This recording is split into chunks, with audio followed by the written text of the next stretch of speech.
Once on a Time by A. Milne. Read for Alethea Audio by R.L. Wolfe. Chapter 1. The King of Euralia has a visitor to breakfast. King Merriwig of Euralia sat at breakfast on his castle walls.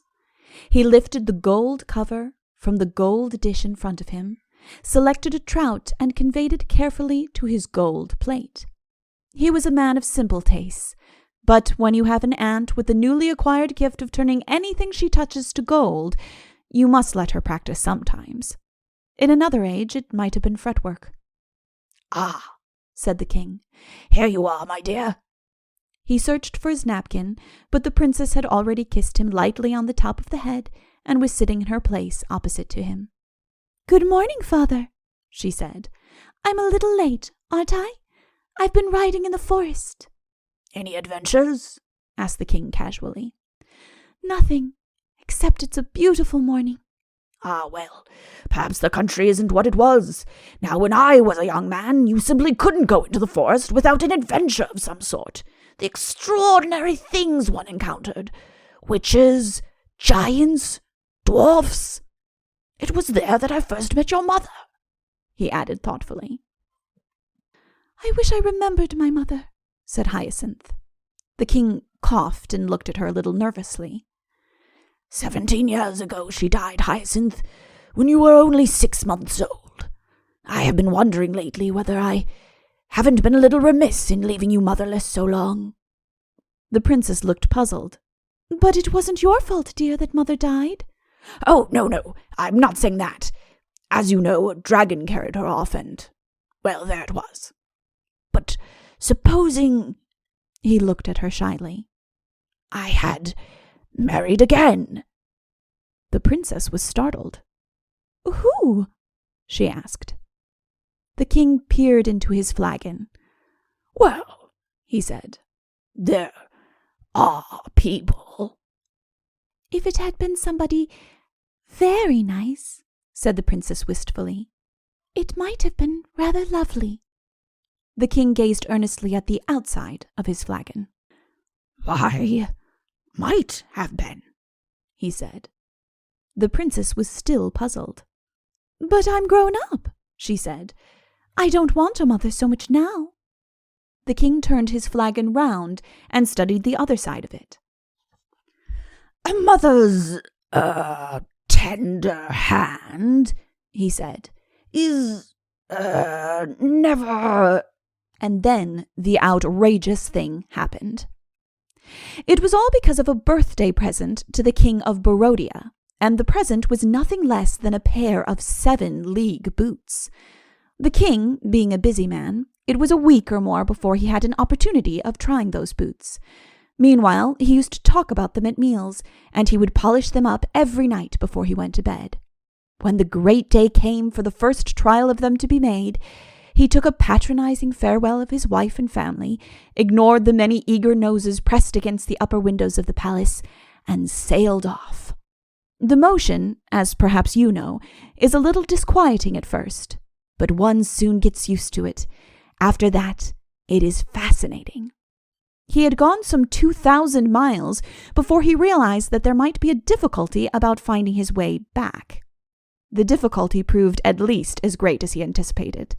For the rest of that day, he toured backwards and forwards across the country, and it was by the merest accident that a very angry king shot in through an open pantry window in the early hours of the morning.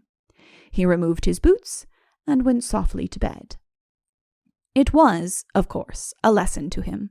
He decided that in the future he must proceed by a recognized route, sailing lightly from landmark to landmark.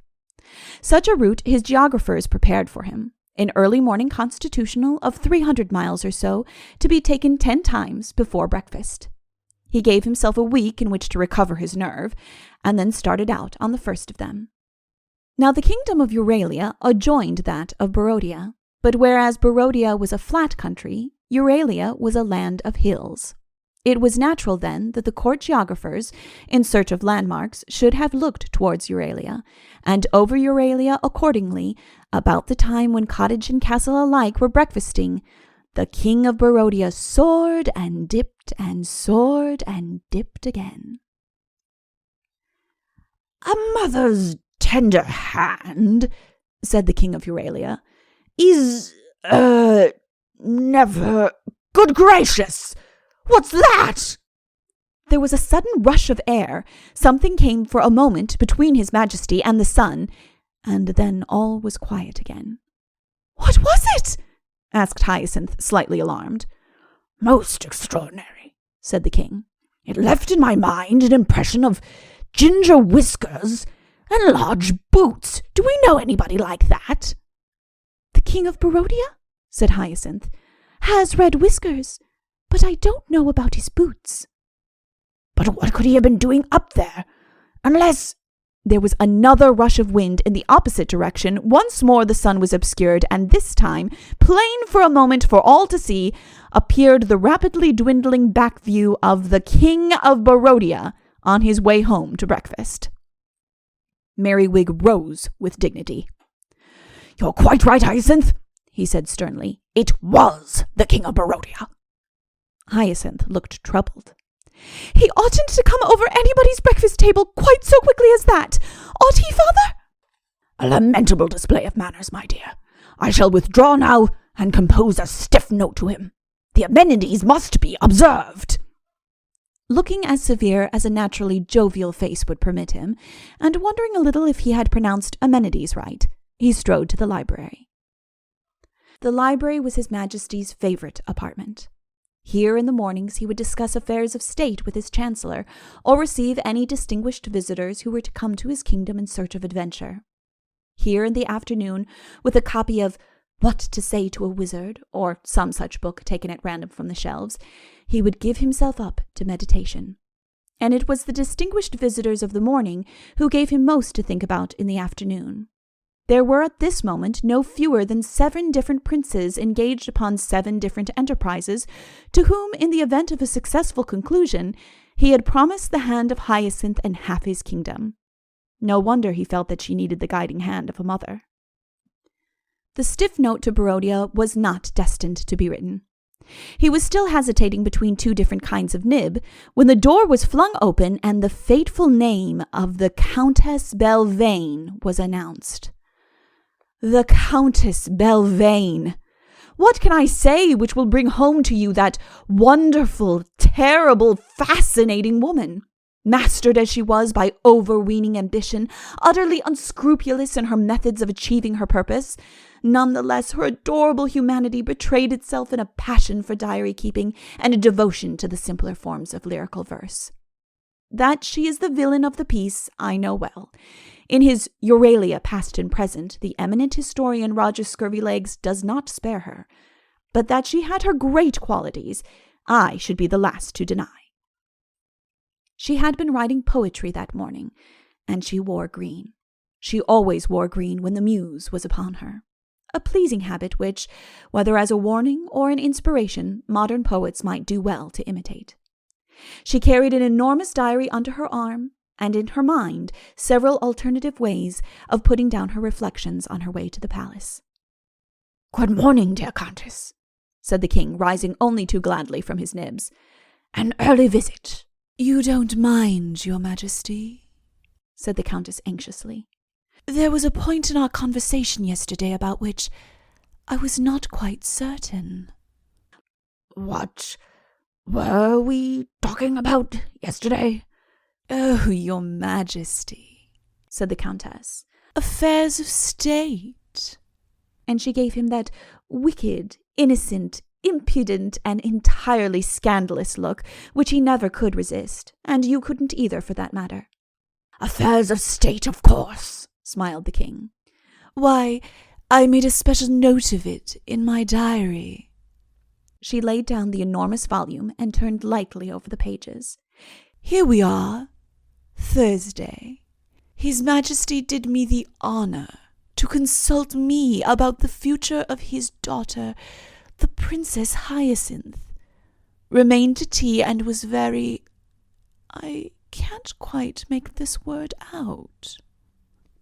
"Let me look," said the king, his rubicund face becoming yet more rubicund.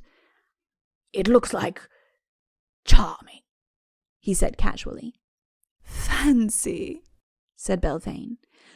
"Fancy my writing that.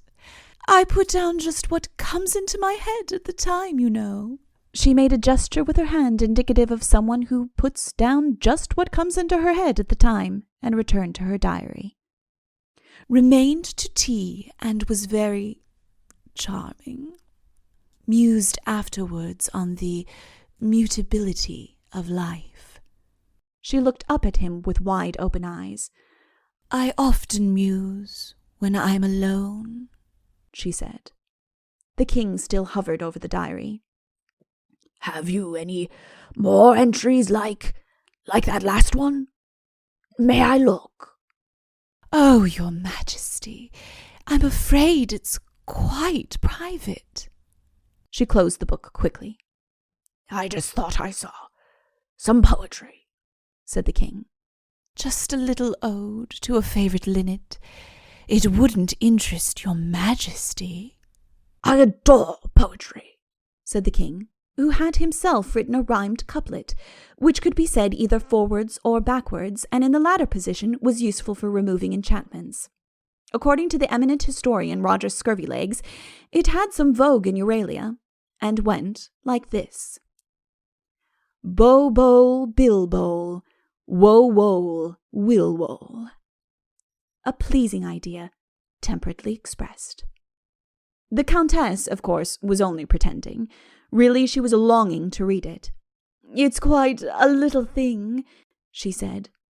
"Hail to thee, blithe linnet, bird thou clearly art, that from bush or in it pourest thy full heart, and leads the feathered choir in song, taking the treble part." "Beautiful," said the king, and one must agree with him. Many years after, another poet called Shelley plagiarized the idea, but handled it in a more artificial and, to my way of thinking, decidedly inferior manner. "Was it a real bird?" said the king. "An old favourite." "Was it pleased about it?" "Alas, your majesty, it died without hearing it." "Poor bird," said his majesty. "I think it would have liked it." Meanwhile, Hyacinth, innocent of the nearness of a mother, remained on the castle walls and tried to get on with her breakfast. But she made little progress with it. After all, it is annoying continually to look up from your bacon or whatever it is and see a foreign monarch passing overhead. 18 more times the king of Barodia took Hyacinth in his stride. At the end of the performance, feeling rather giddy, she went down to her father. She found him alone in the library, a foolish smile upon his face, but no sign of a letter to Barodia in front of him. "Have you sent the note yet?" she asked. Note, he said, bewildered. "What? Oh, you mean the stiff note to the king of Barodia. I'm just planning it, my love. The exact shade of stiffness combined with courtesy is a little difficult to hit." "I shouldn't be too courteous," said Hyacinth. "He came over 18 more times after you'd gone." 18? 18? My dear, it's outrageous. "I've never had such a crowded breakfast before." "It's positively insulting, Hyacinth. This is no occasion for notes. We will talk to him in a language that he will understand." And he went out to speak to the captain of his archers.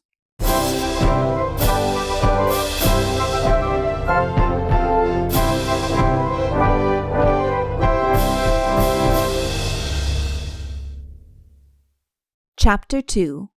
The Chancellor of Barodia has a long walk home. Once more, it was early morning on the castle walls. The king sat at his breakfast table, a company of archers drawn up in front of him. "Now you all understand," he said. "When the king of when he's certain... Well, when I say when, I want you all to fire your arrows into the air. You are to take no aim. You are just to shoot your arrows upwards, and, I want to see who gets highest. Should anything brush up against them on their way, not of course that it's likely, well, in that case, something will, brush up against them. After all, what should? Quite so, sire, said the captain. Or rather, not at all. Very well. To your places. Each archer fitted an arrow to his bow and took up his position. A lookout man had been posted. Everything was ready. The king was decidedly nervous. He wandered from one archer to another, asking after this man's wife and family, praising the polish on that man's quiver, or advising him to stand with his back a little more to the sun. Now and then he would hurry off to the lookout man on a distant turret, point out Barodia on the horizon to him, and hurry back again. The lookout knew all about it. "Royalty over!" he bellowed suddenly. "When?" roared the king, and a cloud of arrows shot into the air. "Well done!" cried Hyacinth, clapping her hands. "I mean, how could you? You might have hurt him." "Hyacinth," said the king, turning suddenly. "You here?" "I have just come up. Did you hit him?" "Hit who?" "The King of Barodia, of course." "The King of... My dear child, what could the King of Barodia be doing here? My archers were aiming at a hawk that they saw in the distance." He beckoned to the captain. "Did you hit that hawk?" he asked. "With one shot only, sire? In the whisk, in the tail feathers?" The king turned to Hyacinth. "With one shot only in the whisk, in the tail feathers," he said. "What was it, my dear, that you were saying about the King of Barodia?" "Oh, father, you are bad. You hit the poor man right in the whisker." "His Majesty of Barodia? And in the whisker? My dear child, this is terrible. But what can he have been doing up there? Dear, this is really most unfortunate. I must compose a note of apology about this." "I should leave the first note to him," said Hyacinth. Yes, you're right. No doubt he will wish to explain how he came to be there. Just a moment, dear." He went over to his archers, who were drawn up in line again. "You may take your men down now," he said to the captain. "Yes, your Majesty." His Majesty looked quickly round the castle walls, and then leant confidentially towards the captain. Which was the man who, He fingered his cheek. Quite so. The one on the left. Ah, yes." He went to the man on the left and put a bag of gold into his hand. "You have a very good style with the bow, my man. Your wrist action is excellent. I've never seen an arrow go so high." The company saluted and withdrew. The king and Hyacinth sat down to breakfast. "A little mullet, my dear," he said. The hereditary Grand Chancellor of Barodia never forgot that morning, nor did he allow his wife to forget it. His opening, "That reminds me, dear, of the day when," though the signal of departure for any guests, allowed no escape for his family. They had to have it. And indeed it was a busy day for him. Summoned to the palace at 9 o'clock, he found the king nursing a bent Whisker and in the very vilest of tempers. His Majesty was for war at once. The Chancellor leant towards the stiff note. "At least, your Majesty," he begged, "let me consult the precedents first." "There is no precedent," said the king coldly, "for such an outrage as this." "Not precisely, sire, but similar unfortunate occurrences have occurred." "It was worse than an occurrence." "I should have said an outrage, your Majesty. Your late lamented grandfather was unfortunate enough to have come beneath the spell of the King of Araby, under which he was compelled, or perhaps I should say preferred, to go about on his hands and knees for several weeks. Your Majesty may recall how the people, in their great loyalty, adopted a similar mode of progression. Now, although your Majesty's case is not precisely on all fours—" "Not at all on all fours," said the king coldly. "In an unfortunate metaphor, I should say that although your Majesty's case is not parallel, the procedure adopted in your revered grandfather's case—" "I don't care what you do with your whiskers. I don't care what anybody does with his whiskers," said the king, still soothing his own tenderly. "I want the king of Euralia's blood!" He looked round the court. "To anyone who will bring me the head of the king, I will give the hand of my daughter in marriage." There was a profound silence. "Which daughter?" said a cautious voice at last. "The eldest," said the king. There was another profound silence. "My suggestion, your Majesty," said the Chancellor, "is that for the present there should be merely an exchange of stiff notes, and that meanwhile we scour the kingdom for an enchanter who shall take some pleasant revenge for us upon his Majesty of Euralia. For instance, sire, a king whose head has been permanently fixed on upside down lacks somewhat of that regal dignity which alone can command the respect of his subjects. A couple of noses, again, placed at different angles so they cannot both be blown together." Yes, said the king impatiently. "I'll think of the things, if once you can find the enchanter, but they are not so common nowadays. Besides, enchanters are delicate things to work with. They have a habit of forgetting which side they are on." The Chancellor's mouth drooped piteously. "Well," said the king condescendingly, "I'll tell you what we'll do. You may send one stiff note, and then we will declare war." "Thank you, your Majesty," said the Chancellor. So the stiff note was dispatched. It pointed out that His Majesty of Barodia, while in the act of taking his early morning constitutional, had been severely insulted by an arrow.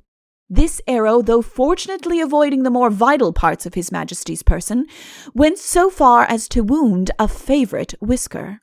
For this the fullest reparation must be made, and so forth and so on. Euralia's reply was not long delayed. It expressed the deepest concern at the unhappy accident which had overtaken a friendly monarch. On the morning in question, His Majesty had been testing his archers in a shooting competition at a distant hawk, which competition, it might interest His Majesty of Barodia to know, had been won by Henry Smallnose, a bowman of considerable promise. In the course of the competition, it was noticed that a foreign body of some sort brushed up against one of the arrows, but as this in no way affected the final placing of the competitors, little attention was paid to it. His Majesty of Barodia might rest assured that the king had no wish to pursue the matter farther. Indeed, he was always glad to welcome his Barodian Majesty on these occasions. Other shooting competitions would be arranged from time to time, and if His Majesty happened to be passing at the moment, the King of Euralia hoped that he would come down and join them, trusting that Her Majesty and their Royal Highnesses were well, and so on and so forth. The Grand Chancellor of Barodia read this answer to his stiff note with a growing feeling of uneasiness. It was he who had exposed His Majesty to this fresh insult, and unless he could soften it in some way, his morning at the palace might be a painful one. As he entered the precincts, he wondered whether the king would be wearing the famous boots, and whether they kicked 7 leagues as easily as they strode them. He felt more and more that there were notes which you could break gently, and notes which you couldn't. 5 minutes later, as he started on his 21-mile walk home, he realized that this was one of the ones which you couldn't. This, then, was the real reason of the war between Euralia and Barodia. I am aware that in saying this, I differ from the eminent historian Roger Scurvylegs. In Chapter 9 of his immortal work, Euralia Past and Present, he attributes the quarrel between the two countries to quite other causes. The King of Barodia, he says, demanded the hand of the Princess Hyacinth for his eldest son. The King of Euralia made some commonplace condition, as that his Royal Highness should first ride his horse up a glassy mountain in the district, a condition which His Majesty of Barodia strongly resented. I am afraid that Roger is incurably romantic. I have had to speak to him about it before. There was nothing of the sentimental in the whole business, and the facts are exactly as I have narrated them.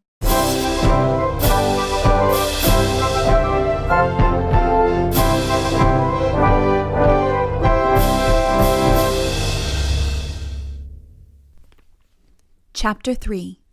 The King of Euralia draws his sword.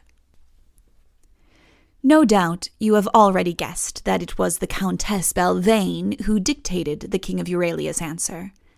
Left to himself, Merriwig would have said, "Serve you jolly well right for stalking over my kingdom." His repartee was never very subtle. Hyacinth would have said, "Of course we're awfully sorry, but a whisker isn't very bad, is it? And you really oughtn't to come to breakfast without being asked." The Chancellor would have scratched his head for a long time, and then said, "Referring to Chapter 7, Para 259 of the King's Regulations, we notice." But Belvane had her own way of doing things, and if you suggest that she wanted to make Barodia's declaration of war inevitable, well, the story will show whether you are right in supposing that she had her reasons. It came a little hard on the Chancellor of Barodia, but the innocent must needs suffer for the ambitions of the unprincipled. A maxim I borrow from Euralia Past and Present, Roger in his moral vein. "Well," said Merriwig to the Countess, "that's done it." "Is it really war?" asked Belvane. "It is. Hyacinth is looking at my armor at this moment." "What did the King of Barodia say?" "He didn't say anything. He wrote W-A-R in red on a dirty bit of paper, pinned it to my messenger's ear, and sent him back again." "How very crude," said the Countess. "Oh, I thought it was, rather forcible," said the King awkwardly. Secretly, he had admired it a good deal and wished that he had been the one to do it. "Of course," said the Countess with a charming smile, "that sort of thing depends so very much on who does it. Now, from your Majesty, it would have seemed dignified." "He must have been very angry," said the King, picking up first one and then another of a number of swords which lay in front of him. "I wish I had seen his face when he got my note." "So do I," sighed the Countess. She wished it much more than the King. It is the tragedy of writing a good letter that you cannot be there when it is opened. A maxim of my own, the thought never having occurred to Roger Scurvylegs, who was a dull correspondent. The King was still taking up and putting down his swords. "It's very awkward," he muttered. "I wonder if Hyacinth—" He went to the door and called, "Hyacinth!" "Coming, father!" called back Hyacinth from a higher floor. The Countess rose and curtsied deeply. "Good morning, your Royal Highness." "Good morning, Countess," said Hyacinth brightly. She liked the Countess. You couldn't help it, but rather wished she didn't. "Oh, Hyacinth," said the King, "come and tell me about these swords. Which is my magic one?" Hyacinth looked at him blankly. "Oh, father," she said, "I don't know at all. Does it matter very much?" "My dear child, of course it matters. Supposing I am fighting the King of Barodia and I have my magic sword, then I'm bound to win. Supposing I haven't, then I'm not bound to." "Supposing you both had magic swords," said Belvane. It was the sort of thing she would say. The King looked up slowly at her and began to revolve the idea in his mind. "Well, really," he said, "I hadn't thought of that. Upon my word, He turned to his daughter. "Hyacinth, what would happen if we both had magic swords. I suppose you'd go on fighting forever, said Hyacinth. Or until the magic wore out of one of them, said Belvane innocently. There must be something about it somewhere, said the king, whose morning was in danger of being quite spoilt by this new suggestion. I'd ask the Chancellor to look it up, but he's so busy just now. He'd have plenty of time while the combat was going on, said Belvane thoughtfully. Wonderful creature.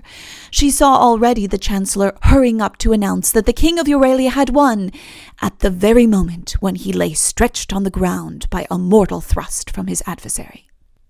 The king turned to his swords again. Well, anyway, I'm going to be sure of mine, he said. Hyacinth, haven't you any idea which it is? He added in rather a hurt voice. Naturally, I left the marking of my swords to you. His daughter examined the swords one by one. Here it is, she cried. It's got M on it, for magic. Or Merriwig, said the Countess to her diary. The expression of joy on the king's face at his daughter's discovery had just time to appear and fade away again. You are not being very helpful this morning, Countess, he said severely. Instantly the Countess was on her feet, her diary thrown to the floor. No, never thrown, laid gently on the floor, and herself, hands clasped at her breast, a figure of reproachful penitence before him. Oh, your Majesty, forgive me. If your Majesty had only asked me. I didn't know your Majesty wanted me. I thought Her Royal Highness... But of course, I'll find your Majesty's sword for you. Did she stroke his head as she said this? I have often wondered. It would be like her impudence and her motherliness and, in fact, like her. Euralia past and present is silent upon the point. Roger Scurvylegs, who had only seen Belvane at the unimpressionable age of 2, would have had it against her if he could, so perhaps there is nothing in it. There, she said, and she picked out the magic sword almost at once. Then I'll get back to my work, said Hyacinth cheerfully, and left them to each other. The king, smiling happily, girded on his sword, but a sudden doubt assailed him. Are you sure it's the one? Try it. On me, cried the Countess superbly, falling on her knees and stretching up her arms to him. The toe of her little shoe touched her diary. Its presence there uplifted her. Even as she knelt, she saw herself describing the scene. How do you spell offered? She wondered. I think the king was already in love with her, though he found it so difficult to say the decisive words. But even so, he could only have been in love a week or two, a fortnight in the last 40 years, and he had worn a sword since he was 12. In a crisis, it is the old love and not the greater love which wins. Roger's, but I think I agree with him. And instinctively, the king drew his sword. If it were magic, a scratch would kill. Now, he would know. Her enemies said that the Countess could not go pale. She had her faults, but this was not one of them. She whitened as she saw the king standing over her with drawn sword. 100 thoughts chased each other through her mind. She wondered if the king would be sorry afterwards. She wondered what the minstrels would sing of her, and if her diary would ever be made public. Most of all, she wondered why she had been such a fool, such a melodramatic fool. The king came to himself with a sudden start. Looking slightly ashamed, he put his sword back in its scabbard, coughed once or twice to cover his confusion, and held his hand out to the Countess to assist her to rise. Don't be absurd, Countess, he said, as if we could spare you at a time like this.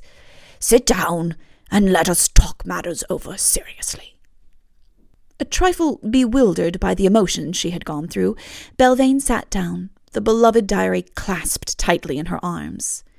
Life seemed singularly sweet just then, the only drawback being that the minstrels would not be singing about her after all. Still, one cannot have everything.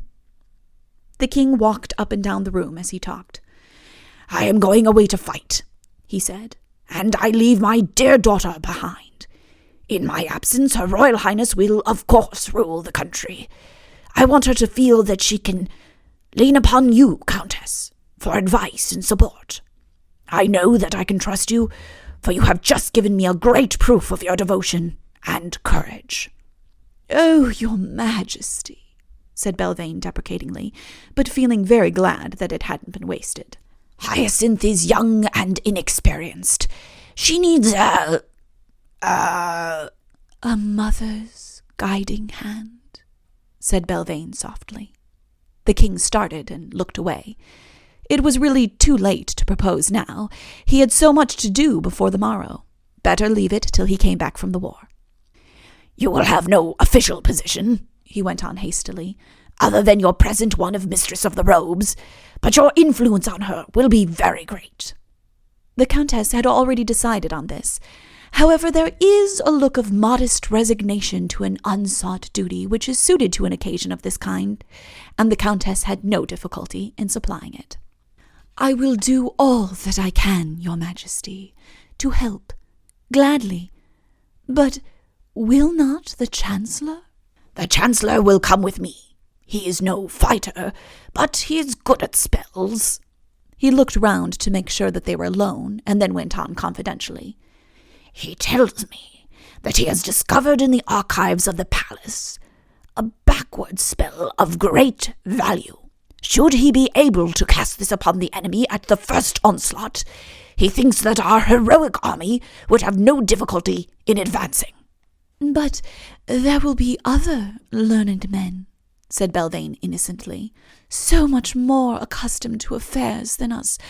Poor women, so much better able— what nonsense I'm talking," she said to herself, "to advise Her Royal Highness." "Men like that," said the king, "I shall want with me also. If I am to invade Barodia properly, I shall need every man in the kingdom. Euralia must be, for the time, a country of women only."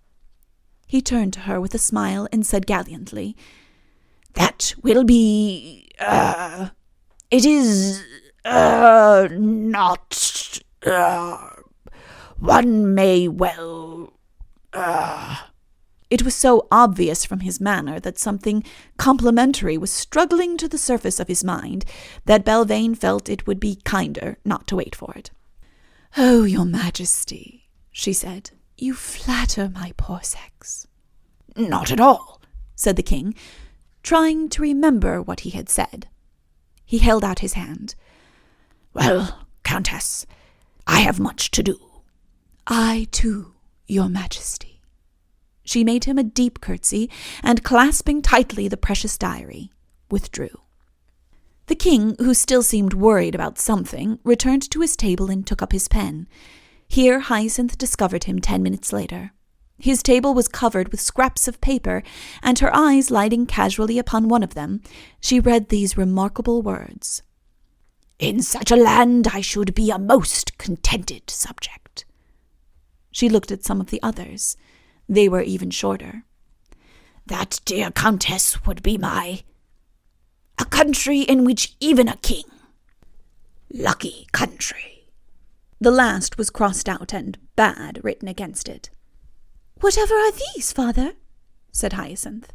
The king jumped up in great confusion. "Nothing, dear, nothing," he said.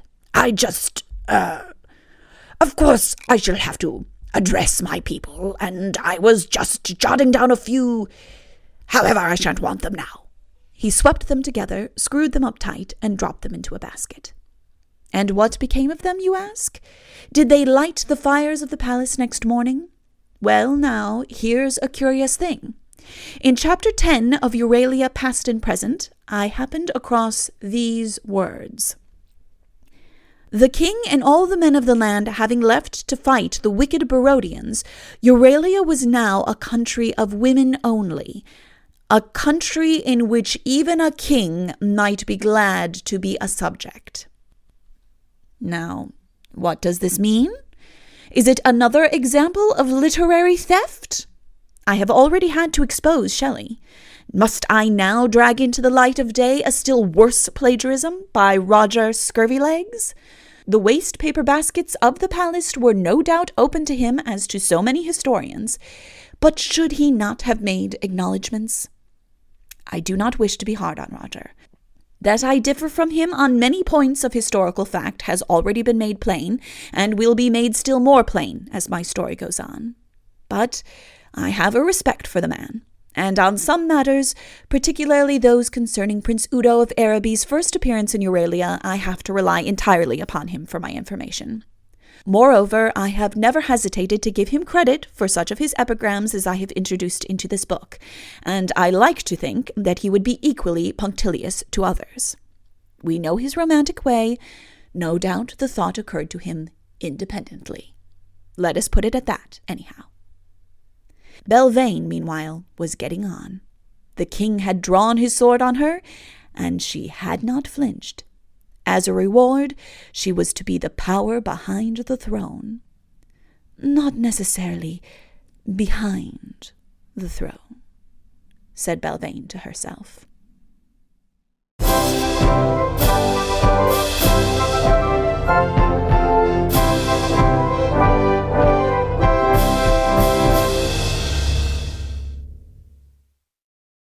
Chapter 4.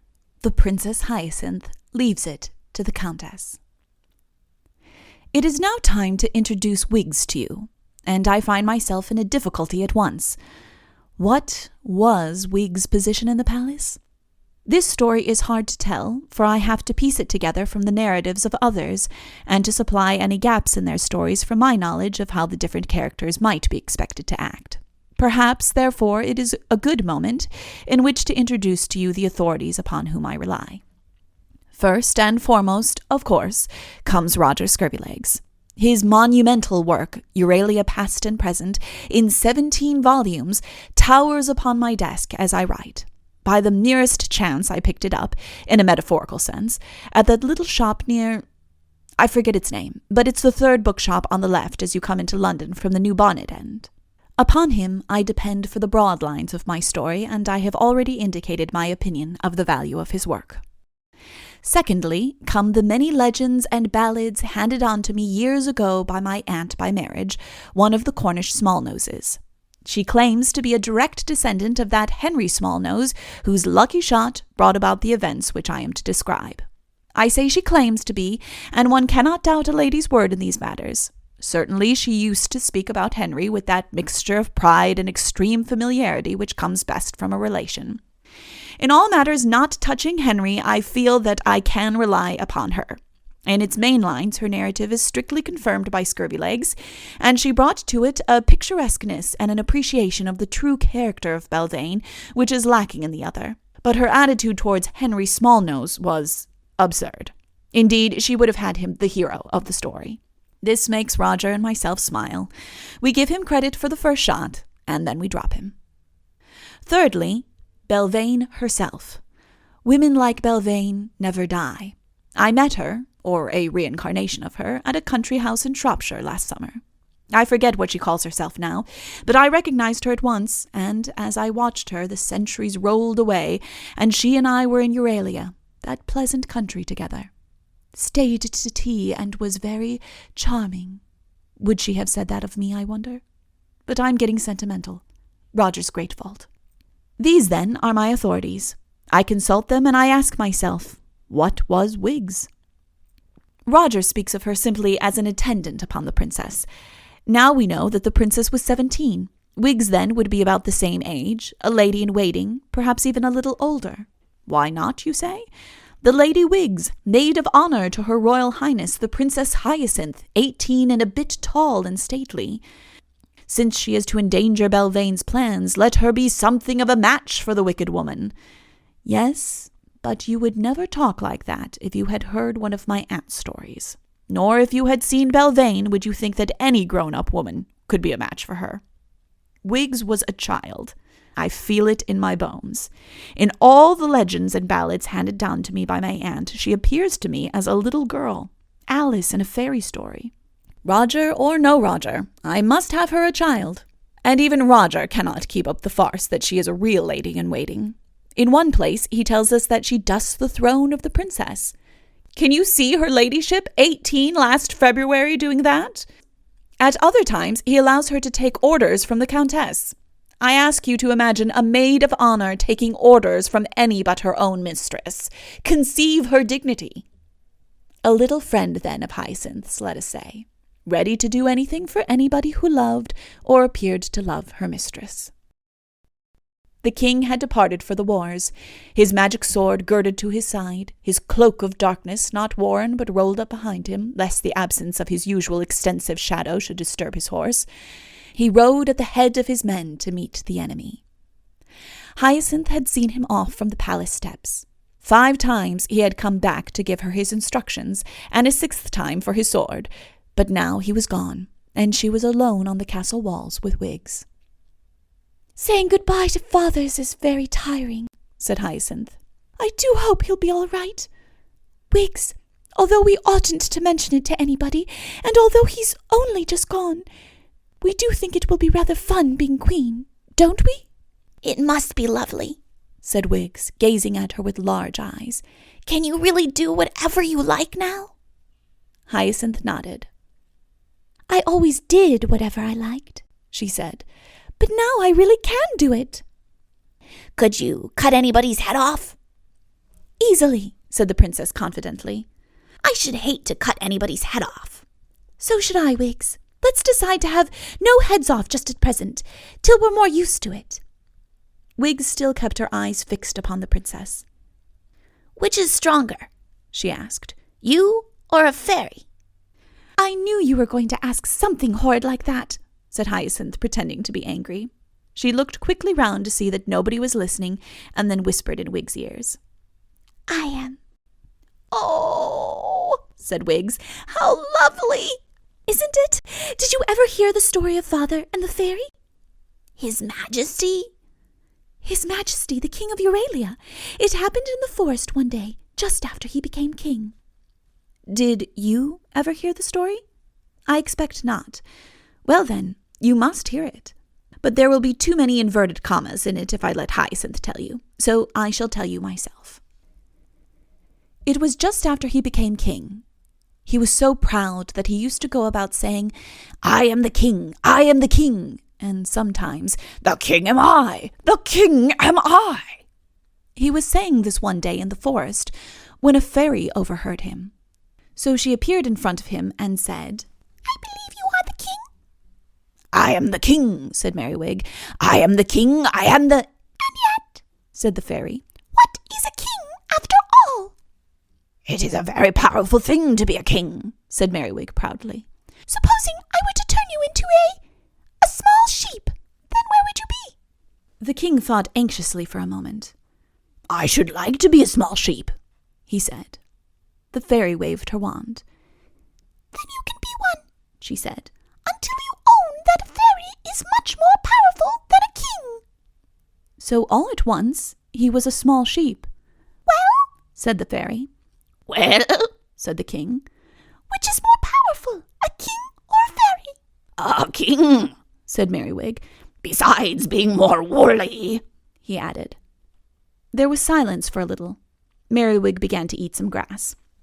'I don't think much of fairies,' he said with his mouth full. 'I don't think they're very powerful.' The fairy looked at him angrily. 'They can't make you say things you don't want to say,' he explained. The fairy stamped her foot. 'Be a toad,' she said, waving her wand. 'A nasty, horrid, crawling toad.' 'I've always wanted,' began Merriwig. 'To be a toad,' he ended from lower down. 'Well,' said the fairy. 'I don't think much of fairies,' said the king. 'I don't think they're very powerful.' He waited for the fairy to look at him, but she pretended to be thinking of something else. After waiting a minute or two, he added, 'They can't make you say things you don't want to say.' The fairy stamped her foot still more angrily and moved her wand a 3rd time. 'Be silent,' she commanded, 'and stay silent forever.' There was no sound in the forest. The fairy looked at the blue sky through the green roof above her. She looked through the tall trunks of the trees to the king's castle beyond. Her eyes fell upon the little glade on her left, upon the mossy bank on her right. But she would not look down to the toad at her feet. No, she wouldn't. She wouldn't! And yet... It was too much for her. She could resist no longer. She looked at the nasty, horrid, crawling toad, the dumb toad at her feet that was once a king, and, catching her eye, the toad winked. Some winks are more expressive than others. The fairy knew quite well what this one meant. It meant, I don't think much of fairies. I don't think they're very powerful. They can't make you say things you don't want to say. The fairy waved her wand in disgust. Oh, be a king again, she said impatiently, and vanished. And so that is the story of how the king of Euralia met the fairy in the forest. Roger Scurvylegs tells it well, indeed almost as well as I do, but he burdens it with a moral. You must think it out for yourself. I shall not give it to you. Wiggs didn't bother about the moral. Her elbows on her knees, her chin resting on her hands, she gazed at the forest and imagined the scene to herself. How wonderful to be a king like that, she thought. That was a long time ago, explained Hyacinth. Father must have been rather lovely in those days, she added. It was a very bad fairy, said Wiggs. It was a very stupid one. I wouldn't have given in to Father like that. But there are good fairies, aren't there? I met one once. You, child? Where? I don't know if it would have made any difference to Euralian history if Wiggs had been allowed to tell about her fairy then. As it was, she didn't tell the story till later on, when Belvane happened to be near. I regret to say that Belvane listened. It was the sort of story that always got overheard, she explained afterwards, as if that were any excuse. On this occasion, she was just too early to overhear, but in time to prevent the story being told without her. The Countess Belvane, said an attendant, and her ladyship made a superb entry. Good morning, Countess, said Hyacinth. Good morning, your Royal Highness. Ah, Wiggs, sweet child, she added carelessly, putting out a hand to pat the sweet child's head, but missing it. Wiggs was just telling me a story, said the princess. Sweet child, said Belvane, feeling vaguely for her with the other hand. Could I interrupt the story with a little business, your Royal Highness? At a nod from the princess, Wiggs withdrew. Well, said Hyacinth nervously. Belvane had always a curious effect on the princess when they were alone together. There was something about her large manner which made Hyacinth feel like a little schoolgirl who had been behaving badly, alarmed and apologetic. I feel like this myself when I have an interview with my publishers and Roger Scurvylegs upon the same subject drags in a certain uncle of his before whom, so he says, he always appears at his worst. It is a common experience. Just one or two little schemes to submit to your Majesty, said the Countess. How silly of me. I mean, your Royal Highness. Of course, your Royal Highness may not like them at all, but in case your Royal Highness did, I just wrote them out. She unfolded one by one a series of ornamental parchments. They are beautifully written, said the princess. Belvane blushed at the compliment. She had a passion for colored inks and rulers.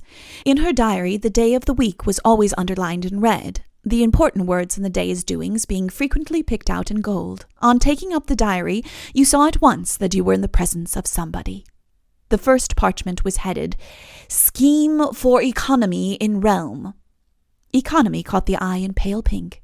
The next parchment was headed, Scheme for Safety of Realm. Safety clamored to you in blue. The third parchment was headed, Scheme for Encouragement of Literature in Realm. Encouragement of literature had got rather cramped in the small quarters available for it. A heading Belvane felt should be in one line. She had started in letters too big for it, and the fact that the green ink was giving out made it impossible to start afresh. There were 10 parchments altogether. By the end of the third one, the princess began to feel uncomfortable. By the end of the 5th one, she knew that it was a mistake her ever having come into the royal family at all. By the end of the 7th, she decided that if the Countess would forgive her this time, she would never be naughty again. By the end of the 9th one, she was just going to cry. The 10th one was in a very loud orange and was headed, "Scheme for assisting calisthenics in realm." "Yes," said the princess faintly. "I think it would be a good idea." "I thought, if your Royal Highness approved," said Belvane, "we might just—" Hyacinth felt herself blushing guiltily. She couldn't think why. "I leave it to you, Countess," she murmured. "I am sure you know best." It was a remark which she would never have made to her father.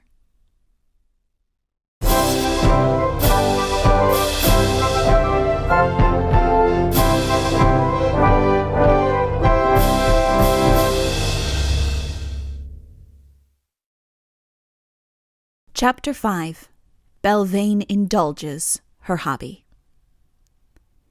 In a glade in the forest, the Countess Belvane was sitting. Her throne a fallen log, her courtiers, that imaginary audience which was always with her. For once in her life she was nervous. She had an anxious morning in front of her. I can tell you the reason at once. Her Royal Highness was going to review Her Royal Highness's army of Amazons, see Scheme 2, Safety of Realm. In half an hour she would be here. And why not, you say? Could anything be more gratifying? I will tell you why not. There was no army of Amazons. In order that Her Royal Highness should not know the sad truth, Belvane drew their pay for them. 'Twas better thus. In any trouble, Belvane comforted herself by reading up her diary. She undid the enormous volume and, idly turning the pages, read some of the more delightful extracts to herself. "Monday, June 1st, she read, became bad." She gave a sigh of resignation to the necessity of being bad. Roger Scurvylegs is of the opinion that she might have sighed a good many years before. According to him, she was born bad. "Tuesday, June 2nd, she read on, realized in the privacy of my heart that I was destined to rule the country. Wednesday, June 3rd, decided to oust the princess. Thursday, June 4th, began ousting." What a confession for any woman, even for one who had become bad last Monday. No wonder Belvane's diary was not for everybody. Let us look over her shoulder and read some more of the wicked woman's confessions. Friday, June 5th, made myself a... Oh, that's quite private. However, we may read this. Thought for the week. Beware lest you should tumble down in reaching for another's crown. An admirable sentiment, which Roger Scurvylegs would have approved, although he could not have rhymed it so neatly. The Countess turned on a few more pages and prepared to write up yesterday's events. Tuesday, June 23rd, she said to herself. Now what happened? Acclaimed with enthusiasm outside the palace. How do you spell enthusiasm? She bit the end of her pencil and pondered. She turned back the pages till she came to the place. Yes, she said thoughtfully. It had 3 S's last time, so it's Z's turn. She wrote, enthusiasm, lightly in pencil. Later on, it would be picked out in gold. She closed the diary hastily. Somebody was coming. It was Wiggs. Oh, if you please, your ladyship, your Royal Highness sent me to tell you that she would be here at 11 o'clock to review her new army. It was the last thing of which Belvane wanted reminding. Ah, Wiggs, sweet child, she said, you find me overwhelmed. She gave a tragic sigh. Leader of the Corps de Ballet, she indicated with her toe how this was done. Commander-in-Chief of the Army of Amazons. Here she saluted, and it was certainly the least she could do for the money. Warden of the Antimacassars and Grand Mistress of the Robes. I have a busy life. Just come and dust this log for Her Royal Highness. All this work wears me out, Wiggs, but it is my duty, and I do it. Wogg says you make a very good thing out of it, said Wiggs innocently as she began to dust. It must be nice to make very good things out of things. The Countess looked coldly at her. It was one thing to confide to your diary that you are bad. It's quite another to have Woggses shouting it out all over the country. I don't know what Woggs is, said Belvane sternly, but send it to me at once. As soon as Wiggs was gone, Belvane gave herself up to her passions. She strode up and down the velvety sward, saying to herself, Bother, bother, bother, bother. Her outbreak of violence over, she sat gloomily down on the log and abandoned herself to despair. Her hair fell in 2 plaits down her back to her waist. On second thoughts, she arranged them in front. If one is going to despair, one may as well do it to the best advantage. Suddenly, a thought struck her. I am alone, she said. Dare I soliloquize? I will. It is a thing I have not done for weeks. Oh, what a... She got up quickly. Nobody could soliloquize on a log like that, she said crossly. She decided she could do it just as effectively when standing. With one pale hand raised to the skies, she began again. Oh, what a... Did you call me, Mum? Said Woggs, appearing suddenly. Bother, said Belvane. She gave a shrug of resignation. Another time, she told herself. She turned to Woggs. Woggs must have been quite close at hand to have been found by Wiggs so quickly, and I suspect her of playing in the forest when she ought to have been doing her lessons, or mending stockings, or whatever made up her day's work. Woggs I find nearly as difficult to explain as Wiggs. It is a terrible thing for an author to have a lot of people running about his books without any invitation from him at all. However, since Woggs is there, we must make the best of her. I fancy that she was a year or 2 younger than Wiggs, and of rather inferior education. Witness her low innuendo about the Lady Belvane, and the fact that she called a countess Mum. Come here, said Belvane. Are you what they call Woggs? Please, Mum, said Woggs nervously. The Countess winced at the mum, but went on bravely. What have you been saying about me? Nothing, Mum. Belvane winced again and said, Do you know what I do to little girls who say things about me? I cut their heads off. She tried to think of something very alarming. I stop their jam for tea. I am most annoyed with them. Woggs suddenly saw what a wicked thing she had done. Oh, please, Mum, she said brokenly and fell on her knees. Don't call me Mum, burst out Belvane. It's so ugly. Why do you suppose I ever wanted to be a countess at all, Woggs, if it wasn't so as not to be called Mum any more? I don't know, Mum, said Woggs. Belvane gave it up. The whole morning was going wrong anyhow. Come here, child, she sighed, and listen. You have been a very naughty girl, but I'm going to let you off this time, and in return, I have something you are going to do for me. Yes, Mum, said Woggs. Belvane barely shuddered now. A sudden, brilliant plan had come to her. Her Royal Highness is about to review her army of Amazons. It is a sudden idea of Her Royal Highness's, and it comes at an unfortunate moment, for it so happens that the army is... What was the army doing? Ah, yes, maneuvering in a distant part of the country. But we must not disappoint Her Royal Highness. What then shall we do, Woggs? I don't know, Mum, said Woggs stolidly. Not having expected any real assistance from her, the Countess went on. I will tell you. You see yonder tree? Armed to the teeth, you will march round and round it, giving the impression to one on this side of a large army passing. For this you will be rewarded. Here is... She felt in the bag she carried.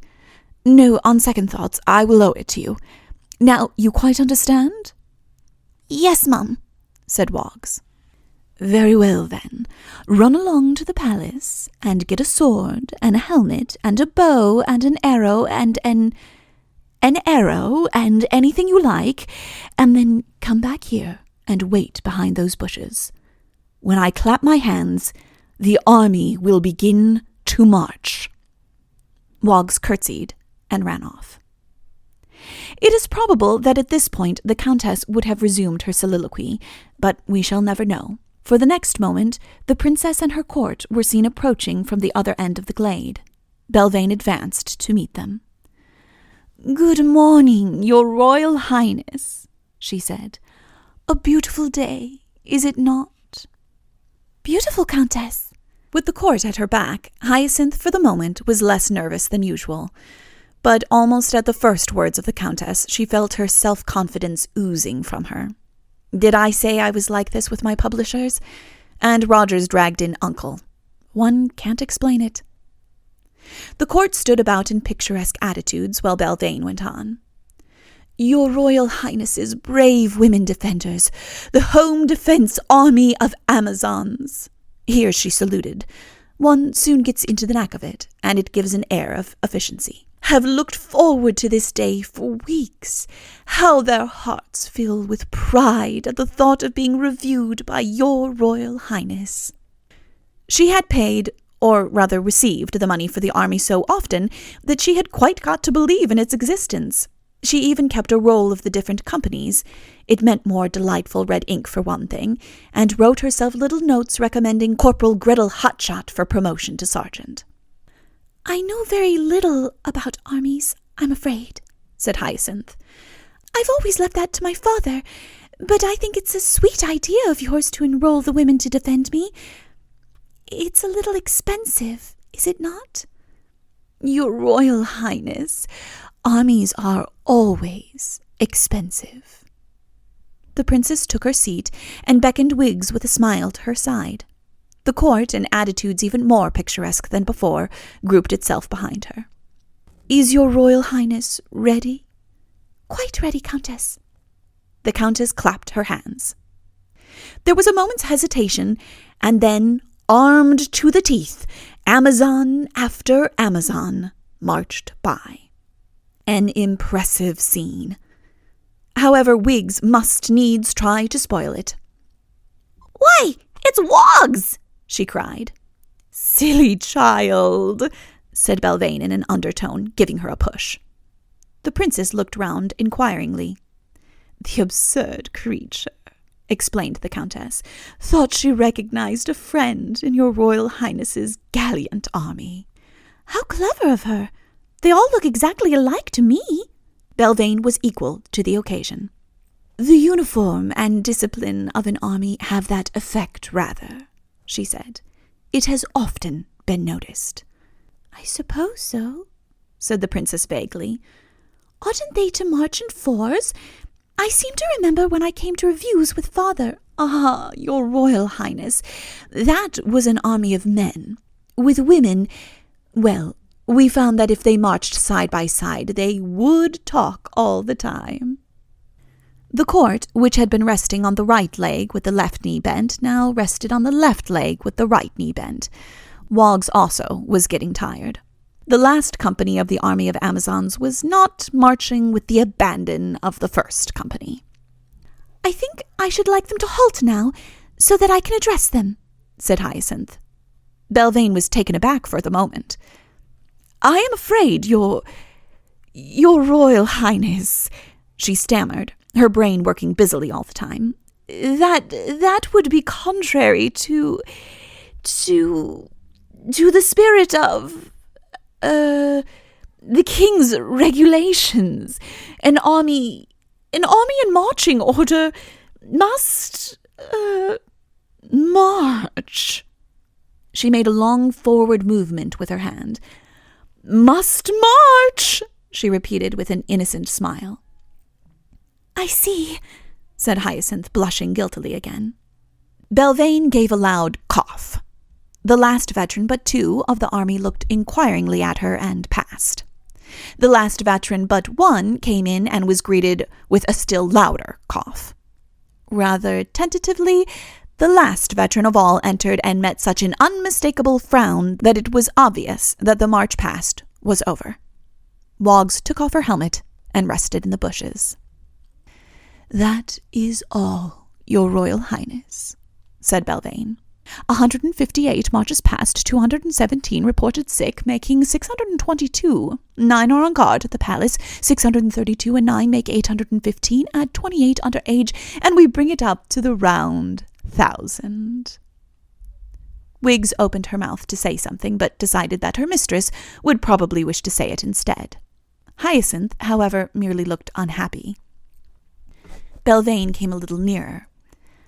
"I forgot if I mentioned to Your Royal Highness that we are paying out today. 1 silver piece a day and several days in the week, multiplied by, how many did I say?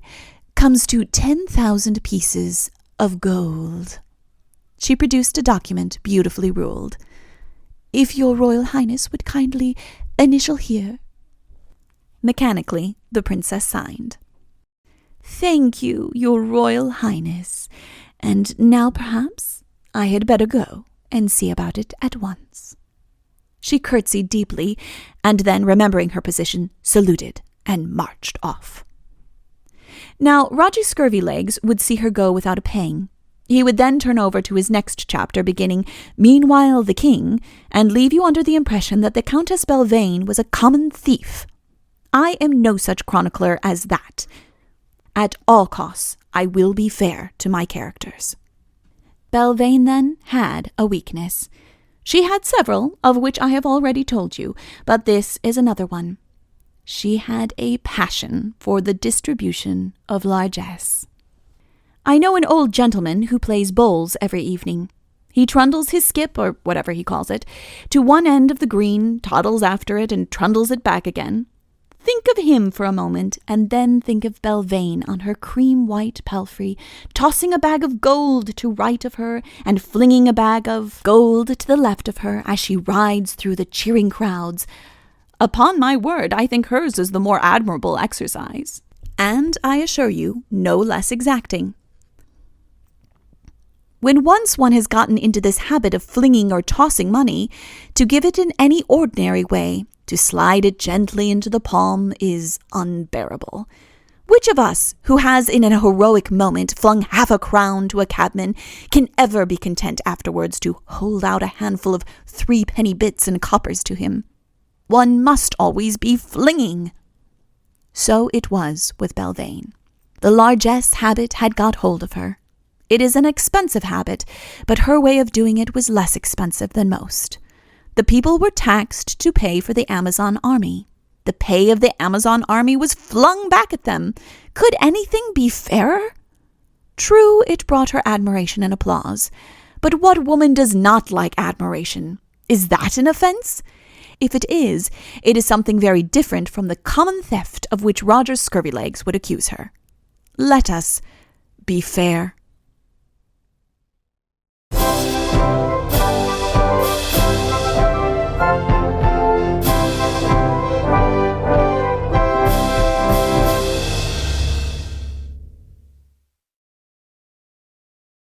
Chapter 6.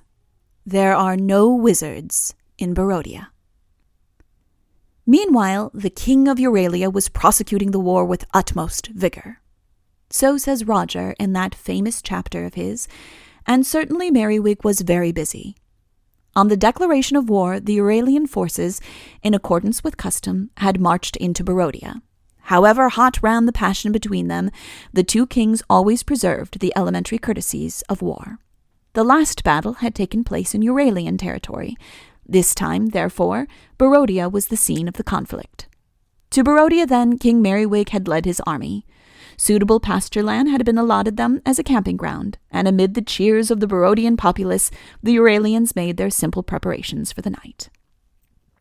The two armies had now been sitting opposite to each other for some weeks, but neither side had been idle. On the very first morning, Merriwig had put on his cloak of darkness and gone to the enemy's camp to explore the situation. Unfortunately, the same idea had occurred at the same moment to the King of Barodia. He also had his cloak of darkness.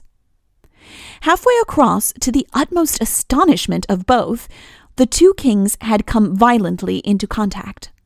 Realizing that they had met some unprecedented enchantment, they had hurried home after the recoil to consult their respective chancellors. The chancellors could make nothing of it. They could only advise their majesties to venture another attempt on the following morning. "But by a different route," said the chancellors, "whereby the magic pillar shall be avoided." So, by the more southerly path, the two kings ventured out next morning. Halfway across, there was another violent collision, and both kings sat down suddenly to think it out. "Wonder of wonders," said Merriwig. "There is a magic wall stretching between the two armies." He stood up and, holding up his hand, said impressively, "Bowl, bowl, bill, bowl, woe, woe." "Mystery of mysteries!" cried the King of Barodia. "It can—" He stopped suddenly. Both kings coughed. They were remembering with some shame their fright of yesterday. "Who are you?" said the King of Barodia. Merriwig saw that there was need to dissemble. "His Majesty's swineherd," he said, in what he imagined might be a swineherd's voice. So am I," said the King of Barodia rather feebly. There was obviously nothing for it but for them to discuss swine. Merriwig was comfortably ignorant of the subject. The King of Barodia knew rather less than that. How many have you?" asked the latter. 7,000, said Merriwig at random. So have I, said the King of Barodia still more feebly. Couples, explained Merriwig. Mine are ones, said the King of Barodia, determined to be independent at last. Each king was surprised to find how easy it was to talk to an expert on his own subject. The King of Barodia, indeed, began to feel reckless. "Well," he said, "I must be getting back. It's, milking time." "So must I," said Merriwig. "By the way," he added, "what do you feed yours on?" The King of Barodia was not quite sure if it was applesauce or not. He decided that perhaps it wasn't. "That's a secret," he said darkly. "Been handed down from generation to generation." Merriwig could think of nothing better to say to this than, "Ah." He said it very impressively, and with a word of farewell, returned to his camp. He was in brilliant form over the wassail bowl that night, as he drew a picture of his triumphant dissimulation. It is only fair to say that the King of Barodia was in brilliant form, too. For several weeks after this, the battle raged. Sometimes the whole Euralian army would line up outside its camp and call upon the Barodians to fight. At other times, the Barodian army would form fours in full view of the Euralians in the hope of provoking a conflict. At intervals, the two chancellors would look up old spells, scour the country for wizards, or send each other insulting messages. At the end of a month, it was difficult to say which side had obtained the advantage. A little hill surmounted by a single tree lay halfway between the two camps. Thither one morning came the two kings and the two chancellors on bloody business bent. The phrase is Roger's. Their object was nothing less than to arrange that personal fight between the two monarchs, which was always a feature of Barodo-Euralian warfare. The two kings having shaken hands, their chancellors proceeded to settle the details. "I suppose," said the Chancellor of Barodia, "that your majesties will wish to fight with swords." "Certainly," said the King of Barodia promptly, so promptly that Merriwig felt certain that he had a magic sword, too. "Cloaks of darkness are not allowed, of course," said the Chancellor of Euralia. "Why, have you got one?" said each king quickly to the other. Merriwig was the first to recover himself. "I have one, naturally," he said. "It's a curious thing that the only one of my subjects who has one is my, swineherd." "That's funny," said the King of Barodia. "My swineherd has one too." "Of course," said Merriwig. "They are almost a necessity to swineherding." Particularly in the milking season, said the King of Barodia. They looked at each other with added respect. Not many kings in those days had the technicalities of such a humble trade at their fingers' ends.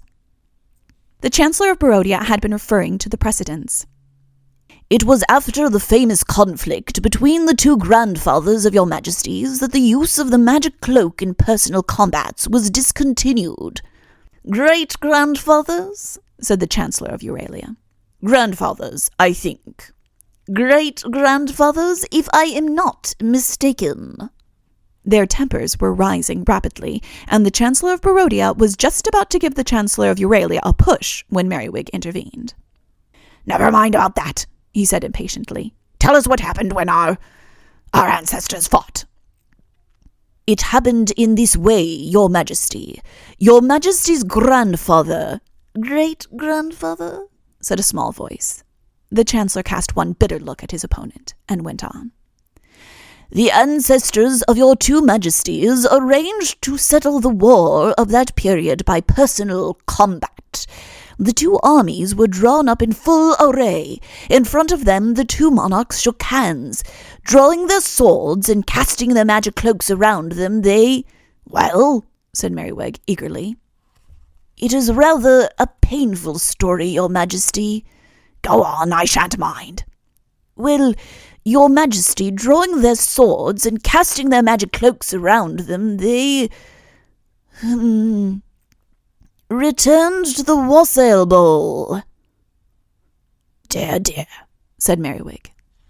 When the respective armies, who had been waiting eagerly the whole of the afternoon for some result of the combat, returned to camp, they found their majesties. Asleep, said the Chancellor of Euralia hastily. Asleep, agreed the Chancellor of Barodia. The excuse of their two majesties that they had suddenly forgotten the day, though naturally accepted at the time, was deemed inadequate by later historians. By Roger and myself, anyway. Some further details were discussed, and then the conference closed. The great fight was fixed for the following morning. The day broke fine. At an early hour, Merriwig was up and practicing thrusts upon a suspended pillow. At intervals, he would consult a little book entitled Swordplay for Sovereigns, and then return to his pillow. At breakfast, he was nervous but talkative. After breakfast, he wrote a tender letter to Hyacinth and a still more tender one to the Countess Belvane, and burnt them. He repeated his little rhyme, bowl, bowl, bill, bowl, several times to himself until he was word perfect. It was just possible that it might be useful. His last thoughts as he rode onto the field were of his great-grandfather. Without admiring him, he quite saw his point. The fight was a brilliant one. First, Merriwig aimed a blow at the King of Barodia's head, which the latter parried. Then the King of Barodia aimed a blow at his adversary's head, which Merriwig parried. This went on 3 or 4 times, and then Merriwig put into practice a remarkable trick which the captain of his bodyguard had taught him. It was his turn to parry, but instead of doing this, he struck again at his opponent's head, and if the latter in sheer surprise had not stumbled and fallen, there might have been a very serious ending to the affair. Noon found them still at it. Cut and parry, cut and parry. At each stroke, the opposing armies roared their applause. When darkness put an end to the conflict, honors were evenly divided. It was a stiff but proud King of Euralia who received the congratulations of his subjects that night, so proud that he had to pour out his heart to somebody. He wrote to his daughter, My dear Hyacinth, you will be glad to hear that your father is going on well, and that Euralia is as determined as ever to uphold its honor and dignity. Today I fought the King of Barodia, and considering that, most unfairly, he was using a magic sword, I think I may say that I did well. The Countess Belvane will be interested to hear that I made 4,638 strokes at my opponent and parried 4,637 strokes from him. This is good for a man of my age. Do you remember that magic ointment my aunt used to give me? Have we any of it left?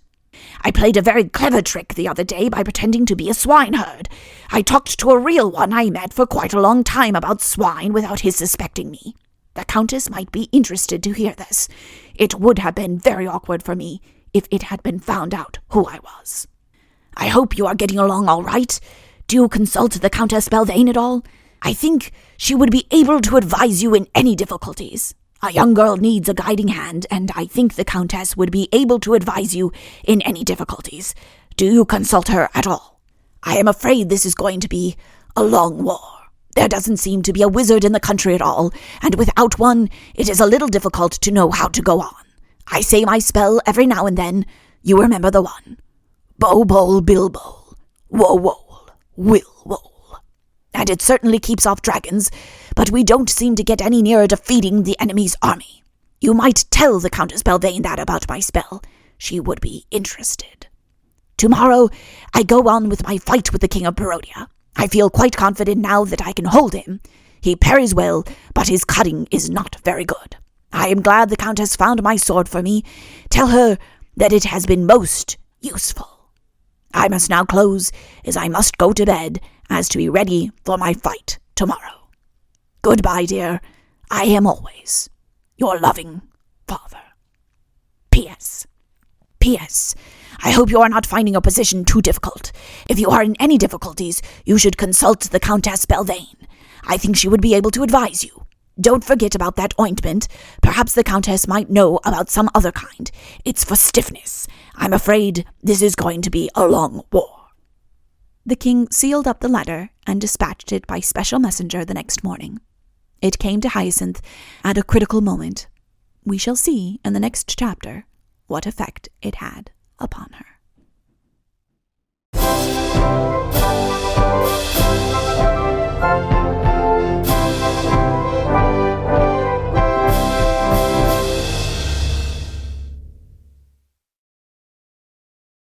Chapter 7.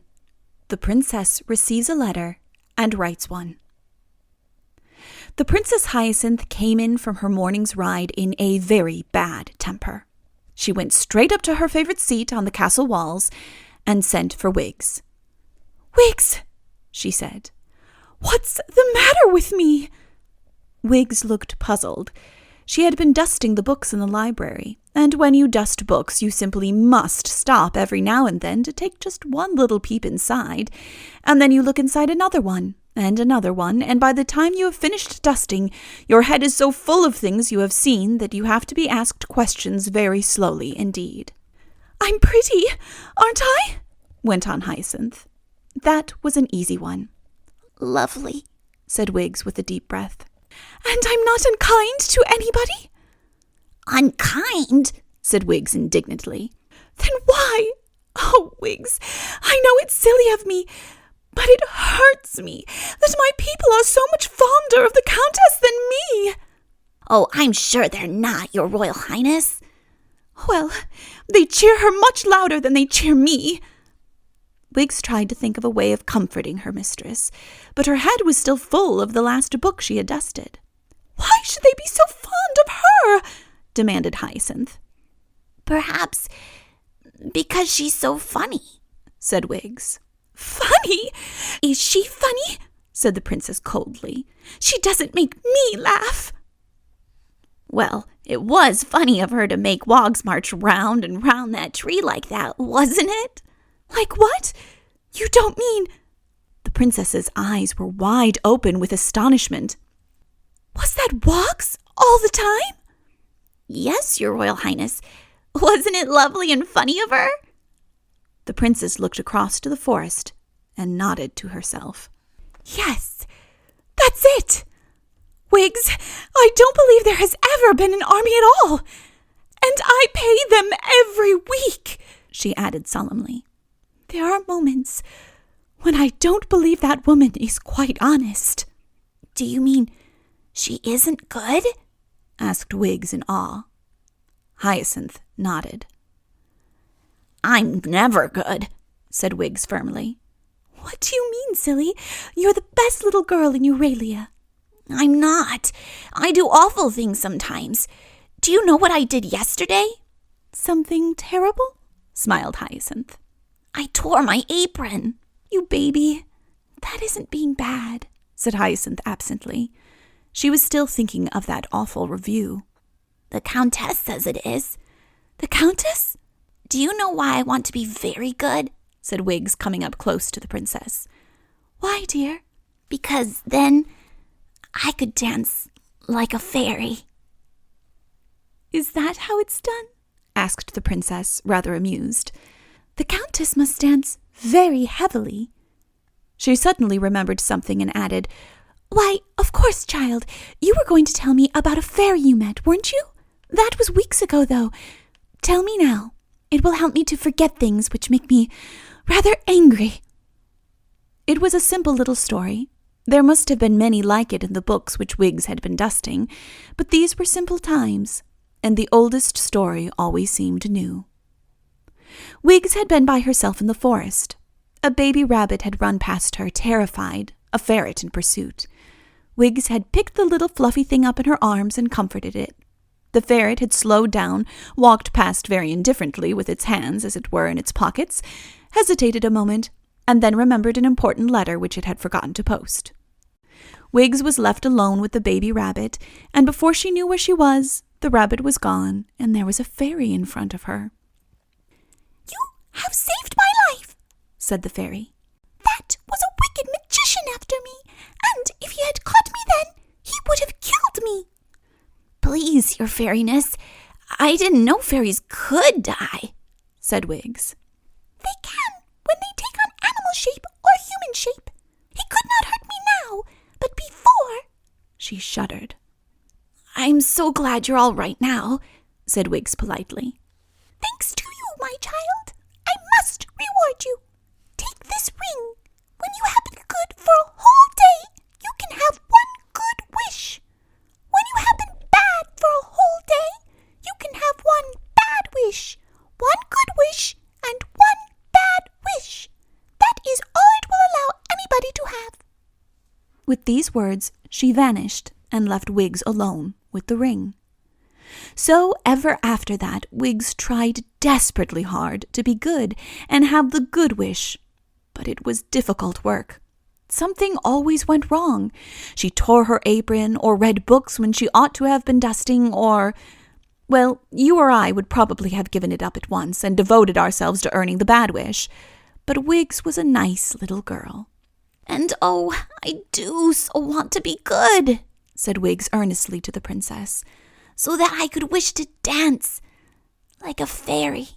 She had a sudden anxiety. That is a good wish, isn't it? It's a lovely wish, but I'm sure you could dance now if you tried. I can't, said Wiggs. I always dance like this. She jumped up and danced a few steps. Wiggs was a dear little girl. But her dancing reminded you of a very dusty road going uphill all the way with nothing but suet puddings waiting for you on the top. Something like that. It isn't really graceful, is it? She said candidly as she came to rest. Well, I suppose the fairies do dance better than that. So that's why I want to be good, so as I can have my wish. I really must see this ring, said the princess. It sounds fascinating. She looked coldly in front of her and added, Good morning, Countess. How long had the woman been there? Good morning, your Royal Highness. I ventured to come up unannounced. Ah, sweet child. She waved a caressing hand at Wiggs. Even if she had overheard anything, it had only been child's talk. What is it? Asked the princess. She took a firm hold of the arms of her chair. She would not give way to the Countess this time. The merest matter of business, your Royal Highness. Just this scheme for the encouragement of literature. Your Royal Highness very wisely decided that, in the absence of the men on the sterner business of fighting, it was the part of us women to encourage the gentler arts, and for this purpose there was some talk of a competition and, Ah, yes, said Hyacinth nervously. I will look into that tomorrow. A competition, said Belvane, gazing vaguely over Hyacinth's head. Some sort of a money prize, she added, as if in a trance. There should certainly be some sort of a prize, agreed the princess. Why not, she asked herself, if one is to encourage literature? Bags of gold, murmured Belvane to herself. Bags and bags of gold. Big bags of silver and little bags of gold. She saw herself tossing them to the crowd. Well, we'll go into that tomorrow, said Hyacinth hastily. I have it all drawn up here, said Belvane. Your Royal Highness has only to sign. It saves so much trouble, she added with a disarming smile. She held the document out, all in the most beautiful colors. Mechanically, the princess signed. Thank you, Your Royal Highness. She smiled again and added, and now perhaps I had better see about it at once. The guardian of literature took a dignified farewell of her sovereign and withdrew. Hyacinth looked at Wiggs in despair. There, she said, that's me. I don't know what it is about that woman, but I feel just a child in front of her. Oh, Wiggs, Wiggs, I feel so lonely sometimes with nothing but women all around me. I wish I had a man here to help me. Are all the men fighting in all the countries? Not all the countries. There's Araby. Don't you remember? Oh, but of course you wouldn't know anything about it. But Father was just going to ask Prince Udo of Araby to come here on a visit when the war broke out. Oh, I wish Father were back again. She laid her head on her arms, and whether she would have shed a few royal tears or had a good homely cry, I cannot tell you. For at that moment an attendant came in. Hyacinth was herself again at once. There is a messenger approaching on a horse, Your Royal Highness, she announced. Doubtless from His Majesty's camp. With a shriek of delight and an entire lack of royal dignity, the princess, followed by the faithful Wiggs, rushed down to receive him. Meanwhile, what of the Countess? She was still in the palace, and more than that, she was in the throne room of the palace, and more even than that, she was on the throne of the throne room of the palace. She couldn't resist it. The door was open, and she came down from her interview with the princess, and she had to go in. There was a woman in there tidying up who looked questioningly at Belvane as she entered. You may leave, said the Countess with dignity. Her Royal Highness sent me in here to wait for her. The woman curtsied and withdrew. The Countess then uttered these extraordinary words. When I am queen in Euralia, they shall leave me backwards. Her subsequent behavior was even more amazing. She stood by the side of the door, and putting her hand to her mouth, said shrilly, Turum! Turum! Turumpity-umpty-um! She then shook her hand away and announced loudly, Her Majesty Queen Belvane the First, after which she cheered slightly. Then in came Her Majesty, a very proper, dignified, gracious queen, none of your 17-year-old chits. Bowing condescendingly from side to side, she made her way to the throne, and with a sweep of her train, she sat down. Courtiers were present to her, representatives from foreign countries, Prince Hanspatch of Tregong, Prince Ulrich, the Duke of Highanlow. Ah, my dear Prince Hanspatch, she cried, stretching out her hand to the right of her, and you, dear Prince Ulrich, with a graceful movement of the left arm towards him, and dear Duke, you also. Her right hand, which Prince Hanspatch had by now finished with, went out to the Duke of Highanlow, that he too might kiss it. But it was arrested in midair.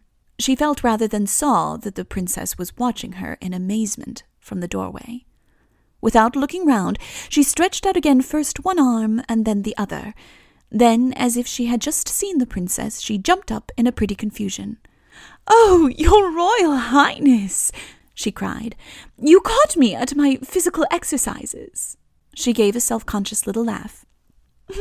My physical exercises, a forearm movement. Once again she stretched out her arm. Building up building up. Her voice died away, for the princess still looked coldly at her. Charming Countess, she said. I am sorry to interrupt you, but I have some news for you. You will like to know that I am inviting Prince Udo of Araby here on a visit. I feel we want a little outside help in our affairs. Prince Udo, cried the Countess. Here? Have you any objection? Said Hyacinth. She found it easier to be stern now, for the invitation had already been sent off by the hand of the king's messenger. Nothing that the Countess could say could influence her. No objection, your Royal Highness, but it seems so strange. And then the expense. Men are such hearty eaters. Besides, she looked with a charming smile from the princess to Wiggs.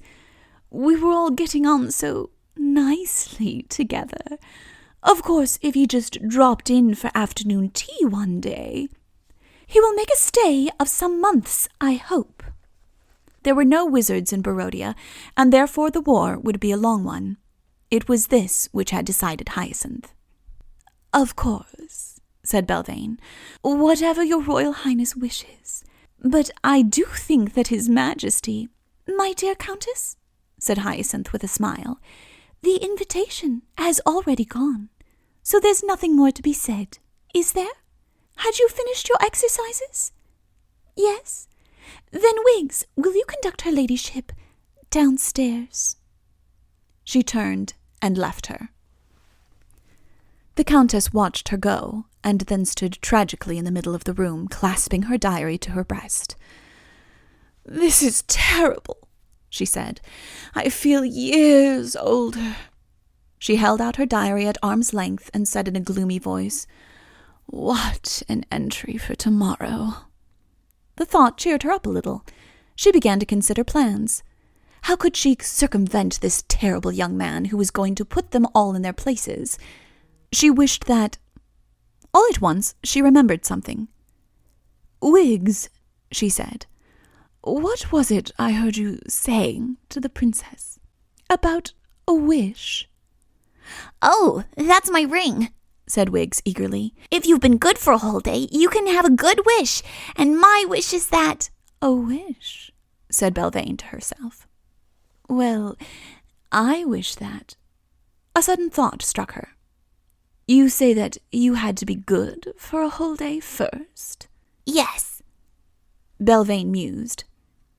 I wonder what they mean by good, she said.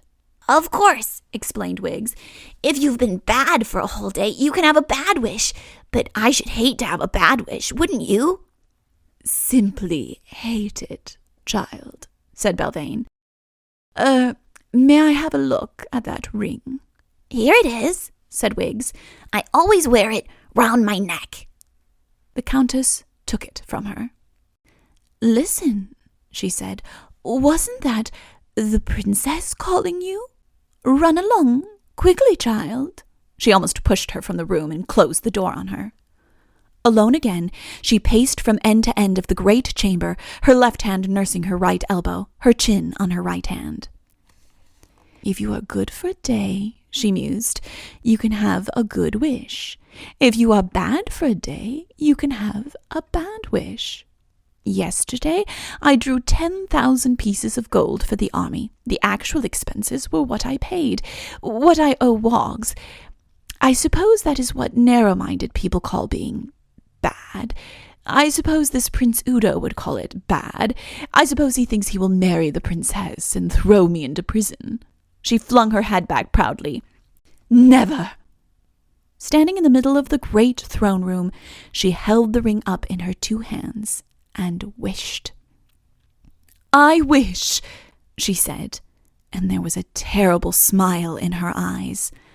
I wish that something very, very humorous shall happen to Prince Udo on his journey.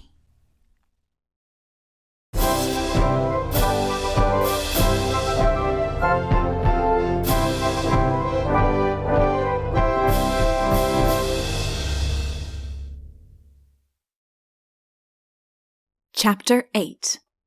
Prince Udo sleeps badly. Everybody likes to make a good impression on his first visit, but there were moments just before his arrival in Euralia when Prince Udo doubted whether the affair would go as well as he had hoped. You shall hear why. He had been out hunting with his friend, the young Duke Coronel, and was returning to the palace when Hyacinth's messenger met him. He took the letter from him, broke the seals, and unrolled it. "Wait a moment, Coronel," he said to his friend. "This is going to be an adventure of some sort, and if it's an adventure, I shall want you with me." "I'm in no hurry," said Coronel, and he got off his horse and gave it into the care of an attendant. The road crossed a stream here. Coronel sat up on the little stone bridge and dropped pebbles idly into the water. The prince read his letter. Plop, plop, plop, plop.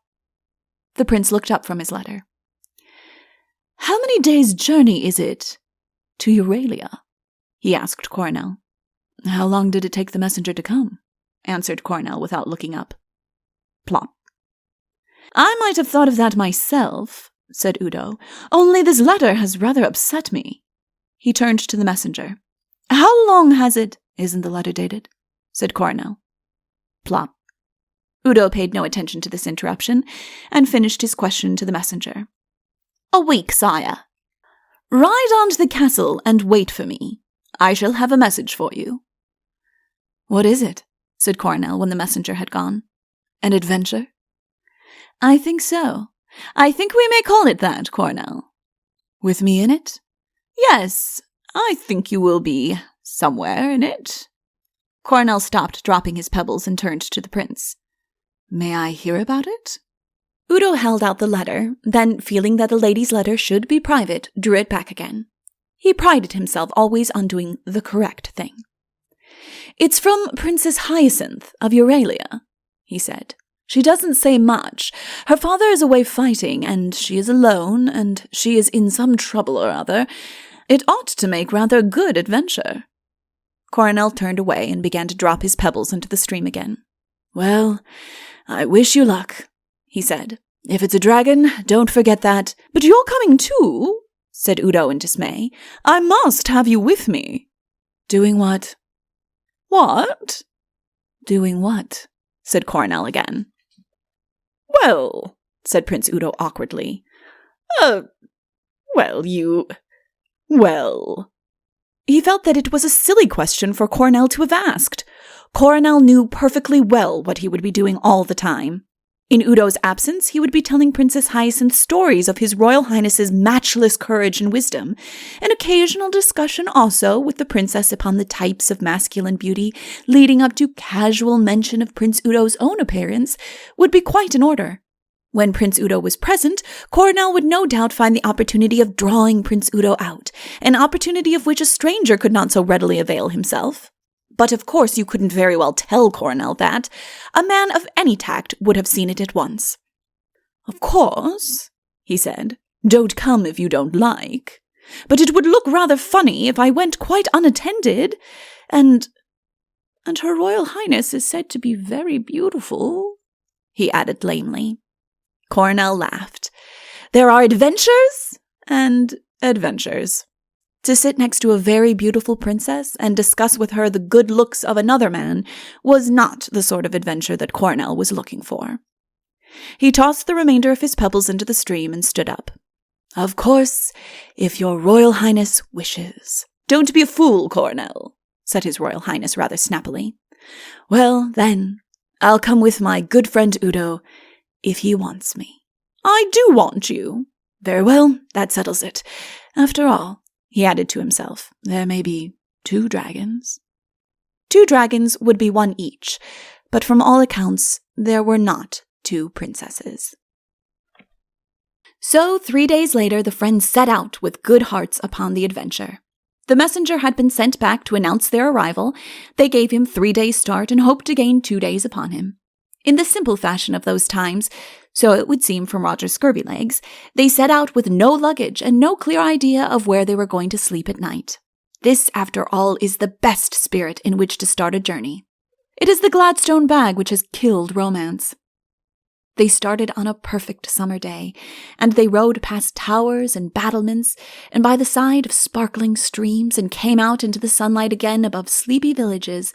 And as they rode, Coronel sang aloud, and Udo tossed his sword into the air and caught it again.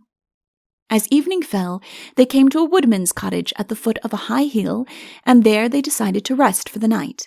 An old woman came out to welcome them. "Good evening, Your Royal Highness," she said. "You know me," said Udo, more pleased than surprised. "I know all who come into my house," said the old woman solemnly, "and all who go away from it." This sort of conversation made Coronel feel creepy. There seemed to be a distinction between the people who came to the house and the people who went away from it, which he did not like. "Can we stay here the night, my good woman?" said Udo. "You have hurt your hand," she said, taking no notice of his question. "It's nothing," said Udo hastily.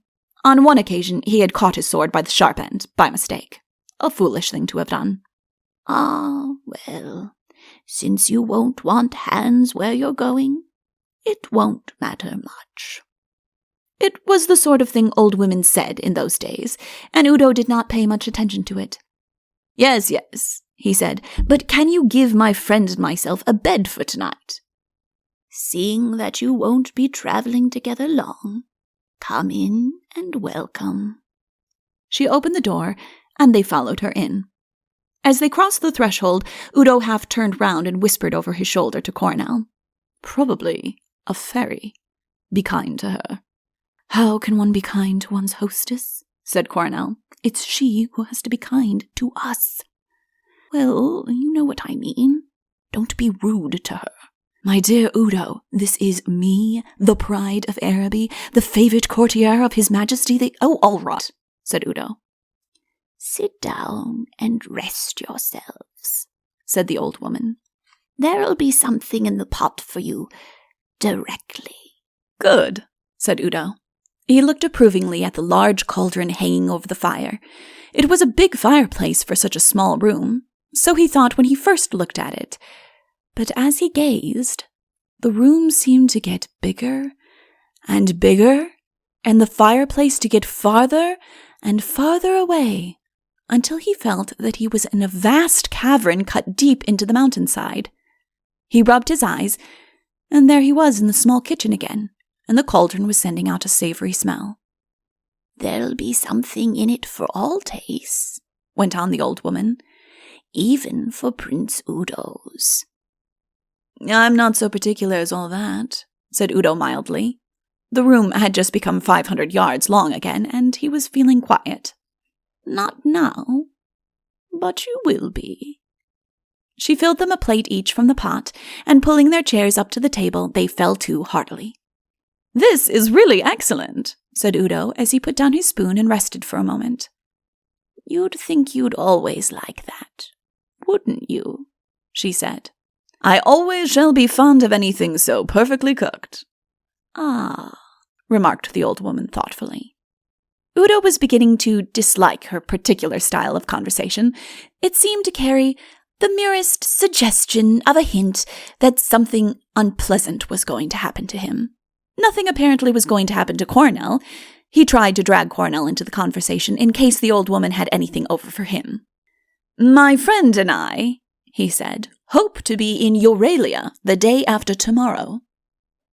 "No harm in hoping," was the answer. "Dear me, is something going to happen to us on the way?" "Depends what you call us." Coronel pushed back his chair and got up. "I know what's going to happen to me," he said. "I'm going to sleep." "Well," said Udo, getting up too, "we've got a long day before us tomorrow, and apparently we are in for an adventure. We are in for an adventure of some sort." He looked anxiously at the old woman, but she made no sign. "And so, let's to bed." "This way," said the old woman, and by the light of a candle she led them upstairs. Udo slept badly. He had a feeling, just as you have, that something was going to happen to him, and it was with some surprise that he woke up in the morning to find himself much as he was when he went to bed. He looked at himself in the glass. He invited Coronel to gaze at him, but neither could discover that anything was the matter. "After all," said Udo, "I don't suppose she meant anything. These old women get into a way of talking like that. If anybody is going to be turned into anything, it's much more likely to be you." "Is that why you brought me with you?" asked Coronel. I suppose that by this time they had finished their dressing. Roger Scurvylegs tells us nothing on such important matters, no doubt for modesty. "Next morning they rose," he says, and disappoints us of a picture of Udo brushing his hair. They rose and went down to breakfast. The old woman was in a less cryptic mood at breakfast. She was particularly hospitable to Udo, and from some secret store produced an unending variety of good things for him to eat. To Coronel, it almost looked as if she were fattening him up for something, but this suggestion was received with such bad grace by Udo that he did not pursue the subject. As soon as breakfast was over, they started off again. From one of the many bags of gold he carried, Udo had offered some acknowledgment to the old woman, but she had refused to take it. "Nay, nay," she said. "I shall be amply rewarded before the day is out." And she seemed to be smiling to herself, as if she knew of some joke which the prince and Coronel did not yet share. "I like today," said Coronel as they rode along. "There's a smell of adventure in the air. Red roofs, green trees, blue sky, white road. I could fall in love today." "Who with?" said Udo suspiciously. "Anyone. That old woman, if you like." "Oh, don't talk of her," said the prince with a shudder. "Coronel, hadn't you a sense of being out of some joke that she was in?" "Perhaps we shall be in it before long. I could laugh very easily on a morning like this." "Oh, I can see a joke as well as anyone," said Udo. "Don't be afraid that I shan't laugh too. No doubt it will make a good story, whatever it is, to tell the Princess Hyacinth. Coronel," he added solemnly, the thought having evidently only just occurred to him, "I am all impatience to help that poor girl in her trouble." And as if to show his impatience, he suddenly gave the reins a shake and cantered ahead of his companion. Smiling to himself, Coronel followed at his leisure. They halted at midday in a wood, and made a meal from some provisions which the old woman had given them, and after they had eaten, Udo lay down on a mossy bank and closed his eyes. "I'm sleepy," he said. "I had a restless night. Let's stay here a while. After all, there's no hurry." "Personally," said Coronel, "I'm all impatience to help that—" "I tell you, I had a very bad night," said Udo crossly. "Oh, well, I shall go off and look for dragons. Coronel, the dragon slayer. Goodbye." "Only half an hour," said Udo. "Right."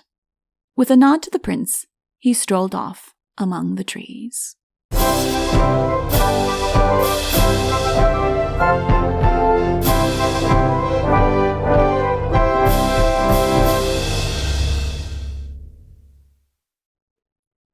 Chapter 9. They are afraid of Udo. This is a painful chapter for me to write. Mercifully, it is to be a short one. Later on, I shall become used to the situation, inclined, even, to dwell upon its humorous side. But for the moment, I cannot see beyond the sadness of it. That to a prince of the royal house of Araby and such an estimable young man as Udo, those things should happen. Roger Scurvylegs frankly breaks down over it. "That abominable woman," he says, meaning, of course, Belvane, and he has hysterics for more than a page. Let us describe it calmly. Coronel came back from his stroll in the same casual way in which he had started, and dropped down lazily upon the grass to wait until Udo was ready to mount. He was not thinking of Udo. He was wondering if Princess Hyacinth had an attendant of surpassing beauty, or a dragon of surpassing malevolence, if, in fact, there were any adventures in Euralia for a humble fellow like himself. "Coronel?" said a small voice behind him. He turned round indifferently. "Hello, Udo, where are you?" he said. Isn't it time we were starting? We aren't starting, said the voice. What's the matter? What are you hiding in the bushes for? Whatever's the matter, Udo? I'm not very well. My poor Udo, what's happened? He jumped up and made towards him. Stop! Shrieked the voice. I command you! Coronel stopped. Your Royal Highness's commands? He began rather coldly. There was an ominous sniffing from the bushes. Coronel, said an unhappy voice at last. I think I'm coming out. Wondering what it all meant, Coronel waited in silence. Yes, I am coming out, Coronel, said the voice. But you mustn't be surprised if I don't look very well. I'm... Coronel, here I am, said Udo pathetically, and he stepped out. Coronel didn't know whether to laugh or to cry. Poor Prince Udo! He had the head and the long ears of a rabbit, and in some unfortunate way a look of the real Prince Udo in spite of it.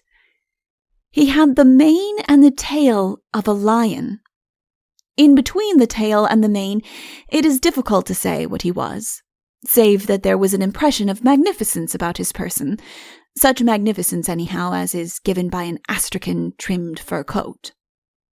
Coronel decided that it was an occasion for tact. "Ah, here you are," he said cheerfully. "Shall we get along?" Don't be a fool, Coronel, said Udo, almost crying. Don't pretend that you can't see that I've got a tail. Why, bless my soul, so you have. A tail. Well, think of that. Udo showed what he thought of it by waving it peevishly. This is not a time for tact, he said. Tell me what I look like. Coronel considered for a moment. Really, frankly? He asked.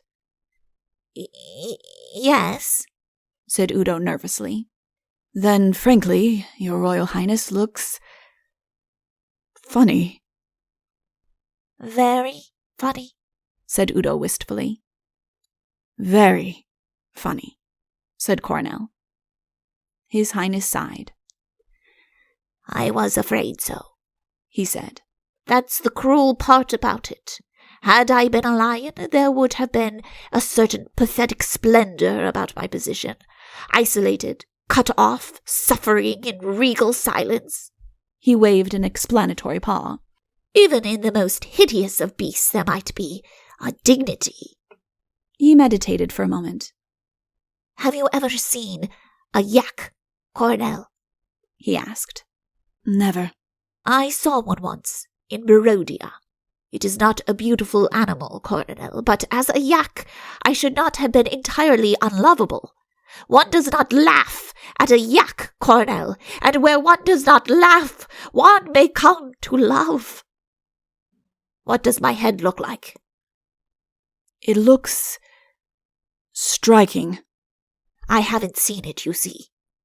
To one who didn't know your Royal Highness, it would convey the impression of a rabbit. Udo laid his head between his paws and wept. A rabbit, he sobbed. So undignified, so lacking in true pathos, so... And not even a whole rabbit, he added bitterly. How did it happen? I don't know, Coronel. I just went to sleep and woke up feeling rather funny, and... He sat up suddenly and stared at Coronel. It was that old woman did it! You mark my words, Coronel! She did it! Why should she? I don't know. I was very polite to her. Don't you remember my saying to you, be polite to her, because she's probably a fairy? You see, I saw through her disguise at once. Coronel, what shall we do? Let's hold a council of war and think it over. So they held a council of war. Prince Udo put forward 2 suggestions. The first was that Coronel should go back on the morrow and kill the old woman. The second was that Coronel should go back that afternoon and kill the old woman. Coronel pointed out that as she had turned Prince Udo into a... Quite so, said Udo. It was likely that she alone could turn him back again, and that in that case he had better only threaten her. I want somebody killed, said Udo rather naturally. Suppose, said Coronel, you stay here for 2 nights while I go back and see the old witch and make her tell me what she knows. She knows something, I'm certain. Then we shall see better what to do. Udo mused for a space. Why didn't they turn you into anything? He asked. Really, I don't know. Perhaps because I'm too unimportant? Yes, that must be it. He began to feel a little brighter. Obviously, that's it. He caressed a whisker with one of his paws. They were afraid of me. He began to look so much happier that Coronel thought it was a favorable moment in which to withdraw. Shall I go now, Your Royal Highness? Yes, you may leave me. And shall I find you here when I come back? You may or you may not, Coronel. You may or you may not. Afraid of me, he murmured to himself. Obviously. And if I don't? Then return to the palace. Goodbye, Your Royal Highness. Udo waved a paw at him. Goodbye, goodbye. Coronel got on his horse and rode away. As soon as he was out of earshot, he began to laugh.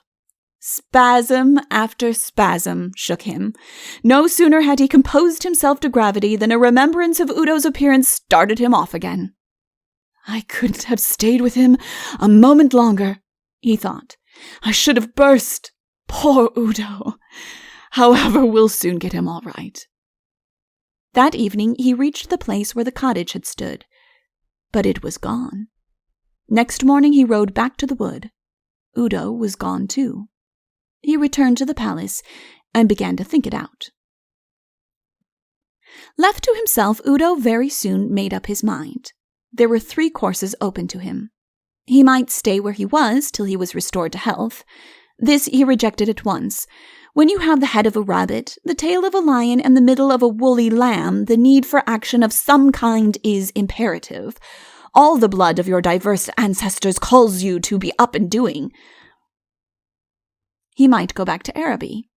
To Araby, where he was so well known, so respected, so popular? To Araby, where he rode daily among his father's subjects, that they might have the pleasure of cheering him? How awkward for everybody. On to Euralia, then. Why not? The Princess Hyacinth had called for him. What devotion it showed if he came to her even now in his present state of bad health. She was in trouble, enchanters, wizards, whatnots. Already then he had suffered in her service, so at least he would say, and so possibly it might be. Coronel had thought him funny, but women had not much sense of humor as a rule. Probably as a child Hyacinth had kept rabbits, or lambs. She would find him strokable. And the lion in him, in his tail, his fierce mane, she would find that inspiring. Women like to feel that there is something fierce, untamable in the man they love. Well, there it was. It was not as if he had Coronel with him. Coronel and he, in his present health, could never have gone into Euralia together. The contrast was too striking. But he alone, Hyacinth's only help. Surely she would appreciate his magnanimity. Also, he had told himself a moment ago there was quite a chance that it was Euralian enchanter who had put this upon him to prevent him helping Hyacinth. If so, he had better go to Euralia in order to deal with that enchanter. For the moment, he did not see exactly how to deal with him, but no doubt he would think of some tremendously cunning device later on. To Euralia, then, with all dispatch. He trotted off, As Coronel had said, they were evidently afraid of him.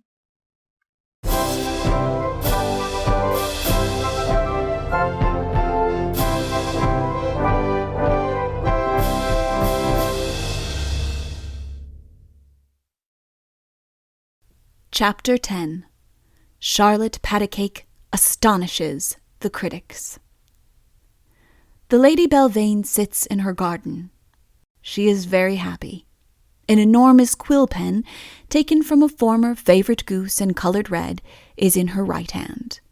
The hair of her dark head, held on one side, touches the paper whereon she writes, and her little tongue peeps out between her red lips. Her left hand taps the table. 1, 2, 1, 2, 1, 2, 1, 2, 1, 2. She is composing. Wonderful woman. You remember that scene with the Princess Hyacinth? I feel we want a little outside help in our affairs. A fortnight of suspense before Prince Udo arrived. What had the ring done to him? At the best, even if there would be no Udo at all to interfere, nevertheless she knew that she had lost her footing at the palace. She and the princess would now be open enemies. At the worst, those magic rings were so untrustworthy. A prince still powerful and now seriously annoyed might be leagued against her. Yet she composed. And what is she writing? She is entering for the competition in connection with the Encouragement of Literature scheme, the last scheme which the princess had signed. I like to think of her peacefully writing at a time when her whole future hung in the balance. Roger sneers at her.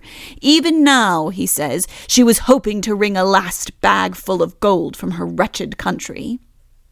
I deny emphatically that she was doing anything of the sort. She was entering for a duly authorized competition under the pen name of Charlotte Patacake. The fact that the Countess Belvane, according to the provisions of the scheme, was sole judge of the competition is beside the point. Belvane's opinion of Charlotte Patacake's poetry was utterly sincere and uninfluenced in any way by monetary considerations. If Patacake were rewarded the first prize, it would be because Belvane honestly thought she was worth it. The other fact, by way of defense against Roger's slanders, as judge, Belvane had chosen the subject of the prize poems. Now, Belvane and Patacake both excelled in the lighter forms of lyrical verse, yet the subject of the poem was to be epic. The Barodia-Euralian War, no less. How many modern writers would be as fair? The Barodia-Euralian War. This line is written in gold, and by itself would obtain a prize in any local competition. King Merriwig I rode out to war, as many other kings had done before. 500 men behind him marched to fight.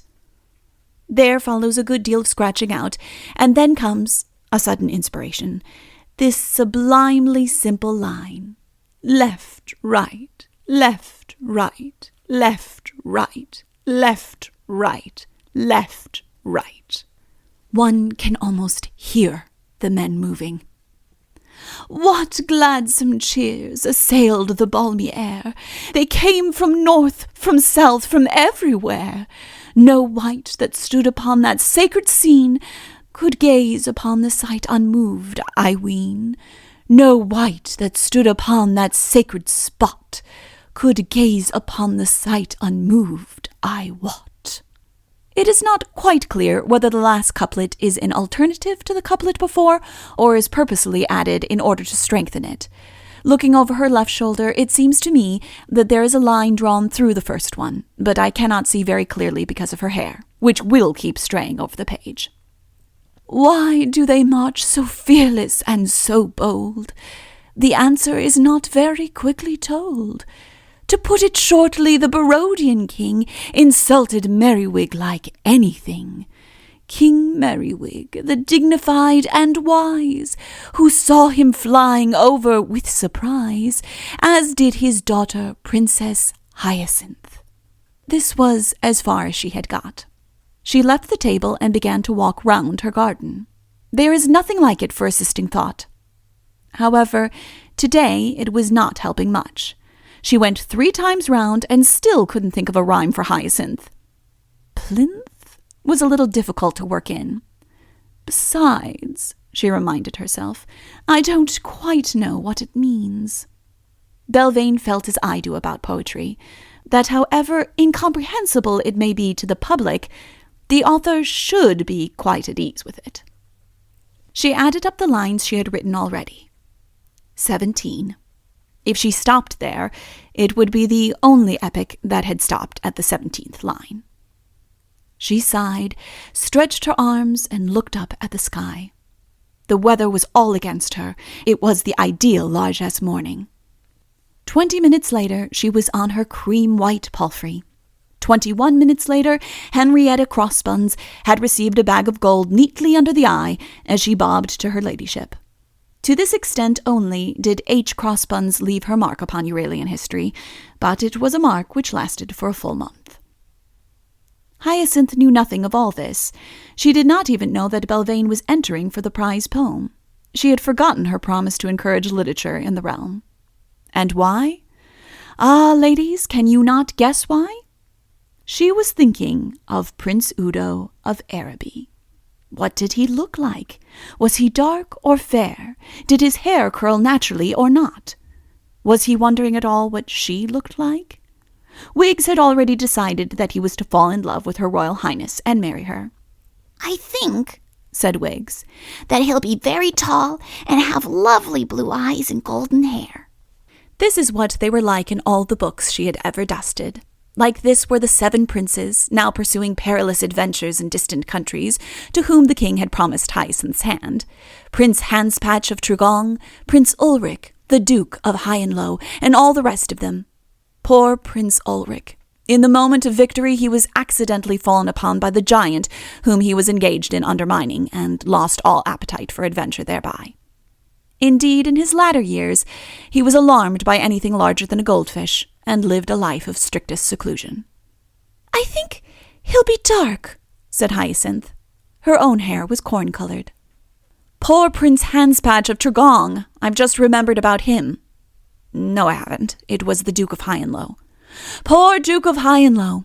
A misunderstanding with a wizard having caused his head to face the wrong way round, he was so often said goodbye to at the very moment of arrival that he gradually lost his enthusiasm for social enterprises and confined himself to his own palace, where his acrobatic dexterity in supplying himself with soup was a constant source of admiration to his servants. However, it was Prince Udo of whom they were thinking now. The messenger had returned from Araby. His Royal Highness must be expected on the morrow. I do hope he'll be comfortable in the purple room, said Hyacinth. I wonder if it wouldn't have been better to have left him in the blue room, after all. They had had him in the blue room 2 days ago, until Hyacinth thought that perhaps he would be more comfortable in the purple room after all. The purple room has the best view, said Wiggs helpfully. And it gets the sun. Wiggs, don't forget to put some flowers there. And have you given him any books? I have. I gave him 2, said Wiggs. Quests for Princes and Wild Animals at Home. Oh, I'm sure he'll like those. Now, let's think what we shall do when he comes. He'll arrive sometime in the afternoon. Naturally, he will want a little refreshment. Would he like a picnic in the forest? Asked Wiggs. I don't think anyone wants a picnic after a long journey. I love picnics. Yes, dear, but you see, Prince Udo's much older than you, and I expect he's had so many picnics that he's tired of them. I suppose really I ought to receive him in the throne room, but that's so stuffy, said Wiggs. That's just it. We should feel uncomfortable with each other the whole time. I think I shall receive him up here. I never feel so nervous in the open air. Will the Countess be here? Asked Wiggs. No, said the princess coldly. At least, she corrected herself, she will not be invited. Good afternoon, Countess. It was like her, thought Hyacinth, to arrive at that very moment. Belvane curtsied low. Good afternoon, Your Royal Highness. I am here purely on a matter of business. I thought it my duty to inform your Royal Highness of the result of the Literature Prize." She spoke meekly, and as one who forgave Hyacinth for her unkindness towards her. "Certainly, Countess. I shall be glad to hear." The Countess unrolled a parchment. "The prize has been won," she said, "by—" She held the parchment a little closer to her eyes. "by Charlotte Patacake." "Oh, yes? Who is she?" "A most deserving woman, your Royal Highness. If she is the woman I'm thinking of, a most deserving person, to whom the money will be more than welcome. Her poem shows a sense of values combined with breadth and distance such as I have seldom seen equaled. The technique is only excelled by the, shall I say, temperamentality, the boldness of the colouring, by the, how shall I put it, the firmness of the outline. In short, said the princess, you like it.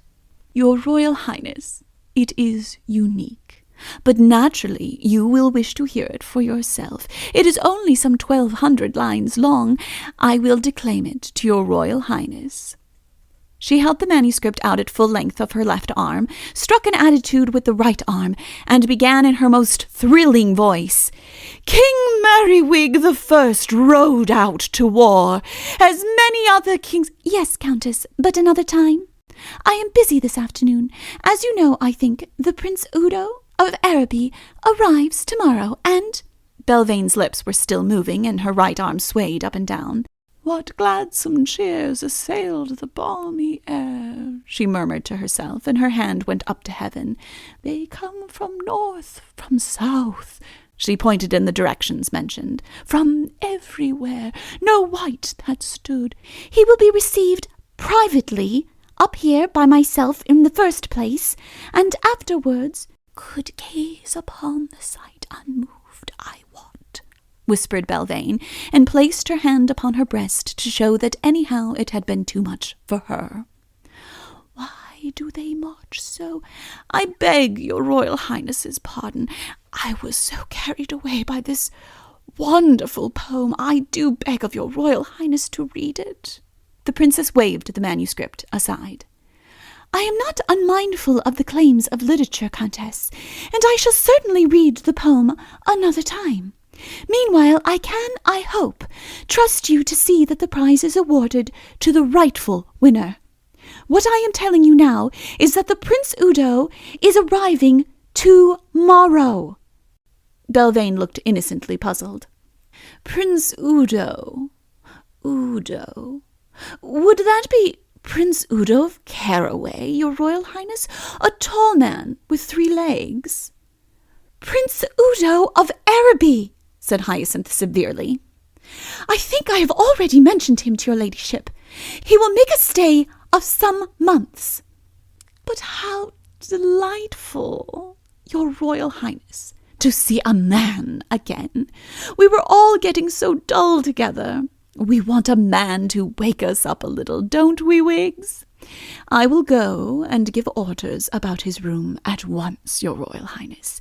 You will wish him to be in the purple room, of course?" That settled it. "He will be in the blue room," said Hyacinth decidedly. "Certainly, your Royal Highness. Fancy, Wiggs, a man again! I will go and see about it now, if I may have your Royal Highness's leave to withdraw." A little mystified by Belvane's manner, Hyacinth inclined her head, and the Countess withdrew.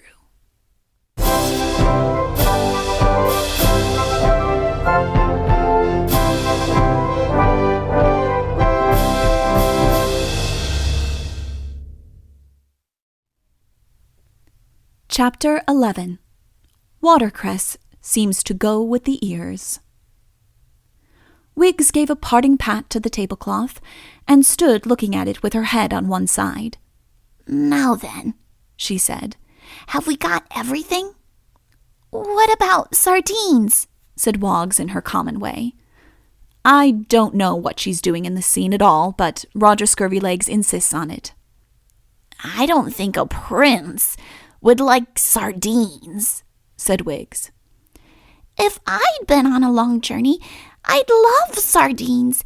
It is a very long journey from Araby, isn't it? Awful long. Why, it's taken him nearly a week. Perhaps, she added hopefully, he's had something on the way.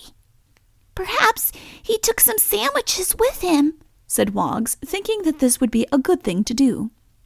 What do you think he'll be like, Woggs? Woggs thought for a long time. Like the king, she said. Only different, she added as an afterthought. Up came the princess for the 5th time that afternoon, all excitement. Well, she said, is everything ready? Yes, Your Royal Highness, except Woggs and me didn't quite know about sardines. The princess laughed happily. I think there will be enough there for him. It all looks very nice. She turned round and discovered behind her the last person she wanted to see just then. The last person she wanted to see just then curtsied effectively. "Forgive me, Your Royal Highness," she said profusely, "but I thought I had left Charlotte Patacake's priceless manuscript up here. No, evidently I was mistaken, Your Royal Highness. I will withdraw, Your Royal Highness, as I know Your Royal Highness would naturally wish to receive His Royal Highness alone." Listening to this speech, one is impressed with Woggs's method of calling everybody Mum. "Not at all, Countess," said Hyacinth coldly. "We would prefer you to stay and help us receive His Royal Highness. He is a little late, I think." Belvane looked unspeakably distressed. "Oh, I do hope that nothing has happened to him on the way," she exclaimed.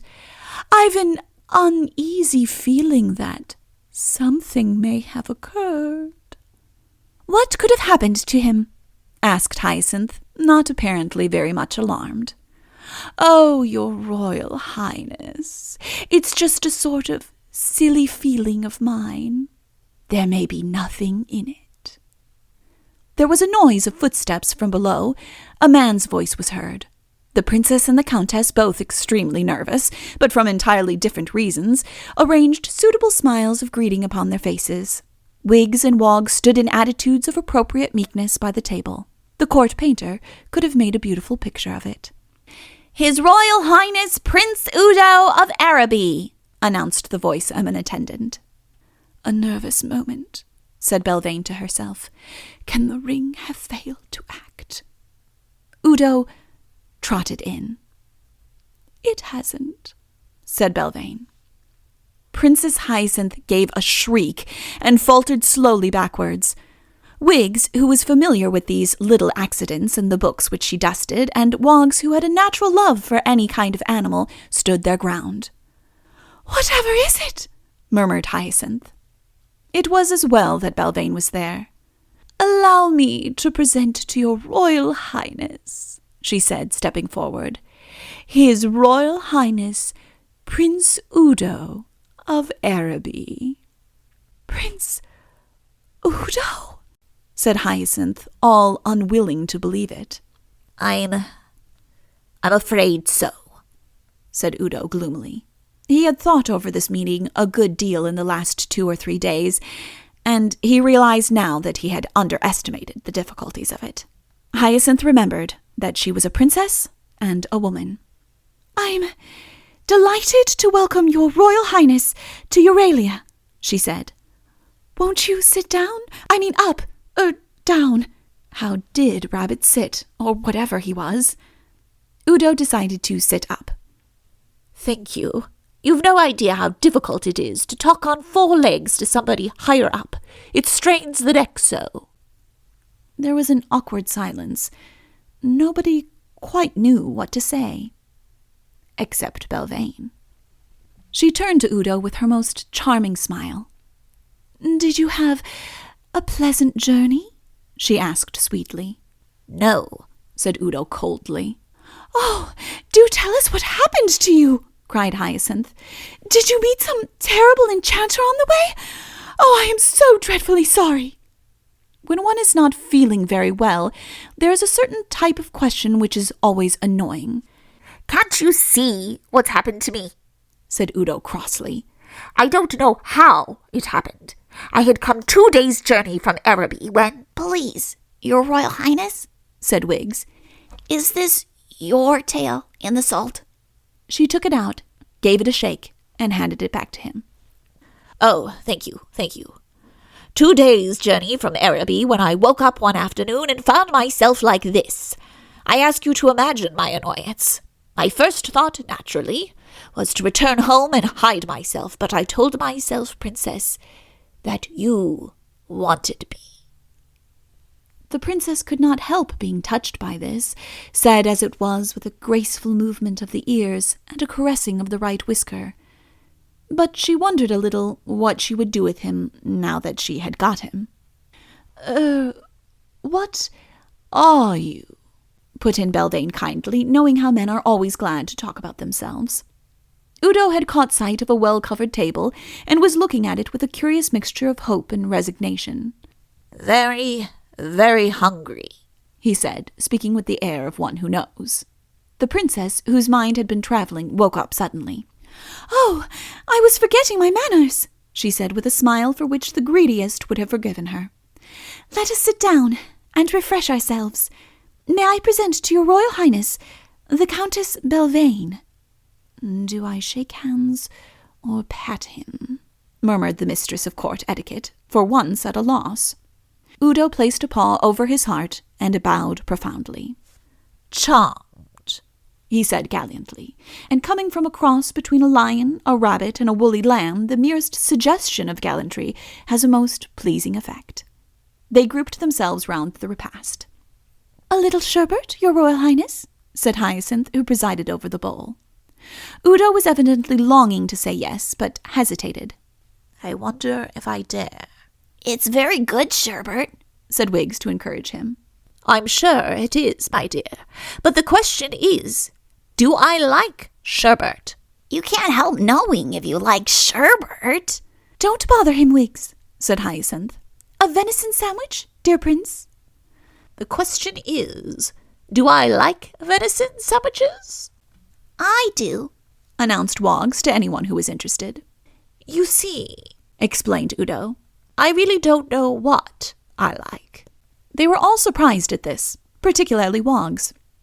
Belvane, who was enjoying herself too much to wish to do anything but listen, said nothing, and it was the princess who obliged Udo by asking him what he meant. It was a subject upon which he was longing to let himself go to somebody. "Well," he said, expanding himself a little so that Wiggs had to remove his tail this time from the custard. "What am I?" Nobody ventured to offer an opinion.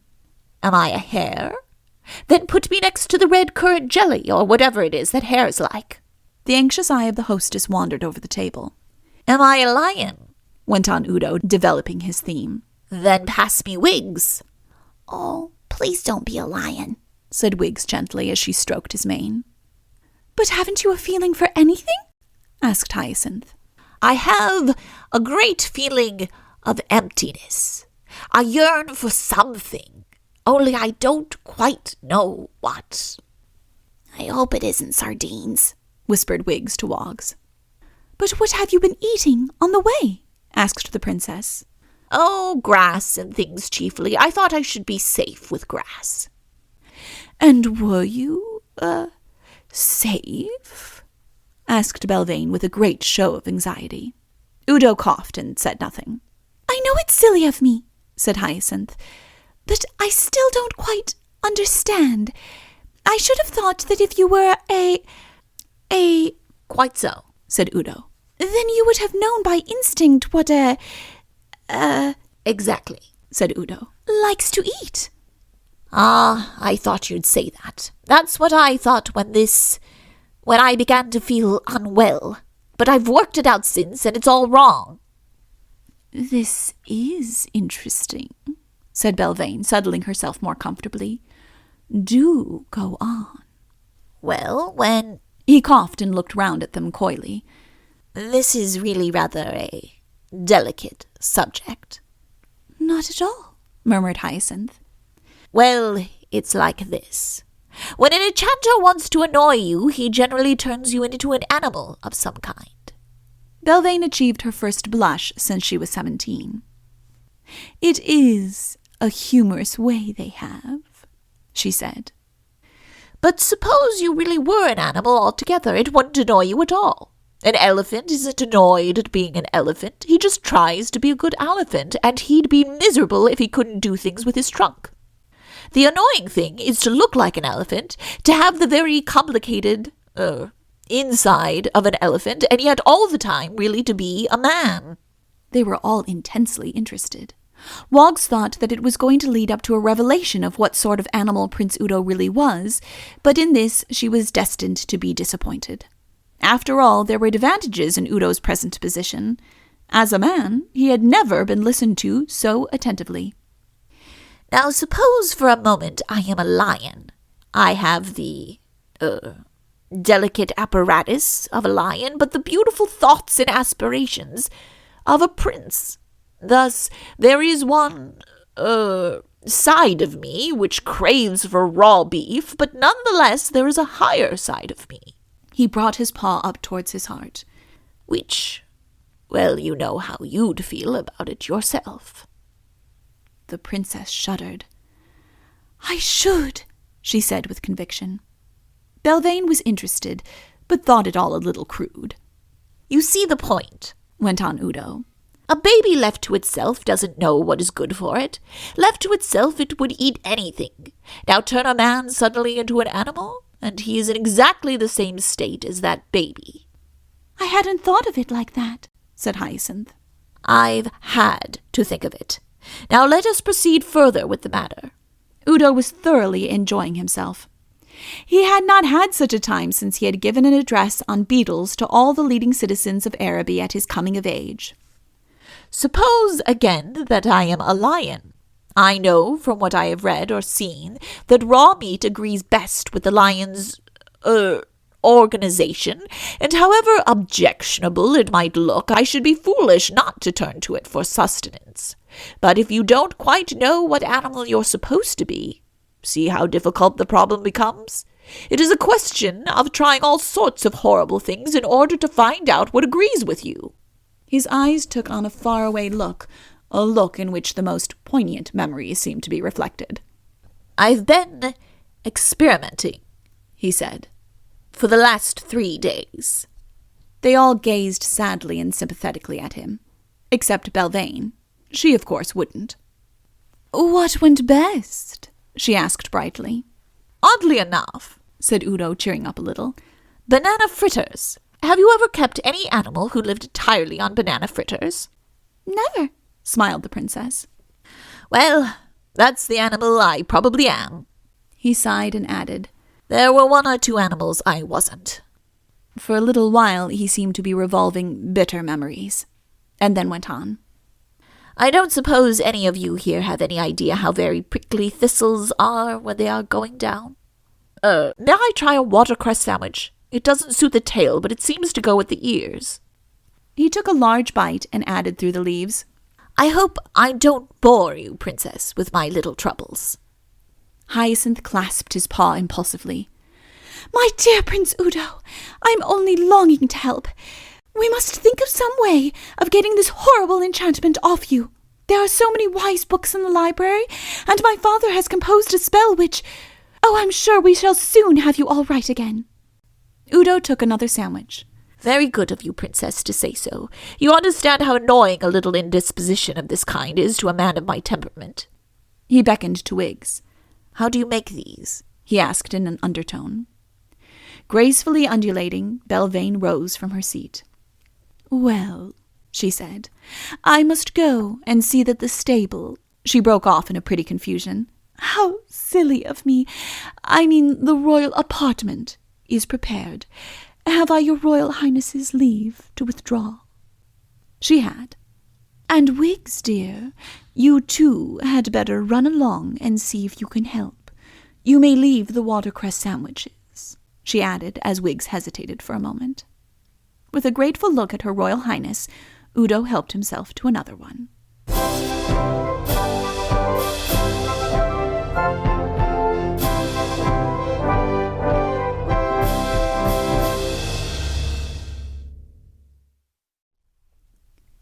Chapter 12. We decide to write to Udo's father. "Now, my dear princess," said Udo as soon as they were alone, "let me know in what way I can help you." "Oh, Prince Udo," said Hyacinth earnestly, "it is so good for you to have come. I feel that this little accident is really my fault for having asked you here." "Not at all, dear lady. It is the sort of little accident that might have happened to anybody, anywhere. If I can still be of assistance to you, pray inform me. Though my physical powers may not for the moment be quite what they were, I flatter myself that my mental capabilities are in no way diminished." He took another bite of his sandwich and wagged his head wisely at her. "Let's come over here," said Hyacinth. She moved across to an old stone seat in the wall, Udo following with the plate, and made room for him by her side. There is, of course, a way of indicating to a gentleman that he may sit next to you on the Chesterfield and tell you what he has been doing in town lately. And there is also another way of patting the sofa for Fido to jump up and "Be a good boy and lie down, sir."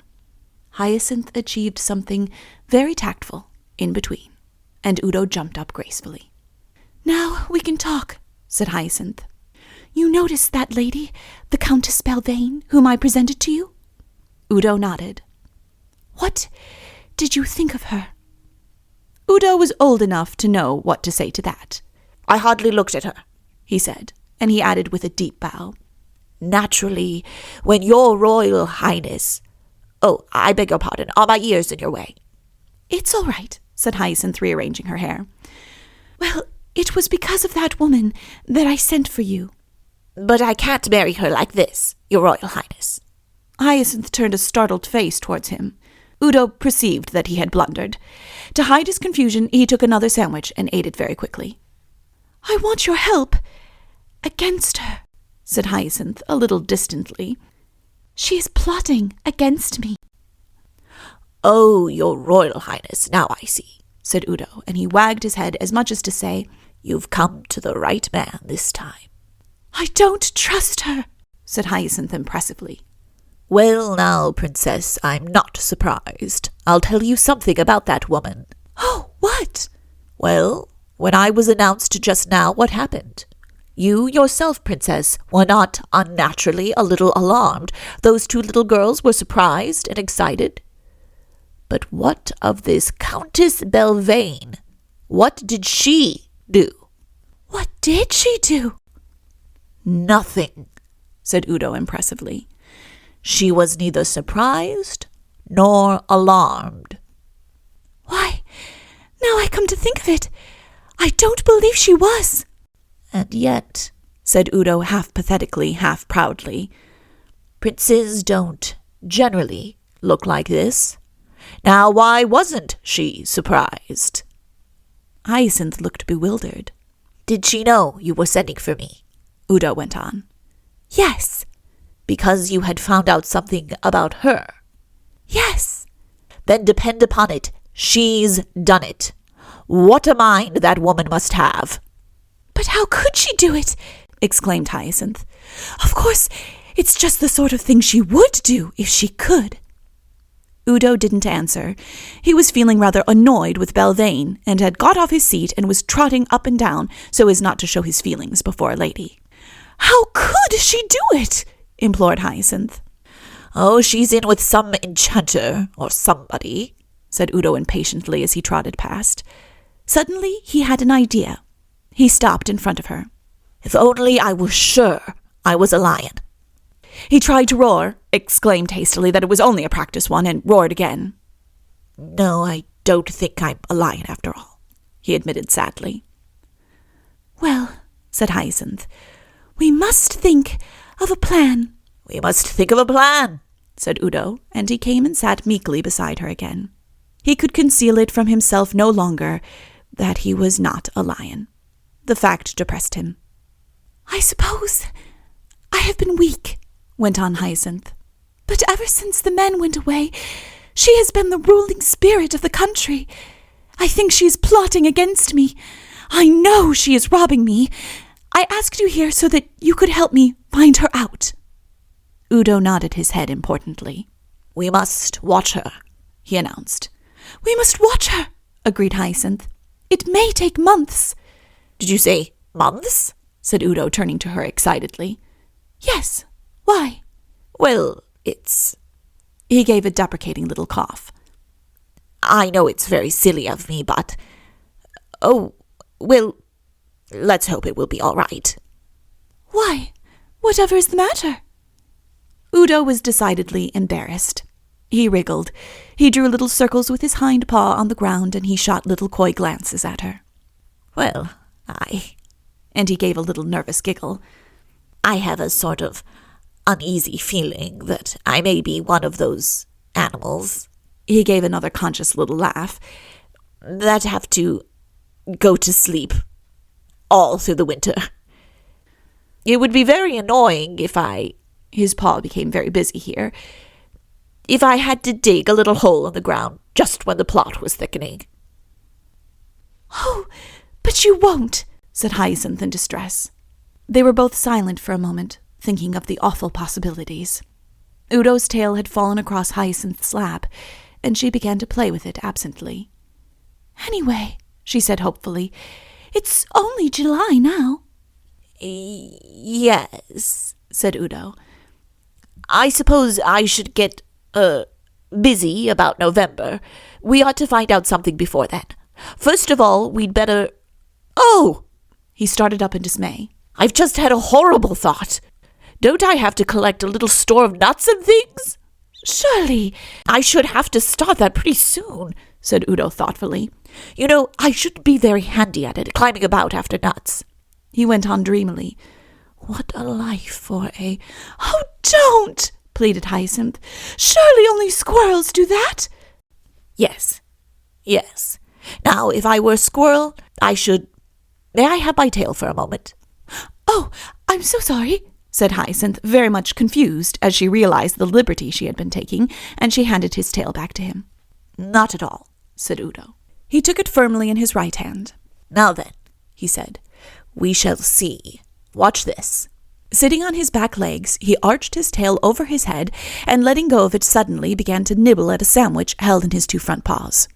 A pretty picture for an artist, but a bad model. The tail fell with a thud to the ground. "There," said Udo triumphantly. "That proves it. I'm not a squirrel." "Oh, I'm so glad," said Hyacinth, completely convinced, as anyone would have been by this demonstration. "Yes, well, that's all right then. Now we can make our plans. First of all, we'd better—" He stopped suddenly, and Hyacinth saw that he was gazing at his tail. "Yes," she said encouragingly. He picked up his tail and held it out in front of him. There was a large knot in the middle of it. "Now what have I forgotten?" he said, rubbing his head thoughtfully. Poor Hyacinth. "Oh, dear Prince Udo, I'm so sorry. I'm afraid I did that without thinking." Udo, the gallant gentleman, was not found wanting.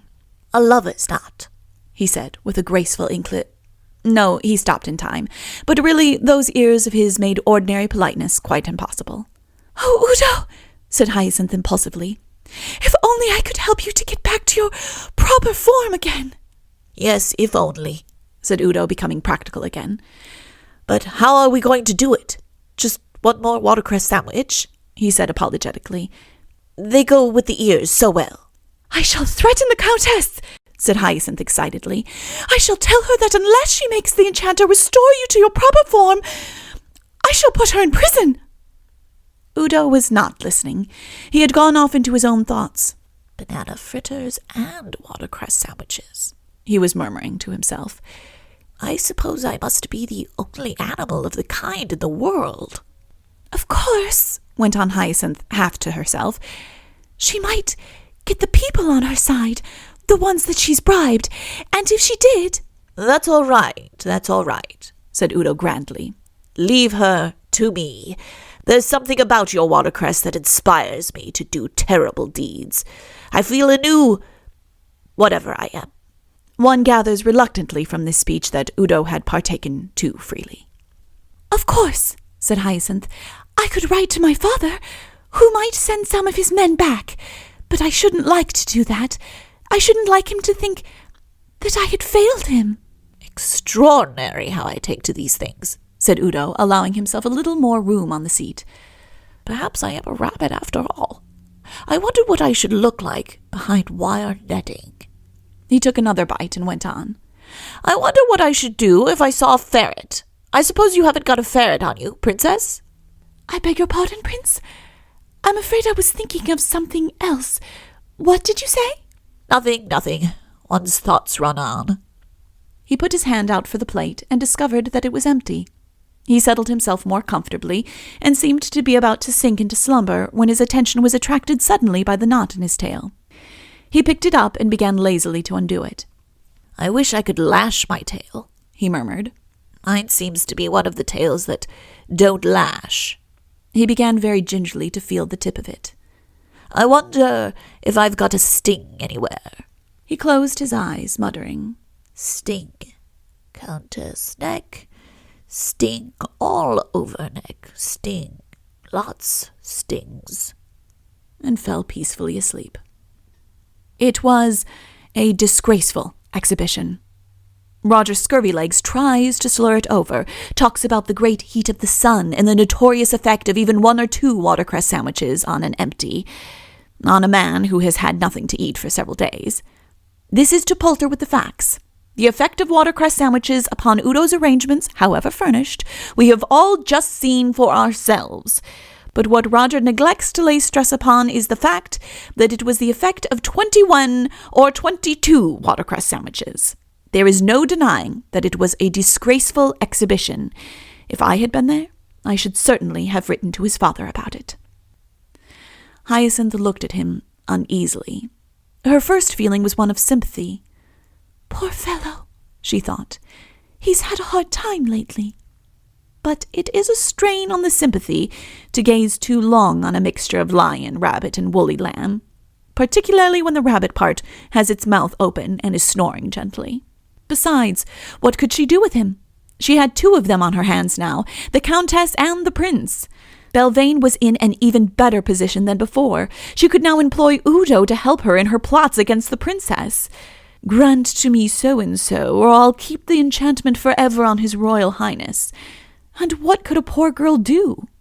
Well, she would have to come to some decision in the future.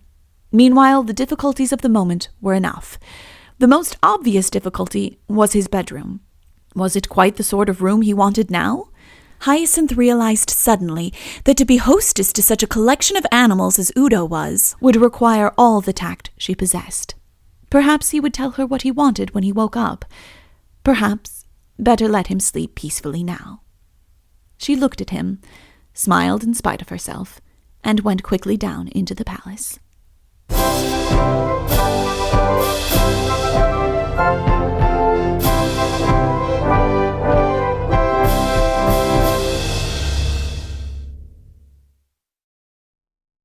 Chapter 13.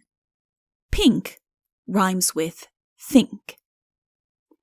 Udo awoke, slightly refreshed, and decided to take a firm line with the Countess at once. He had no difficulty about finding his way down to her. The palace seemed to be full of servants, all apparently busy about something which brought them for a moment in sight of the newly arrived prince, and then whisked them off, hand to mouth and shoulders shaking. By one of these, with more control over her countenance than the others, an annoyed Udo was led into Belvane's garden. She was walking up and down the flagged walk between her lavender hedges, and as he came in, she stopped and rested her elbows on her sundial and looked mockingly at him, waiting for him to speak. "Between the showers I mark the hours," said the sundial, on the suggestion of Belvane one wet afternoon. But for the moment the Countess was in the way. "Ah, here we are," said Udo in rather a nasty voice. Here we are, said Belvane sweetly. All of us. Suddenly she began to laugh. Oh, Prince Udo, she said. You'll be the death of me. Count me as one more of your victims.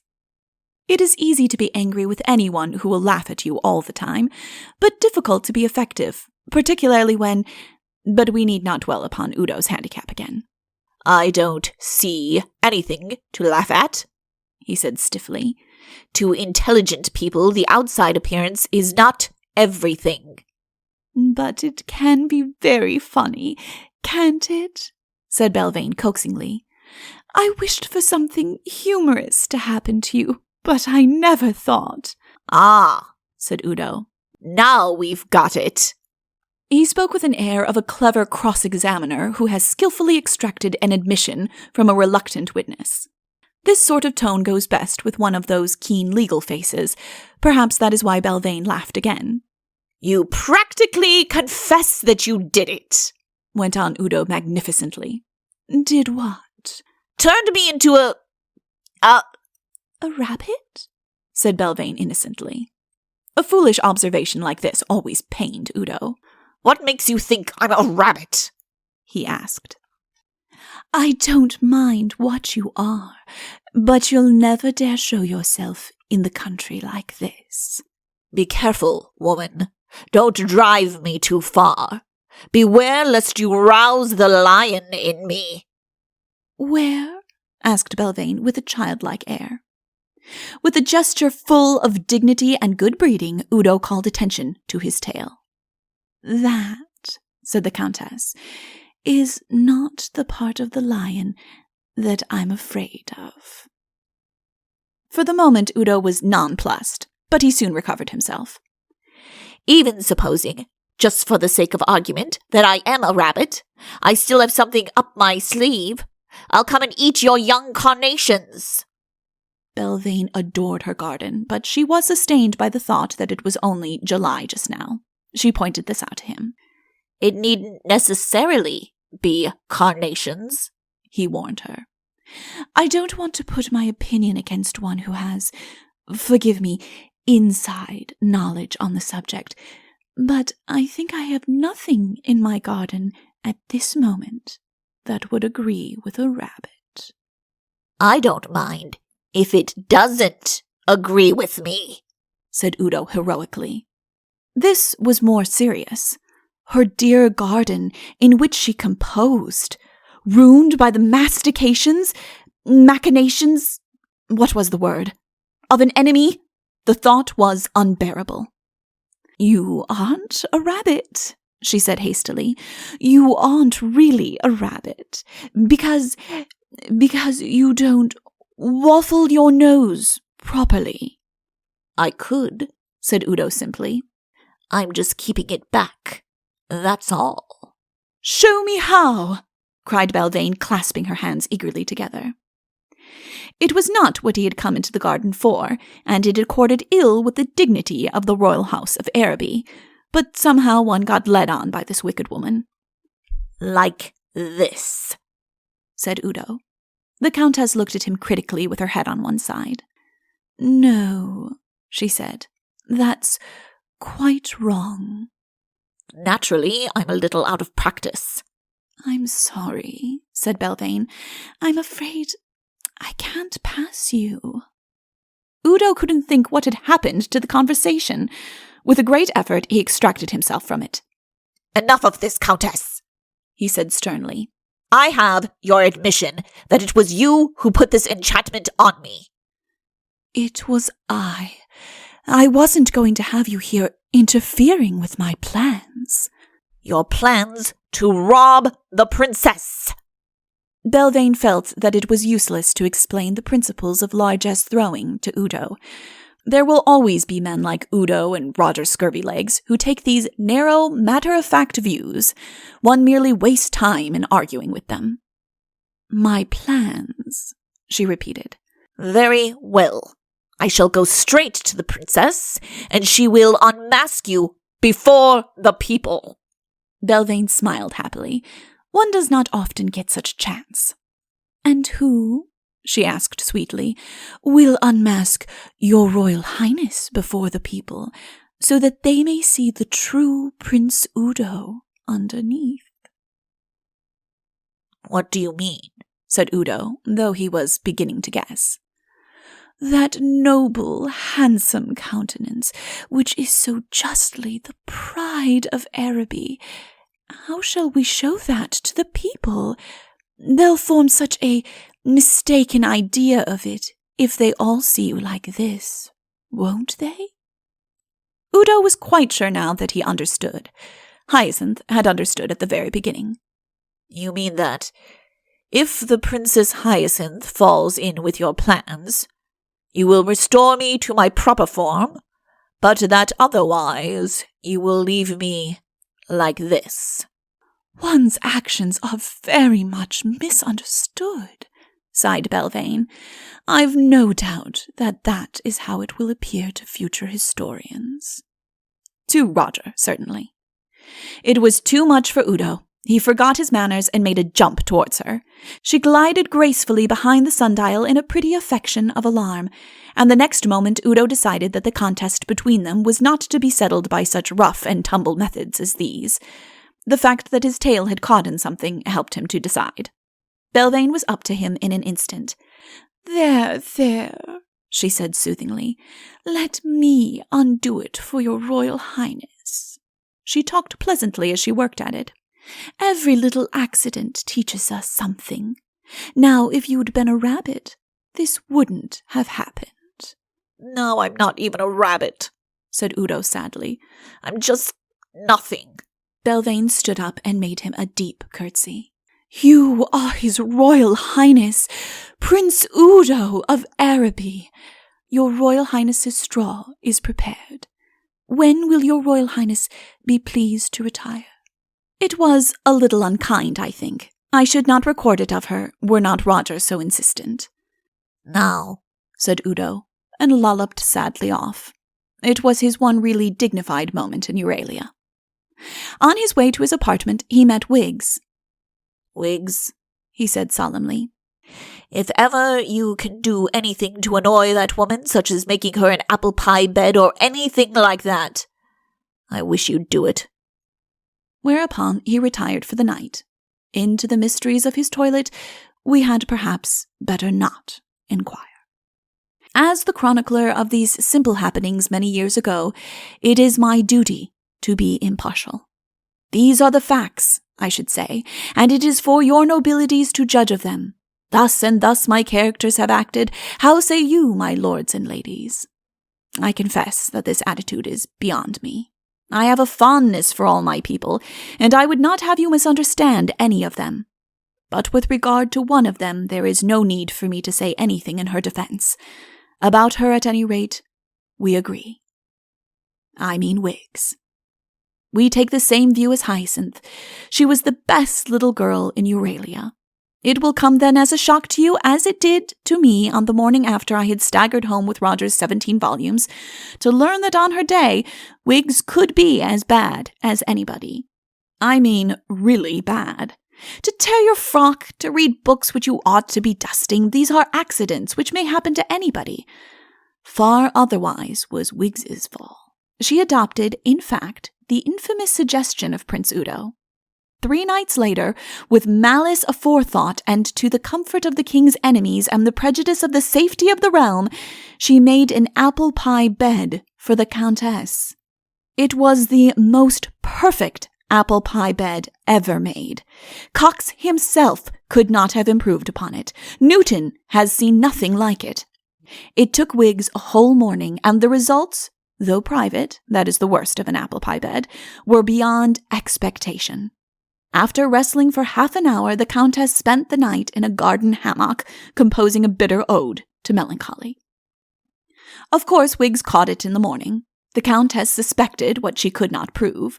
Wiggs, now in for a thoroughly bad week, realized that it was her turn again. What should she do? An inspiration came to her. She had been really bad the day before. It was a pity to waste such perfect badness as that. Why not have the one bad wish to which the ring entitled her? She drew the ring out from its hiding place round her neck. I wish, she said, holding it up. I wish that the Countess Belvane. She stopped to think of something that would really annoy her. I wish that the Countess shall never be able to write another rhyme again. She held her breath, expecting a thunderclap or some other outward token of the sudden death of Belvane's muse. Instead, she was struck by the extraordinary silence of the place. She had a horrid feeling that everybody else was dead, and realizing all at once that she was a very wicked little girl, she ran up to her room and gave herself up to tears. May you, dear sir or madam, repent as quickly. However, this is not a moral work. An hour later, Wiggs came into Belvane's garden, eager to discover in what way her inability to rhyme would manifest itself. It seemed that she had chosen the exact moment. In the throes of composition, Belvane had quite forgotten the apple pie bed, so absorbing is our profession. She welcomed Wiggs eagerly, and taking her hand, led her towards the roses. I have just been talking to my dear roses, she said. Listen.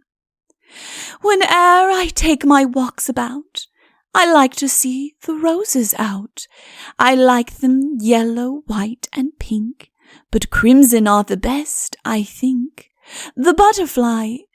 But we shall never know about the butterfly. It may be that Wiggs has lost us here a thought on Lepidoptera, which the world can ill spare. For she interrupted breathlessly. When did you write that? I was just making it up when you came in, dear child. These thoughts often come to me as I walk up and down my beautiful garden. The butterfly. But Wiggs had let go her hand and was running back to the palace. She wanted to be alone to think this out. What had happened? That it was truly a magic ring, as the fairy had told her, she had no doubt. That her wish was a bad one, that she had been bad enough to earn it, she was equally certain. What, then, had happened? There was only one answer to her question. The bad wish had been granted to someone else. To whom? She had lent the ring to nobody. True, she had told the princess all about it, but... Suddenly, she remembered. The Countess had had it in her hands for a moment. Yes, and she had sent her out of the room, and... So many thoughts crowded into Wiggs's mind at this moment that she felt she must share them with somebody. She ran off to find the princess.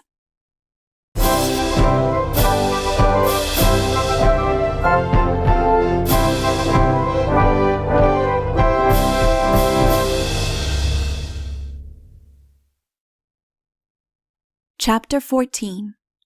Why can't you be like Wiggs? Hyacinth was with Udo in the library. Udo spent much of his time in the library nowadays, for surely in one of those many books was to be found some advice to a gentleman in temporary difficulties suitable to a case like his. Hyacinth kept him company sadly. It had been such a brilliant idea inviting him to Euralia. How she wished now that she had never done it. Well, Wiggs, she said with a gentle smile, what have you been doing with yourself all the morning? Udo looked up from his mat and nodded to her. I found out, said Wiggs excitedly. It was the Countess who did it. Udo surveyed her with amazement. The Princess Hyacinth, he said, has golden hair. One discovers these things gradually. He returned to his book. Wiggs looked bewildered. He means, dear, said Hyacinth, that it is quite obvious that the Countess did it, and we have known about it for days. Udo wore, as far as his face would permit, the slightly puffy expression of one who has just said something profoundly ironical and is feeling self-conscious about it. Oh, said Wiggs in such a disappointed voice that it seemed as if she were going to cry. Hyacinth, like the dear that she was, made haste to comfort her. We didn't really know, she said. We only guessed it. But now that you have found out, I shall be able to punish her properly. No, don't come with me, she said as she rose and moved towards the door. Stay here and help His Royal Highness. Perhaps you can find the book that he wants. You've read more of them than I have, I expect. Left alone with the prince, Wiggs was silent for a little, looking at him rather anxiously. Do you know all about the Countess? She asked at last. If there's anything I don't know, it must be very bad. Then you know that it's all my fault that you are like this? Oh, dear Prince Udo, I am so dreadfully sorry. What do you mean, your fault? Because it was my ring that did it. Udo scratched his head in a slightly puzzled but quite a nice way. Tell me all about it from the beginning, he said. You have found out something after all, I believe. So Wiggs told her story from the beginning, how the fairy had given her a ring, how the Countess had taken it from her for 5 minutes and had a bad wish on it, and how Wiggs had found her out that very morning. Udo was intensely excited by the story. He trotted up and down the library, muttering to himself. He stopped in front of Wiggs as soon as she had finished. Is the ring still going? He asked. I mean, can you have another wish on it? Yes, just one. Then wish her to be turned into a... He tried to think of something that would meet the case. What about a spider? He said thoughtfully. But that's a bad wish, said Wiggs. Yes, but it's her turn. Oh, but I'm only allowed a good wish now, she added rapturously. And I know what it's going to be. So did Udo. At least he thought he did. Oh, you dear, he said, casting an affectionate look on her. Yes, that's it. That I might be able to dance like a fairy. Udo could hardly believe his ears, and they were adequate enough for most emergencies. But how is that going to help me? He said, tapping his chest with his paw. But it's my ring, said Wiggs. And so of course I'm going to wish that I can dance like a fairy. I've always meant to, as soon as I've been good for a day first. The child was absurdly selfish. Udo saw that he would have to appeal to her in another way. Of course, he began. I've nothing to say against dancing as dancing, but I think you'll get tired of it, just as I shall get tired of lettuce. Wiggs understood now. You mean that I might wish you to be a prince again? Well, said Udo casually, it just occurred to me as an example of what might be called the good wish. Then I shall never be able to dance like a fairy. Neither shall I, if it comes to that, said Udo. Really, the child was very stupid. Oh, it's too cruel, said Wiggs, stamping her foot. I did so want to be able to dance. Udo glanced gloomily into the future. To live forever behind wire netting, he mused, to be eternally frightened by pink-eyed ferrets, to be offered bran mash, whenever one visited week after week, month after month, year after year, century after... How long do rabbits live? But Wiggs was not to be moved. I won't give up my wish, she said passionately. Udo got onto his 4 legs with dignity. Keep your wish, he said.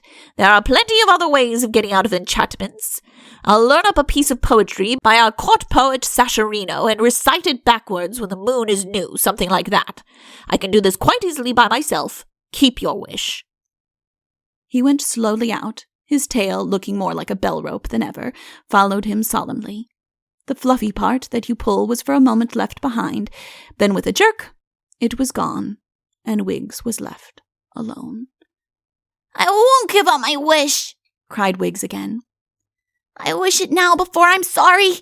She held the ring up. I wish that... She stopped suddenly.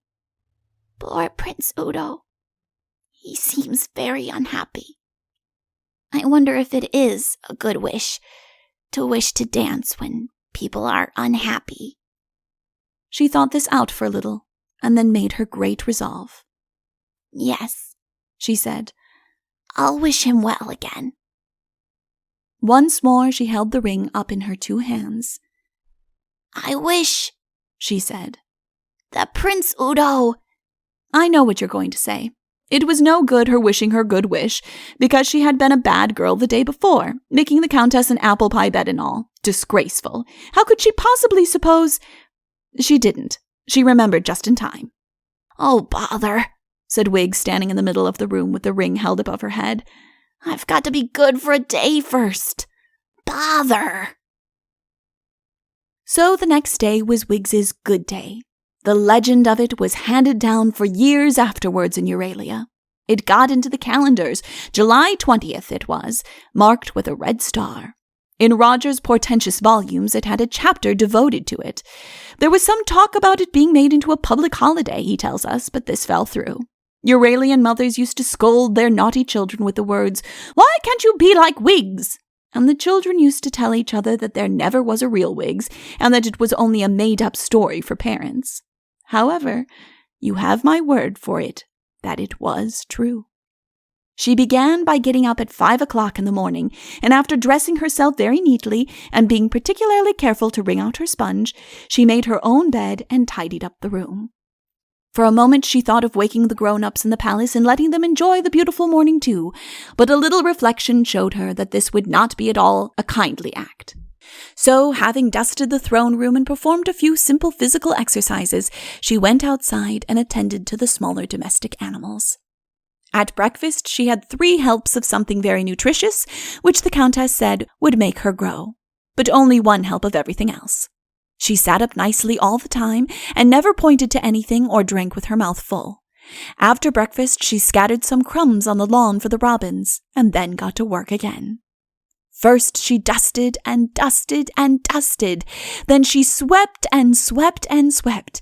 Then she sewed and sewed and sewed. When anybody of superior station or age came into the room, she rose and curtsied and stood with her hands behind her back while she was being spoken to. When anybody said, "I wonder where I put my so-and-so," she jumped up and said, "Let me fetch it," even if it was upstairs. After dinner, she made up a basket of provisions and took them to the old women who lived near the castle. To some of them she sang or read aloud, and when at one cottage she was asked, "Now won't you give me a little dance?" she smiled bravely and said, "I'm afraid I don't dance very well."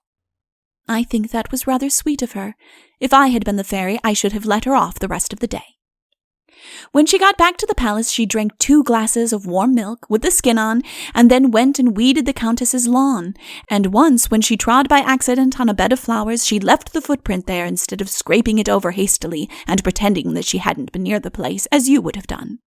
And at 6:30, she kissed everybody good night, including Udo, and went to bed. So ended July the 20th, perhaps the most memorable day in Euralian history. Udo and Hyacinth spent the great day peacefully in the library. A gentleman for all his fur, Udo had not told the princess about Wiggs's refusal to help him. Besides, a man has his dignity. To be turned into a mixture of 3 animals by a woman of 30, and to be turned back again by a girl of 10, is to be too much the plaything of the sex. It was time he did something for himself. Now then, how did that bit of Sasharino's go? Let me see. He beat time with a paw. Blood for something, something, something like that. Blood for, no, it's gone again. I know there was a bit of blood in it. I'm sure you'll get it soon, said Hyacinth. It sounds as though it's going to be just the sort of thing that's wanted. Oh, I shall get it all right. Some of the words have escaped me for the moment, that's all. Blood. You must have heard it, Princess. It's about blood for he who something. You must know the one I mean. I know I've heard of it, said the princess, wrinkling her forehead. Only I can't quite think of it for the moment. It's about, Yes, that's it, said Udo. Then they both looked up at the ceiling with their heads on one side and murmured to themselves. But noon came, and still they hadn't thought of it. After a simple meal, they returned to the library. I think I'd better write to Coronel, said Udo, and ask him about it. I thought you said his name was Sasharino. Oh, this is not the poet, it's just a friend of mine. But he's rather good at this sort of thing. The trouble is that it takes such a long time for a letter to get there and back. At the word letter, Hyacinth started suddenly. "Oh, Prince Udo!" she cried. "I can never forgive myself. I've just remembered the very thing. Father told me in his letter that a little couplet he once wrote was being very useful for, removing things." What sort of things? Said Udo not too hopefully. "Oh, enchantments and things." Udo was a little annoyed at the "and things," as those turning him back into a prince again was as much in the day's work as removing rust from a helmet. "It goes like this," said Hyacinth. "Bow bowl, bill bowl, wowl wowl, will wowl." "It sounds as though it would remove anything," she added with a smile. Udo sat up rather eagerly. "I'll try," he said. "Is there any particular action that goes with it?" "I've never heard of any. I expect you ought to say it as if you meant it." Udo sat on his back paws, and gesticulating freely with his right paw, declaimed, "Bow bowl, bill bowl, woe woe, will woe." He fixed his eyes on his paws, waiting for the transformation. He waited, and waited. Nothing happened. "It must be all right," said Hyacinth anxiously, "because I'm sure Father would know. Try saying it more like this." She repeated the lines in a voice so melting yet withal so dignified that the very chairs might have been expected to get up and walk out. Udo imitated her as well as he could. At about the time when Wiggs was just falling asleep, he repeated it in his 50th different voice. "I'm sorry," said Hyacinth. "Perhaps it isn't so good as Father thought it was." "There's just one chance," said Udo. "It's possible it may have to be said on an empty stomach. I'll try it tomorrow before breakfast." Upstairs, Wiggs was dreaming of the dancing that she had given up forever. And what Belvane was doing, I really don't know.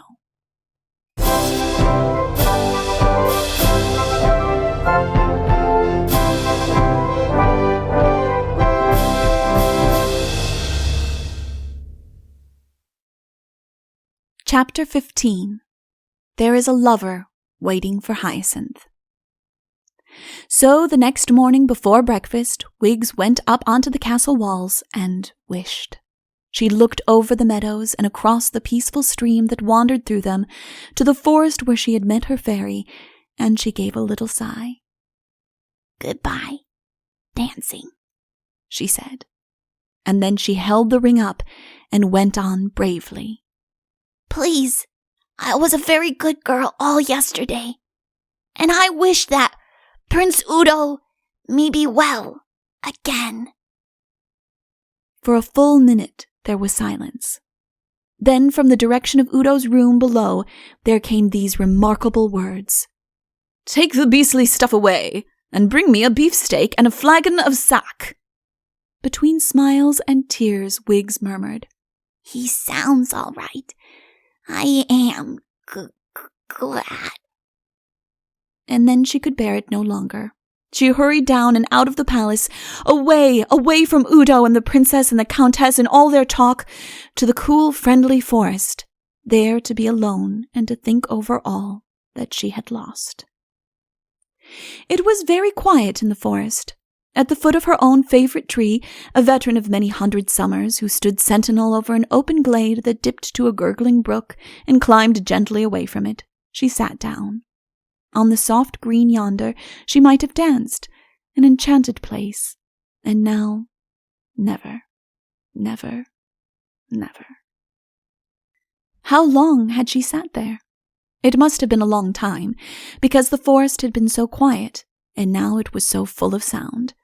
The trees were murmuring something to her, and the birds were singing it, and the brook was trying to tell it too, but it would keep chuckling over the very idea so that you could hardly hear what it was saying, and there were rustlings in the grass.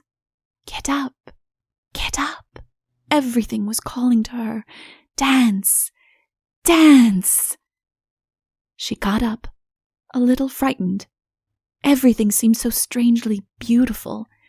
She had never felt it like this before. Yes, she would dance. She must say, Thank you For all this, somehow, perhaps they would excuse her if it was not very well expressed. "This will just be for thank you," she said as she got up. "I shall never dance again." And then she danced. Where are you, Hyacinth?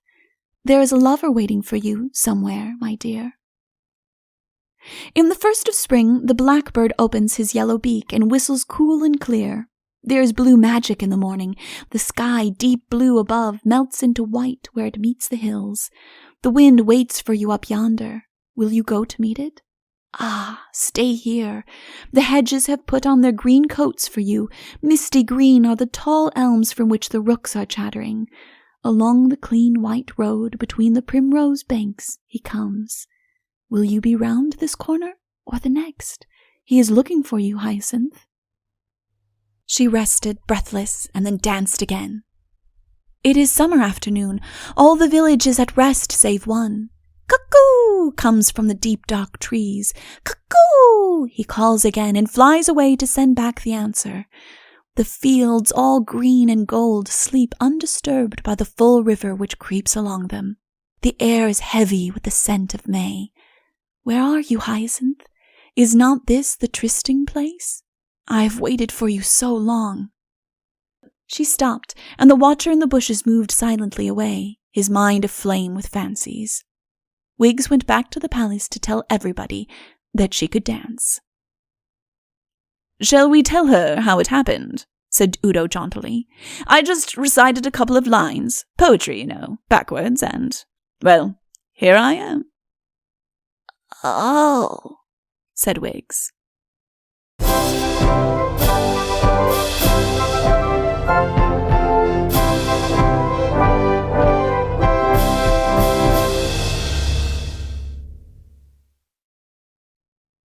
Chapter 16. Belvane enjoys herself. The entrance of an attendant into his room that morning to bring him his early bran mash had awakened Udo. As soon as she was gone, he jumped up, shook the straw from himself, and said in a very passion of longing, "Bobo, Bilbo, woe, will, woe." He felt it was his last chance. Exhausted by his effort, he fell back on the straw and dropped to sleep again. It was nearly an hour later that he became properly awake. Into his feelings I shall not enter at any length. I leave that to Roger Scurvylegs. Between ourselves, Roger is a bit of a snob. The degradation to a Prince of Araby to be turned into an animal so ludicrous, the delight of a Prince of Araby at regaining his own form, it is this that he chiefly dwells upon. Really, I think you or I would have been equally delighted. I am sure we can guess how Udo felt about it. He strutted about the room. He gazed at himself in every glass. He held out his hand to an imaginary Hyacinth with, "Ah, dear princess, and how are we this morning?" Never had he felt so handsome and so sure of himself. It was in the middle of one of his pirouettings that he caught sight of the unfortunate bran mash and uttered the remarkable words which I have already recorded. The actual meeting with Hyacinth was even better than he had expected. Hardly able to believe that it was true, she seized his hands impulsively and cried, "Oh, Prince Udo! Oh, my dear, I am so glad!" Udo twirled his moustache and felt a very gay dog indeed. At breakfast, where Udo did himself extremely well, they discussed plans. The first thing was to summon the Countess into their presence. An attendant was sent to fetch her. "If you would like me to conduct the interview," said Udo, "I've no doubt that—" "I think I shall be all right now that you are with me. I shan't feel so afraid of her now." The attendant came in again. "Her ladyship is not yet down, your royal highness." "Tell her that I wish to see her directly she is down," said the princess. The attendant withdrew. "You were telling me about this army of hers," said Udo. "One of my ideas, I had a good many while I was, in retirement, was that she could establish the army properly at her own expense, and that she herself should be perpetual orderly sergeant." Isn't that a nice thing to be? Asked Hyacinth innocently. It's a horrible thing to be. Another of my ideas was that. The attendant came in again. Her ladyship is a little indisposed and is staying in bed for the present. Oh, did her ladyship say when she thought of getting up? Her ladyship didn't seem to think of getting up at all today.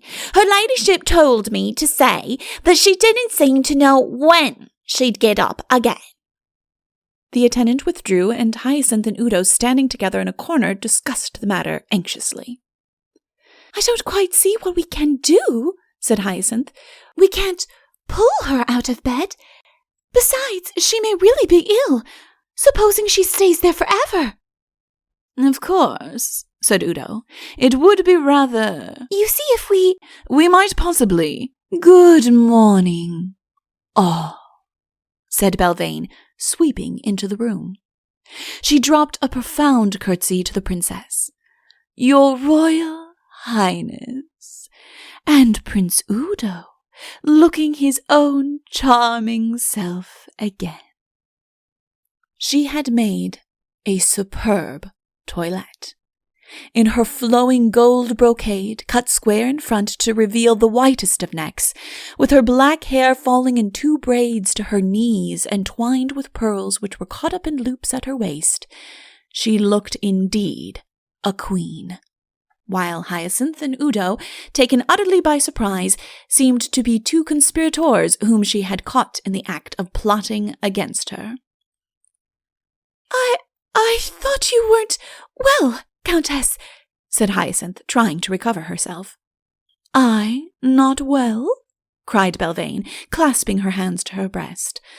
I thought it was His Royal Highness who... but he's looking a true prince now. She turned her eyes upon him, and there was in that look so much of admiration, humor, appeal, impudence, I don't know what, and Roger cannot tell us either, that Udo forgot entirely what he was going to say, and could only gaze at her in wonder. Her mere entry dazzled him. There is no knowing with a woman like Belvane, and I believe she had purposefully kept herself plain during these last few days so that she might have the weapon of her beauty to fall back upon in case anything went wrong. Things had indeed gone wrong. Udo had become a man again, and it was against the man that this last weapon was directed. Udo himself was only too ready.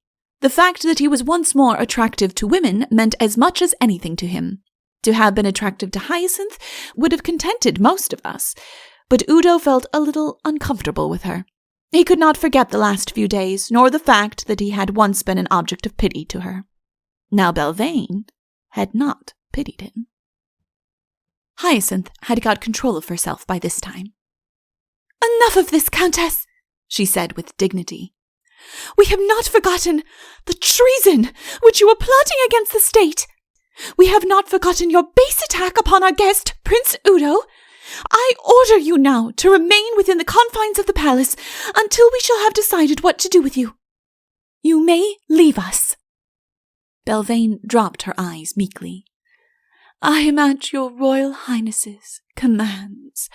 I shall be in my garden when your Royal Highness wants me. She raised her eyes, gave one fleeting glance to Prince Udo, and withdrew. A hateful woman, said Hyacinth. What shall we do with her? I think, said Udo, that I had better speak to her seriously first. I have no doubt that I can drag from her the truth of her conspiracy against you. There may be others in it, in which case we shall have to proceed with caution. On the other hand, it may be just misplaced zeal on her part, in which case... Was it misplaced zeal which made her turn you into a... Udo held up his hand hastily. I have not forgotten that, he said. Be sure that I shall exact full reparation. Let me see. Which is the way to her garden? Hyacinth did not know quite what to make of her guest. At the moment when she first saw him in his proper form, the improvement on his late appearance had been so marked that he had seemed almost the handsome young prince of her dreams. every minute after that had detracted from him. His face was too heavy, his manner was too pompous. One of these days he would be too fat. Moreover, he was just a little too sure of his position in her house. She had wanted his help, but she did not want so much of it as she seemed to be likely to get. Udo, feeling that it was going to be a rather nice day, went into Belvane's garden. He had been there once before. It seemed to him a very much prettier garden this morning, and the woman who was again awaiting him much more desirable. Belvane made room for him on the seat next to her. "This is where I sit when I write my poetry," she said. "I don't know if your Royal Highness is fond of poetry." "Extremely," said Udo. "I have never actually written any, or indeed read much, but I have a great admiration for those who, admire it. But it was not to talk about poetry that I came out here, Countess." "No?" said Belvane. "But your Royal Highness must have read the works of Sasharino, the famous bard of Araby." "Sasharino, of course. Blood for something. He who something. I mean, it's a delightful little thing. Everybody knows it. But it was to talk about something very different that I—" "Blood for blood, and shoon for shoon. He who runs may read my rune," quoted Belvane softly. "It is perhaps Sasharino's most perfect gem." "That's it!" cried Udo excitedly. I knew it! If only I could—" He broke off suddenly, remembering the circumstances in which he had wanted it. He coughed importantly and explained for the third time that he had not come to talk to her about poetry. "But of course, I think his most noble poem of all," went on Belvane, apparently misunderstanding him, "is the ode to your Royal Highness upon your coming of age. Let me see, how does it begin? Prince Udo, so dashing and bold, is apparently 18 years old. It is 18 years since this wonderful prince was born in the palace, I'm told." "These court poets," said Udo with an air of unconcern, "flatter one, of course." If he expected a compliment, he was disappointed. "There, I cannot judge," said Belvane, "until I know your Royal Highness better." She looked at him out of the corner of her eyes. "Is your Royal Highness very dashing?" One, that is to say." He waded on uncomfortably, feeling less dashing every moment. He should have realized at once that it was an impossible question to answer.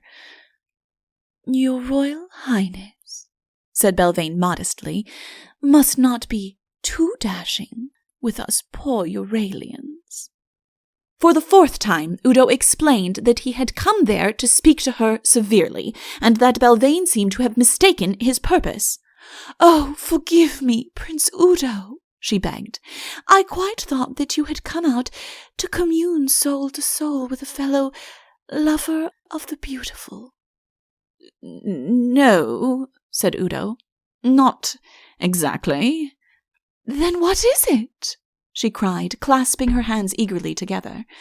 "I know it will be something exciting." Udo stood up. He felt that he could be more severe a little farther off. He moved a few yards away and then turned round towards her, resting his elbow on the sundial. "Countess," he began sternly, 10 days ago, as I was starting on my journey hither, I was suddenly—" "Just a moment," said Belvane, whispering eagerly to herself rather than to him, and she jumped up with a cushion from the seat where she was sitting and ran across and arranged it under his elbow. "He would have been so uncomfortable," she murmured, and she hurried back to her seat again and sat down and gazed at him with her elbows on her knees and her chin resting on her hands. "Now, go on telling me," she said breathlessly. Udo opened his mouth with the obvious intention of obeying her, but no words came. He seemed to have lost the thread of his argument. He felt a perfect fool, stuck up there with his elbow on a cushion, just as if he were addressing a public meeting. He looked at his elbow as if he expected to find a glass of water there ready, and Belvane divined his look and made a movement as if she were about to get it for him. It would be just like her. He flung the cushion from him. "Oh, mind the roses!" cried Belvane, and came down angrily to her. Belvane looked at him with wide, innocent eyes. You, oh, don't look like that. "Like that?" said Belvane, looking like it again. Don't do it, shouted Udo, and he turned and kicked the cushion down the flagged path. Stop it! Belvane stopped it. "Do you know," she said, "I'm rather frightened of you when you're angry with me." I am angry. Very, very angry. Excessively annoyed. "I thought you were," she sighed. And you know very well why. She nodded her head at him. "It's my dreadful temper," she said. "I do such thoughtless things when I lose my temper." She sighed again and looked meekly at the ground. Well, you shouldn't, said Udo weakly.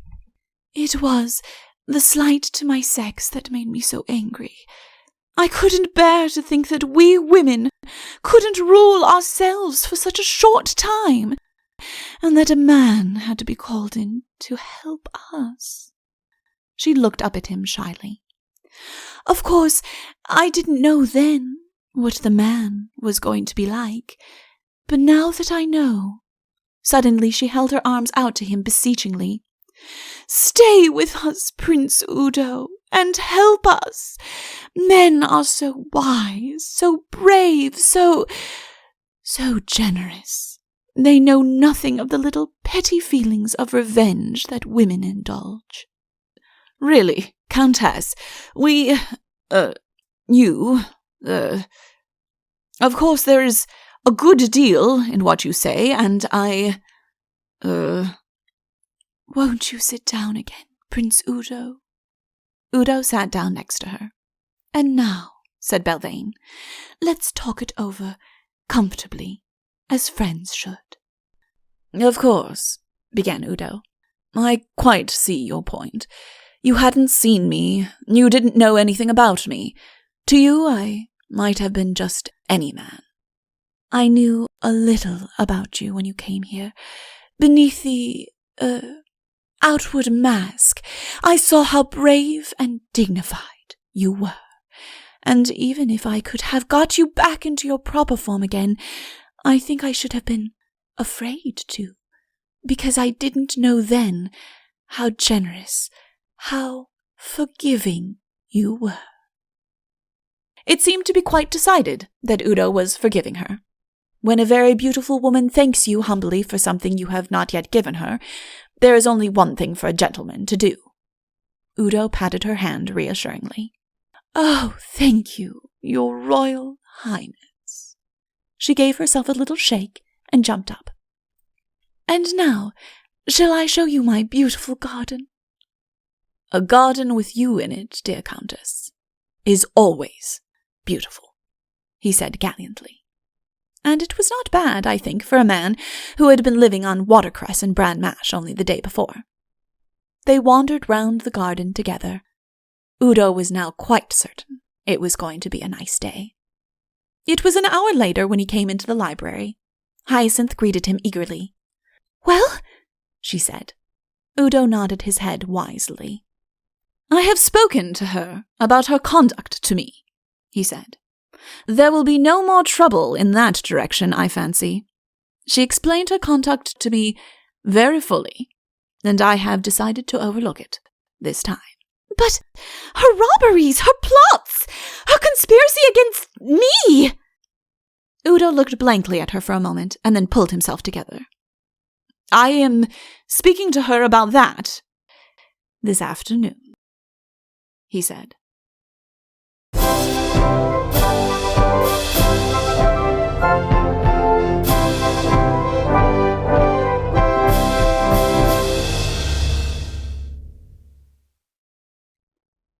Chapter 17. The King of Barodia drops the whisker habit. King Merriwig sat in his tent, his head held well back, his eyes gazing upwards.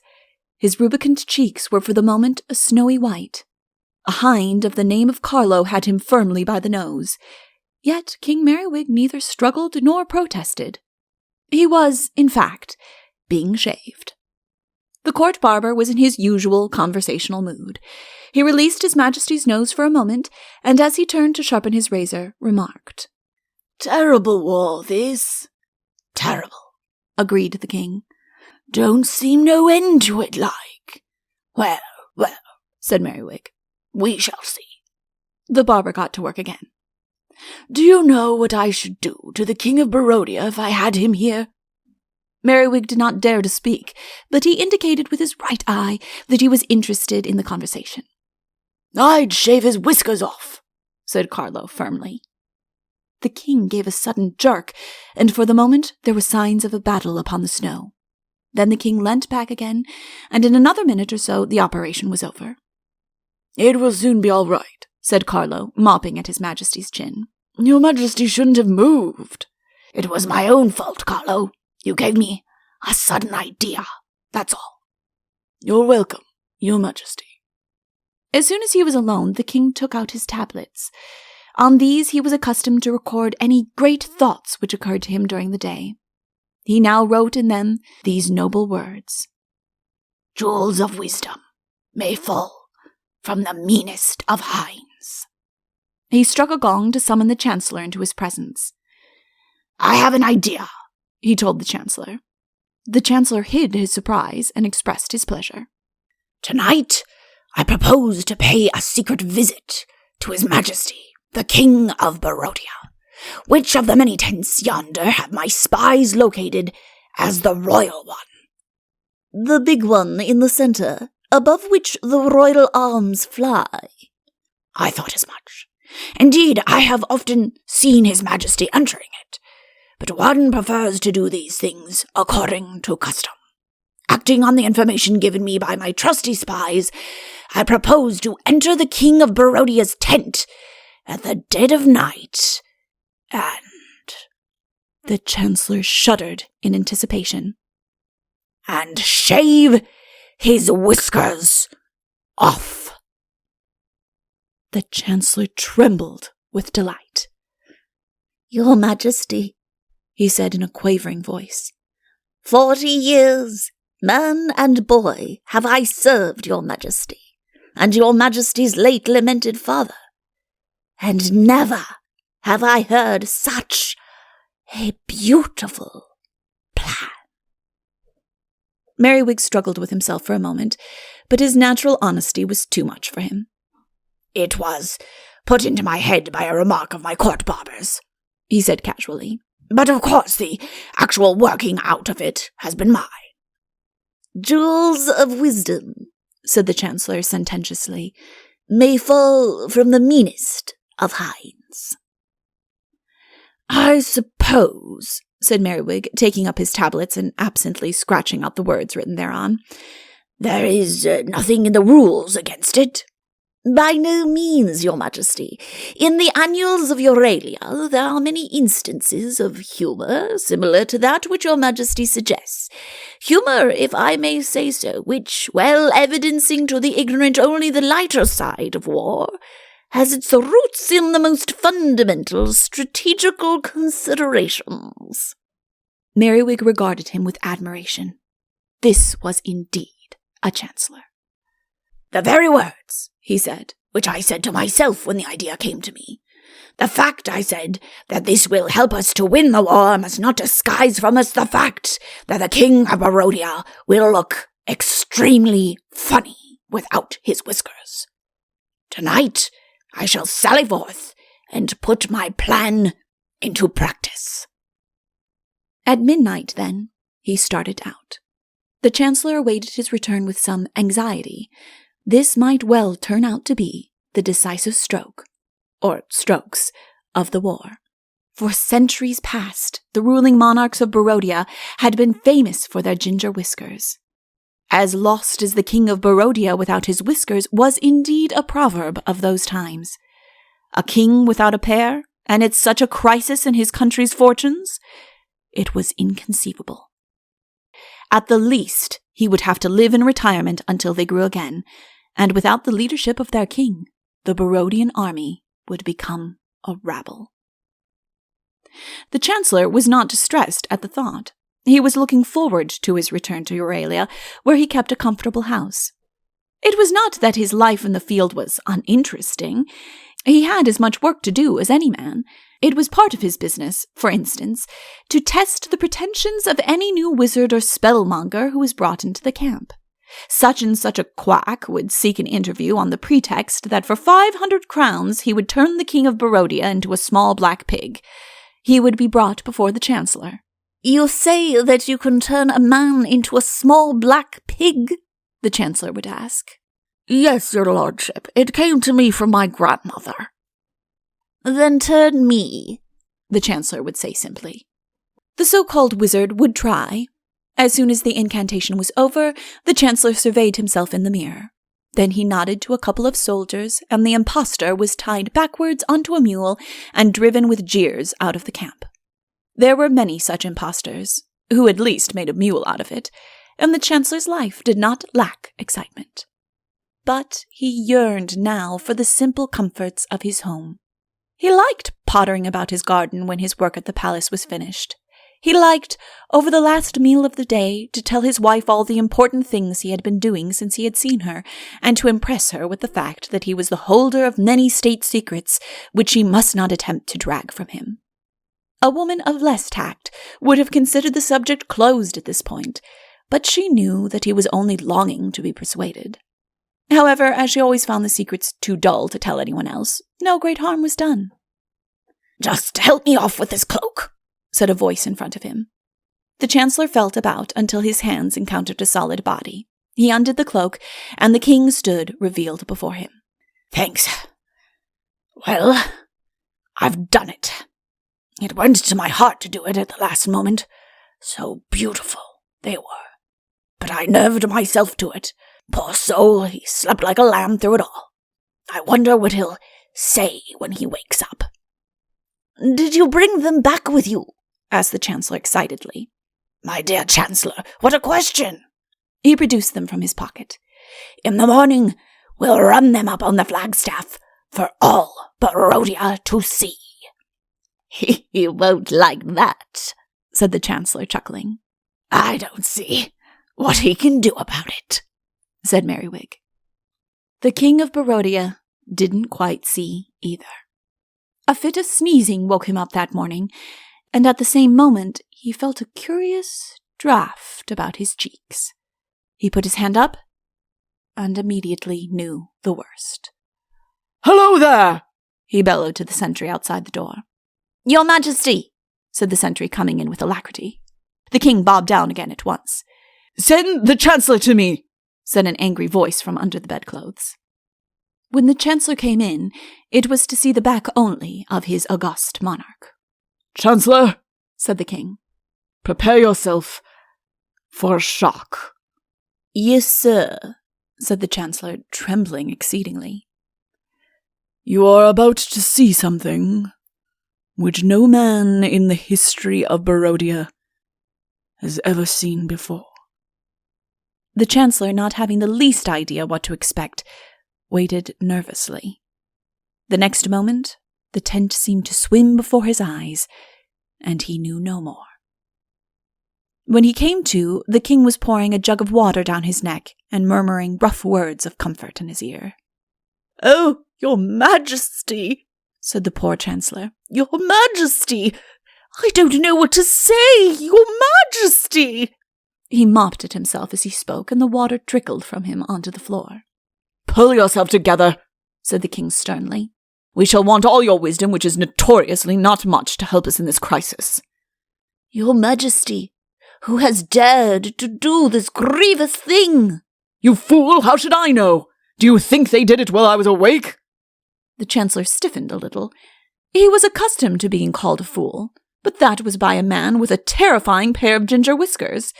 From the rather fat and uninspiring face in front of him, he was inclined to resent it. "What does your majesty propose to do?" he asked shortly. "I propose to do the following. Upon you rests the chief burden." The Chancellor did not look surprised. "It will be your part to break the news as gently as possible to my people. You will begin by saying that I am busy with a great enchanter who has called to see me, and that therefore I am unable to show myself to my people this morning. Later on in the day, you will announce that the enchanter has shown me how to defeat the wicked Euralians. You will dwell upon the fact that this victory, as assured by him, involves an overwhelming sacrifice on my part, and that for the good of my people, I am willing to endure it. Then you will solemnly announce that the sacrifice I am making, have indeed already made, is nothing less than— What are all those fools cheering for out there?" A mighty roar of laughter rose to the sky. "Here, what's it all about? Just go and look." The Chancellor went to the door of the tent and saw. He came back to the king, striving to speak casually. "Just a humorous emblem that the Euralians have raised over their camp," he said. "It wouldn't amuse your majesty." "I am hardly in a mood for joking," said the king. "Let us return to business. As I was saying, you will announce to the people that the enormous sacrifice which their king is prepared to make for them consists of— There they go again! I must really see what it is. Just pull the door back so that I may see without being seen." It really wouldn't amuse your majesty." "Are you implying that I have no sense of humor?" said the king sternly.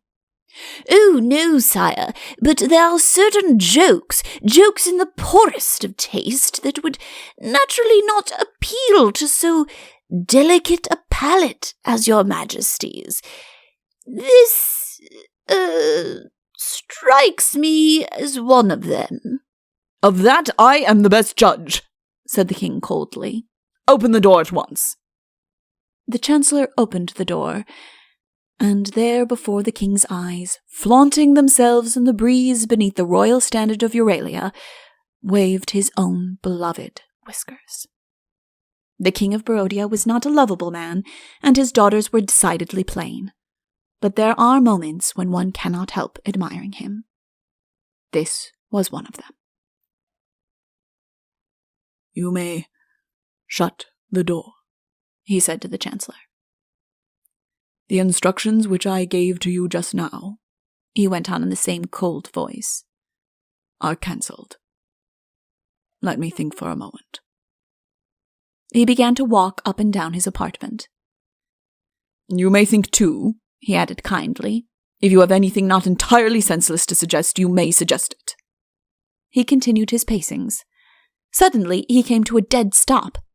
He was standing in front of a large mirror.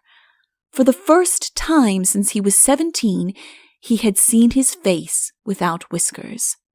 His eyes still fixed on his reflection, he beckoned the Chancellor to approach. "Come here," he said, clutching him by the arm. "You see that?" He pointed to the reflection. "That is what I look like. The mirror hasn't made a mistake of any kind. This is really and truly what I look like?" "Yes, sire." For a little while the king continued to gaze fascinated at his reflection, and then he turned on the Chancellor. "You coward!" he said. "You weak-kneed, jelly-souled, paper-livered imitation of a man! You cringe to a king who looks like that? Why, you ought to kick me!" The Chancellor remembered that he had one kick owing to him. He drew back his foot, and then a thought occurred to him. "You might kick me back," he pointed out. "I certainly should," said the king. The Chancellor hesitated a moment. "I think," he said, "that these private quarrels in the face of the common enemy are to be deplored." The king looked at him, gave a short laugh, and went on walking up and down. "That face again," he sighed as he came opposite the mirror. No, it's no good. I can never be king like this. I shall abdicate. But, Your Majesty, this is a very terrible decision. Could not Your Majesty live in retirement until Your Majesty had grown Your Majesty's whiskers again? Surely this is— The king came to a stand opposite him and looked down on him gravely. Chancellor, he said, those whiskers which you have just seen fluttering in the breeze have been for more than 40 years my curse. For more than 40 years I have had to live up to those whiskers, behaving not as my temperament, which is a kindly, indeed a genial one, bade me to behave, but as those whiskers insisted I should behave. Arrogant, hasty-tempered, overbearing. These are the qualities which have been demanded of the owner of those whiskers. I played a part which was difficult at first. Of late, it has, alas, been more easy. Yet it has never been my true nature that you have seen. He paused and looked silently at himself in the glass. But, Your Majesty, said the Chancellor eagerly, why choose this moment to abdicate? Think how your country will welcome this new king whom you have just revealed to me. And yet, he added regretfully, it would not be quite the same. The king turned round to him. There spoke a true Barodian, he said. It would not be the same. Barodians have come to expect certain qualities from their rulers, and they would be lost without them. A new king might accustom them to other ways, but they are used to me, and they would not like me different. No, Chancellor, I shall abdicate. Do not wear so sad a face for me. I am looking forward to my new life with the greatest of joy. The Chancellor was not looking sad for him. He was looking sad for himself, thinking that perhaps a new king might like changes in chancellors equally with changes in manners or whiskers. But what will you do? He asked. I shall be a simple subject of the new king, earning my living by my own toil. The Chancellor raised his eyebrows at this. I suppose you think, said the king haughtily, that I have not the intelligence to earn my own living. The Chancellor with a cough remarked that the very distinguished qualities which made an excellent king did not always imply the corresponding, and so on. That shows how little you know about it. Just to give one example, I happen to know that I have in me the makings of an excellent swineherd. A swineherd? The man who, herds the swine. It may surprise you to hear that, posing as a swineherd, I have conversed with another of the profession upon his own subject without his suspecting the truth. It is just such a busy outdoor life as I should enjoy. One herds, and one milks, and one milks, and herds, and so it goes on day after day. A happy smile, the first the Chancellor had ever seen there, spread itself over his features. He clapped the Chancellor playfully on the back and added, I shall simply love it. The Chancellor was amazed. What a story for his dinner parties when the war was over. How will you announce it? He asked, and his tone struck a happy mean between the tones in which you address a monarch and a pig-minder respectively. That will be your duty. Now that I have shaken off the curse of those whiskers, I am no longer a proud man, but even a swineherd would not care for it to get about that he had been forcibly shaved while sleeping. That this should be the last incident recorded of me in Barodian history is unbearable. You will announce, therefore, that I have been slain in fair combat, though at the dead of night, by the king of Euralia, and that my whiskers fly over his royal tent as a symbol of his victory. He winked at the Chancellor and added, It might as well get about that someone had stolen my magic sword that evening. The Chancellor was speechless, with admiration and approval of the plan.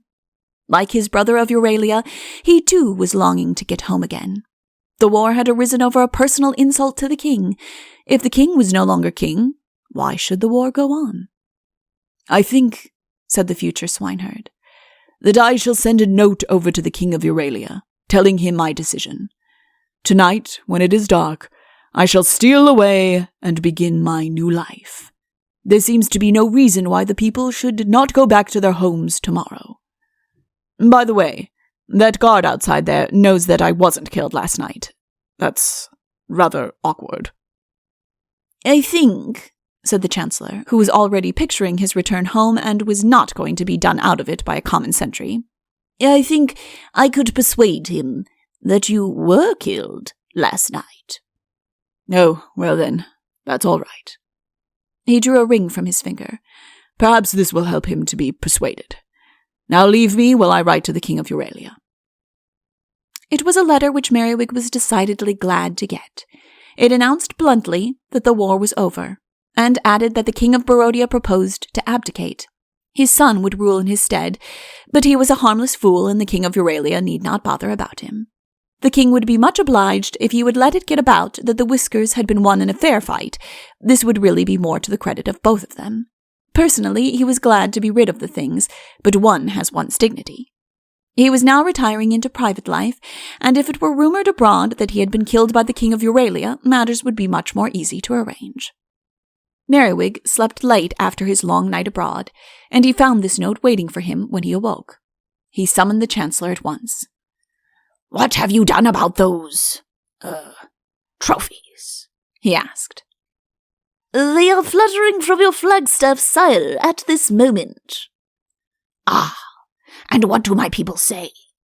"They are roaring with laughter, sire, at the whimsical nature of the jest." "Yes, but what do they say?" "Some say that your majesty, with great cunning, ventured privily in the night and cut them off while he slept.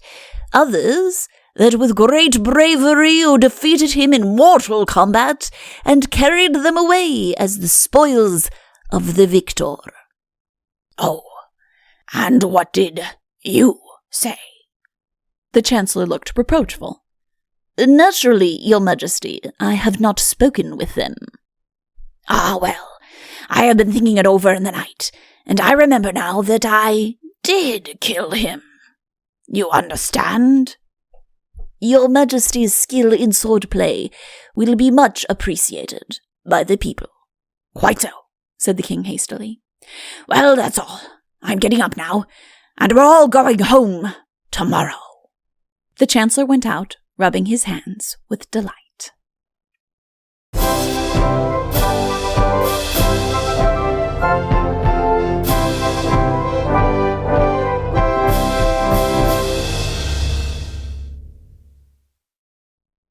Chapter 18.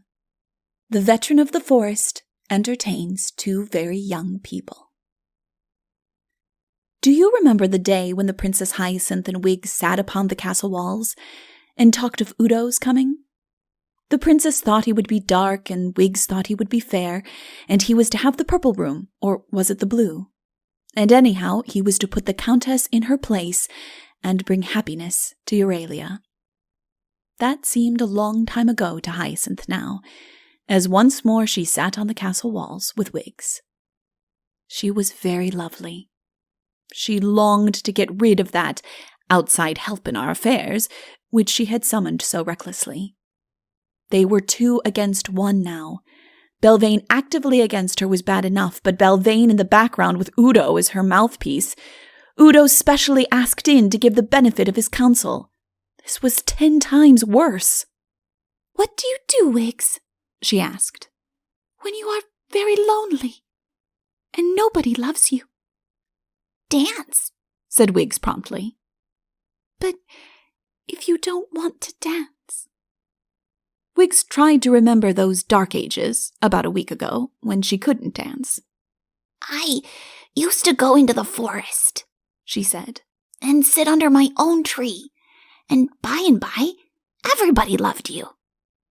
"I wonder if they'd love me." Of course they would. Shall I show you my special tree? Yes, but don't come with me. Tell me where it is. I want to be unhappy alone.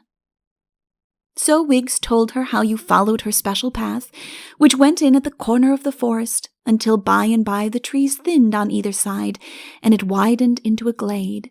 And you went downhill and crossed the brook at the bottom, and went up the other side until it was all trees again, and the first and the biggest and the oldest and the loveliest was hers. And you turned around and sat with your back against it, and looked across to where you'd come from, and then you knew that everything was all right. I shall find it, said Hyacinth as she got up. Thank you, dear. She found it. She sat there, and her heart was very bitter at first against Udo and against Belvane and even against her father for going away and leaving her. But by and by the peace of the place wrapped itself around her, and she felt that she could find a way out of her difficulties somehow. Only she wished that her father would come back, because he loved her, and she felt that it would be nice to be loved again. "It is beautiful, isn't it?" said a voice from behind her. She turned suddenly as a tall young man stepped out from among the trees. "Oh, who are you, please?" she asked, amazed at his sudden appearance. His dress told her nothing, but his face told her things which she was glad to know. "My name," he said, "is Coronel." "It is a pretty name." "Yes, but don't be led away by it. It belongs to nobody very particular. Do you mind if I sit down? I generally sit down here about this time." "Oh, do you live in the forest?" "I have lived here for the last week." He gave her a friendly smile and added, "You're late, aren't you?" "Late?" "Yes. I've been expecting you for the last 7 days." "How did you know there was any me at all?" smiled Hyacinth. With a movement of his hand, Coronel indicated the scene in front of him. There had to be somebody for whom all this was made. It wanted somebody to say thank you to it now and then. "Haven't you been doing that all this week?" "Me? I wouldn't presume. No, it's your glade, and you've neglected it shamefully." "There's a little girl who comes here," said Hyacinth. "I wonder if you have seen her?" Coronel turned away. There were secret places in his heart into which Hyacinth could not come, yet. "She danced," he said shortly. There was silence between them for a little, but a comfortable silence, as if they were already old friends. "You know," said Hyacinth, looking down at him as he lay at her feet, "you ought not to be here at all, really." "I wish I could think that," said Coronel. "I had a horrible feeling that duty called me here. I love those places where one really oughtn't to be at all. Don't you?" "I love being here," sighed Hyacinth. "Wiggs was quite right." Seeing him look up at her, she added, "Wiggs is the little girl who dances, you know." "She would be right," said Coronel, looking away from her. Hyacinth felt strangely rested. It seemed that never again would anything trouble her. Never again would she have only her own strength to depend upon. Who was he? But it did not matter. He might go away and she might never see him again, but she was no longer afraid of the world. "I thought," she said, "that all the men of Euralia were away fighting." "So did I," said Coronel. "What are you, then? A prince from a distant country? An enchanter? A spy sent from Barodia? A traveling musician? You see, I give you much to choose from." "You leave me nothing to be but what I am. Coronel." "And I am Hyacinth." He knew, of course, but he made no sign. "Hyacinth," he said, and he held out his hand. "Coronel," she answered as she took it. The brook chuckled to itself as it hurried past below them. Hyacinth got up with a little sigh of contentment. "Well, I must be going," she said. "Must you really be going?" asked Coronel. "I wasn't saying goodbye, you know." "I really must." "It's a surprising thing about the view from here," said Coronel, "that it looks just as nice tomorrow. Tomorrow, about the same time. That's a very extraordinary thing, smiled Hyacinth. Yes, but it's one of those things that you don't want to take another person's word for. You think I ought to see it for myself? Well, perhaps I will. Give me a whistle, if I happen to be passing, said Coronel casually. And tell me what you think. Goodbye, Hyacinth. Goodbye, Coronel. She nodded her head confidently at him, and then turned round and went off daintily down the hill. Coronel stared after her. What is Udo doing? He murmured to himself. But perhaps she doesn't like animals. A whole day to wait. How endless. If he had known that Udo, now on 2 legs again, was at that moment in Belvane's garden trying to tell her for the 5th time that week about his early life in Araby, he would have been still more surprised. We left Coronel, if you remember, in Araby. For 3 or 4 days he remained there, wondering how Udo was getting on, and feeling more and more that he ought to do something about it. On the 4th day he got onto his horse and rode off again. He simply must see what was happening. If Udo wanted to help, then he would be there to give it. If Udo was all right again, then he would go comfortably back to Araby. To tell the truth, Coronel was a little jealous of his friend. A certain Prince Perivale, who had stayed at his uncle's court, had once been a suitor for Hyacinth's hand, but losing a competition with the famous 7-headed bull of Euralia, which Merriwig had arranged for him, had made no further headway with his suit. This prince had had a portrait of Hyacinth specially done for him by his own court painter, a portrait which Coronel had seen. It was for this reason that he had at first objected to accompanying Udo to Euralia, and it was for this reason that he persuaded himself very readily that the claims of friendship called him there now. For the last week he had been waiting in the forest. Now that he was there, he was not quite sure how to carry out his mission. So far, there had been no sign of Udo, either on 4 legs or on 2. It seemed probable that unless Coronel went to the palace and asked for him, there would be no sign. And if he went to the palace and Udo was all right and the Princess Hyacinth was in love with him, then the worst would have happened. He would have to stay there and help admire Udo, an unsatisfying prospect to a man in love. For he told himself by this time that he was in love with Hyacinth, although he had never seen her. So he had waited in the forest hoping for something to turn up, and first Wiggs had come. And now at last, Hyacinth. He was very glad that he had waited. She was there on the morrow. I knew you'd come, said Coronel. It looks just as beautiful, doesn't it? I think it's even more beautiful, said Hyacinth. You mean those little white clouds? That was my idea putting those in. I thought you'd like them. I wondered what you did all day. Does it keep you very busy? Oh, said Coronel. I have time for singing. Why do you sing? Because I am young, and the forest is beautiful. I have been singing this morning, too. Why? Asked Coronel eagerly. Because the war with Barodia is over. Oh, said Coronel, rather taken aback. That doesn't interest you. Yet, if you were a Euralian... But it interests me extremely. Let us admire the scene for a moment, while I think. Look, there is another one of my little clouds. Coronel wondered what would happen now.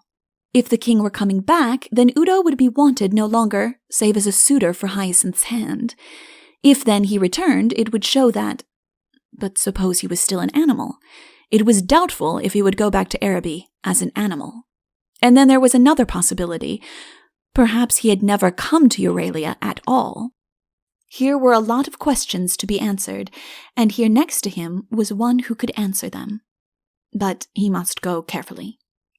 97, 98, 99, 100, he said aloud. There, I've finished my thinking, and you've finished your looking. And what have you decided? Smiled Hyacinth. Decided? Said Coronel, rather startled. Oh no, I wasn't deciding anything. I was just thinking. I was thinking about animals. So was I. How very curious, and also how wrong of you. You were supposed to be admiring my clouds. What sort of animals were you thinking about? Oh, All sorts. I was thinking about rabbits. Do you care for rabbits at all? Not very much. Neither do I. They're so loppity. Do you like lions? I think their tails are rather silly, said Hyacinth. Yes, perhaps they are. Now, a woolly lamb. I am not very fond of woolly lambs, just now. No? Well, they're not very interesting. It's a funny thing, he went on casually, trying to steal a glance at her, that we should be talking about those 3 animals, because I once met somebody who was a mixture of all 3, together, at the same time. So did I, said Hyacinth gravely. But he saw her mouth trembling, and suddenly she turned round and caught his eye, and then they burst out laughing together. Poor Udo, said Coronel. And how is he looking now? He is all right again now. All right again? Then why isn't he... But I'm very glad he isn't. I didn't like him, said Hyacinth, blushing a little, and then she went on bravely. But I think he found he didn't like me first. He wants humoring, said Coronel. It's my business to humor him. It isn't yours. Hyacinth looked at him with a new interest. Now I know who you are, she said. He talked about you once. What did he say?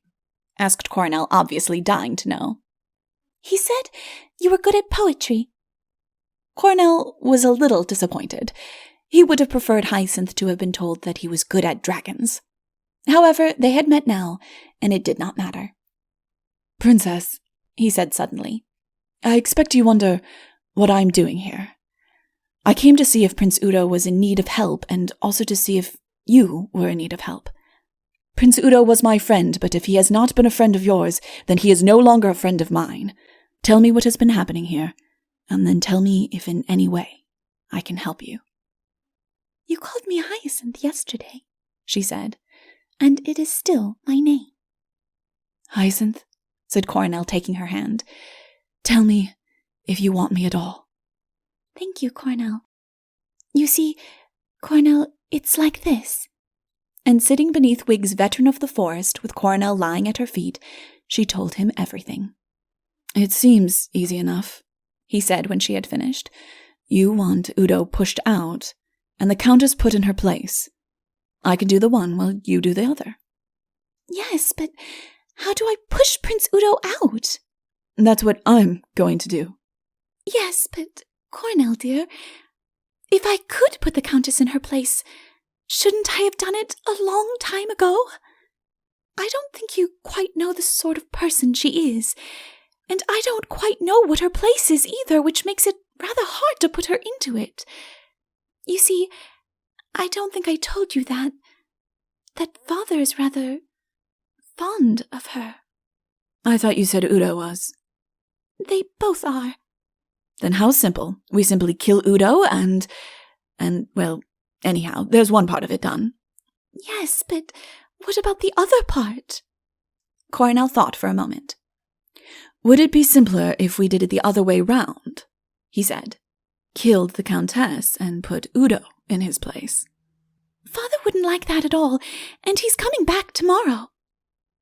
Coronel didn't quite see the difficulty. If the king was in love with the Countess, he would marry her whatever Hyacinth did, and what was the good of putting her in her place for one day if her next place was to be on the throne? Hyacinth guessed what he was thinking. Oh, don't you see? She cried. She doesn't know that the king is coming back tomorrow, and if I can only just show her, I don't mind if it's only for an hour, that I am not afraid of her, and that she has got to take her orders from me, then I shan't mind so much all that has happened these last weeks. But if she is to have disregarded me all the time, if she is to have plotted against me from the very moment my father went away, and if nothing is to come to her for it, but that she marries my father and becomes queen of Euralia, then I can have no pride left. I will be a princess no longer. I must see this Belvane, said Coronel thoughtfully. Oh, Coronel, Coronel, cried Hyacinth. "If you fall in love with her too, I think I shall die of shame." "With her, Hyacinth?" he said, turning to her in amazement. "Yes, I didn't. You never. Her voice trailed away. She could not meet his gaze any longer. She dropped her eyes, and the next moment his arms were round her, and she knew that she would never be alone again.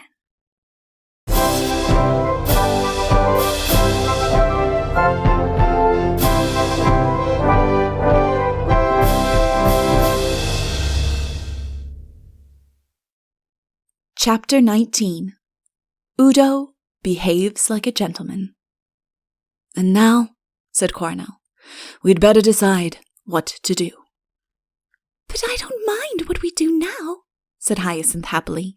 "She may have the throne and father and Udo and anything else she can get, and I shan't mind a bit. You see, I have got you now, Coronel, and I can never be jealous of anybody again." "That's what makes it so jolly. We can do what we like, and it doesn't matter if it doesn't come off. So, just for fun, let's think of something to pay her out." "I feel I don't want to hurt anybody today." "All right, we won't hurt her. We'll humor her. We will be her most humble, obedient servants. She shall have everything she wants." "Including Prince Udo," smiled Hyacinth. "That's a splendid idea. We'll make her have Udo. It will annoy your father, but one can't please everybody. Oh, I can see myself enjoying this." They got up and wandered back along Wiggs's path, hand in hand. "I'm almost afraid to leave the forest," said Hyacinth, "in case something happens." "What should happen?" "I don't know, but all our life together has been in the forest, and I'm just a little afraid of the world." "I will be very close to you always, Hyacinth." "Be very close, Coronel," she whispered, and then they walked out together. If any of the servants at the palace were surprised to see Coronel, they did not show it. After all, that was their business. "Prince Coronel will be staying here," said the princess. "Prepare a room for him and some refreshment for us both." And if they discussed those things in the servants' hall of those days, as why should they not, no doubt they told each other that the Princess Hyacinth, bless her pretty face, had found her man at last. Why, you only had to see her looking at him. But I get no assistance from Roger at this point. He pretends that he has a mind far above the gossip of the lower orders. "I say," said Coronel, as they went up the grand staircase, "I am not a prince, you know. Don't say I have deceived you." "You are my prince," said Hyacinth proudly. "My dear, I am a king among men today, and you are my queen. But that's in our own special country of two." "If you are so particular," said Hyacinth with a smile, "Father will make you a proper prince directly he comes back." "Will he? That's what I'm wondering. You see, he doesn't know yet about our little present to the Countess." But it is quite time we got back to Belvane. We have left her alone too long. It was more than Udo did. Just now he was with her in her garden, telling her for the 5th time an extraordinarily dull story about an encounter of his with a dragon, apparently in its dotage, to which Belvane was listening with an interest which surprised even the narrator.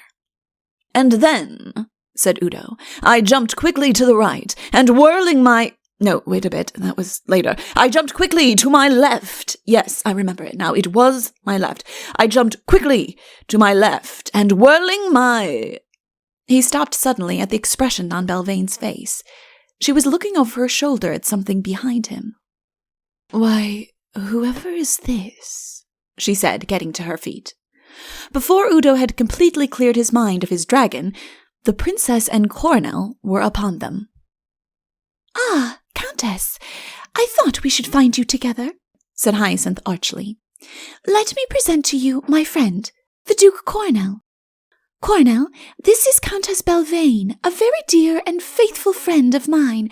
Prince Udo, of course, you know. His Royal Highness and the Countess are— well, it isn't generally known at present, so perhaps I oughtn't to say anything." Coronel made a deep bow to the astonished Belvane. "Your humble servant," he said. "You will, I am sure, forgive me if I say how glad I am to hear your news. Udo is one of my oldest friends."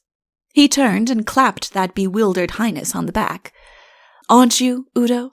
And I can think of no one more suitable in every way." He bowed again and turned back to the prince. "Well, Udo, you're looking splendid. A different thing, Countess, from when I last saw him. Let me see, that must have been just the day before he arrived in Euralia. Ah, what a miracle worker true love is." I think one of the things which made Belvane so remarkable was that she was never afraid of remaining silent when she was not quite sure what to say. She waited, therefore, while she considered what all this meant. Who Coronel was, what he was doing there, even whether a marriage with Udo was not, after all, the best that she could hope for now. Meanwhile, Udo, of course, blundered along gaily. "We aren't exactly, Princess. I mean, what are you doing here, Coronel? I didn't know, Princess, that you—" "The Countess and I were just having a little— I was just telling her what you said about— How did you get here, Coronel?" "Shall we tell him?" said Coronel with a smile at Hyacinth. Hyacinth nodded. "I rode," said Coronel. "It's a secret," he added. "But I didn't know that you—" "We find that we have really known each other a very long time," explained Hyacinth. "And hearing that there was to be a wedding," added Coronel. Belvane made up her mind. Coronel was evidently a very different man from Udo. If he stayed in Euralia as advisor, more than advisor, she guessed, to Hyacinth, her own position would not be in much doubt. And as for the king, it might be months before he came back, and when he did come, would he remember her?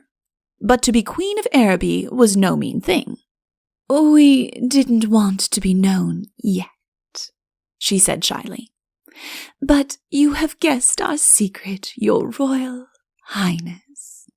She looked modestly at the ground, and feeling for her reluctant lover's hand, went on. "Udo and I—" Here she squeezed the hand, and, finding it was Coronel's, took Udo's boldly without any more maidenly nonsense. "Udo and I love each other." "Say something, Udo," prompted Coronel. Yes," said Udo, very unwillingly, and deciding he would explain it all afterwards. Whatever his feelings for the Countess, he was not going to be rushed into a marriage. "Oh, I'm so glad," said Hyacinth. "I felt somehow that it must be coming, because you've seen so much of each other lately. Wiggs and I have often talked about it together." "What has happened to the child?" thought Belvane. "She isn't a child at all. She's grown up." "There's no holding Udo once he begins," volunteered Coronel. "He's the most desperate lover in Araby." "My father will be so excited when he hears," said Hyacinth. "You know, of course, that His Majesty comes back tomorrow with all his army." She did not swoon or utter a cry. She did not plead the vapors or the megrims. She took unflinching what must have been the biggest shock in her life. "Then perhaps I had better see that everything is ready in the palace," she said, "if your royal highness will excuse me." And with a curtsy, she was gone. Coronel exchanged a glance with Hyacinth. "I'm enjoying this," he seemed to say. "Well," she announced, "I must be going in too. There'll be much to see about." Coronel was left alone with the most desperate lover in Araby. "And now," said the prince, "tell me what you are doing here." Coronel put his arm in Udo's and walked him up and down the flagged path. "Your approaching marriage," he said, "is the talk of Araby. Naturally, I had to come here to see for myself what she was like. My dear Udo, she's charming. I congratulate you." "Don't be a fool, Coronel. I haven't the slightest intention of marrying her." "Then why have you told everybody that you are going to?" "You know quite well I haven't told anybody," There hasn't been a single word about it mentioned until you pushed your way in just now. Ah, well, perhaps you hadn't heard about it. But the princess knows, the countess knows, and I know. Yes, I think you may take our word for it that it's true. I haven't the slightest intention. What do you keep clinging to my arm like this for?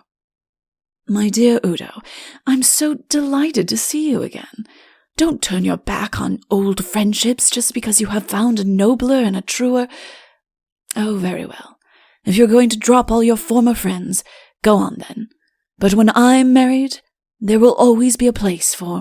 Understand once and for all, said Udo angrily, that I am not getting married. No, don't take my arm. We can talk quite well like this. I am sorry, Udo, said Coronel meekly. We seem to have made a mistake. But you must admit we found you in a very compromising position. It wasn't in the least compromising, protested Udo indignantly. As a matter of fact, I was just telling her about that dragon I killed in Araby last year. Ah, and who would listen to a hopeless story like that? But the woman one was going to marry. Once more, I am not going to marry her. Well, you must please yourself, but you have compromised her severely with that story. Poor innocent girl. Well, let's forget about it. And now tell me, how do you like Euralia? I am returning to Araby this afternoon, said Udo stiffly. Well, perhaps you're right. I hope that nothing will happen to you on the way. Udo, who was about to enter the palace, turned round with a startled look. What do you mean? Well, something happened on the way here. By the by, how did that happen? You never told me. Your precious Countess, whom you expect me to marry. How very unkind of her. A nasty person to annoy. He was silent for a moment, and then added thoughtfully, I suppose it is rather annoying to think you're going to marry somebody whom you love very much, and then find you're not going to. Udo evidently hadn't thought of this. He tried to show that he was not in the least frightened. She couldn't do anything. It was only by a lucky chance she did it last time. Yes, but of course the chance might come again. You'd have the thing hanging over you always. She's clever, you know, and I should never feel quite safe if she were my enemy. Lovely flowers, aren't they? What's the name of this one? Udo dropped undecidedly into a seat. This wanted thinking out. The Countess. What was wrong with her after all? And she evidently adored him. Of course, that was not surprising.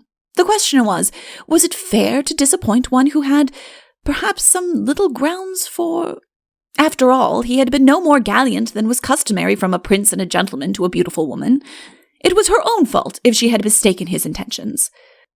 Of course, he ought to have left Euralia long ago, but he had stayed on, and, well, decidedly she was beautiful. Perhaps he had paid rather too much attention to that, and he had certainly neglected the princess a little. After all, again, why not marry the Countess? It was absurd to suppose there was anything in Coronel's nonsense. But one never knew. Not that he was marrying her out of fear. No, certainly not. It was simply a chivalrous whim on his part. The poor woman had misunderstood him, and she should not be disappointed. She seems fond of flowers, said Coronel. You ought to make the palace garden look beautiful between you. Now understand clearly, Coronel. I'm not in the least frightened by the Countess. My dear Udo, what a speech for a lover. Of course you're not. After all, what you bore with such patience and dignity once, you can bear again. That subject is distasteful to me. I must ask you not to refer to it. If I marry the Countess, you'll be a very lucky man, put in Coronel. I happen to know that the king of Euralia... However, she's chosen you, it seems. Personally, I can't make out what she sees in you. What is it? I should have thought it was quite obvious, said Udo with dignity. Well, Coronel, I think perhaps you are right, and that it's my duty to marry her. Coronel shook him solemnly by the hand. I congratulate your Royal Highness. I will announce your decision to the princess. She will be much delighted. And he turned into the palace. Pity him, you lovers. He had not seen Hyacinth for nearly 10 minutes.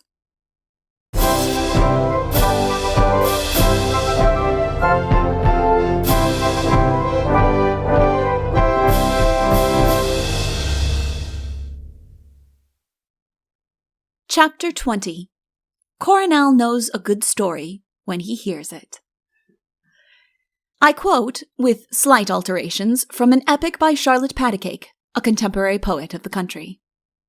King Merriwig the First rode back from war, as many other kings had done before. 500 men behind him were in sight.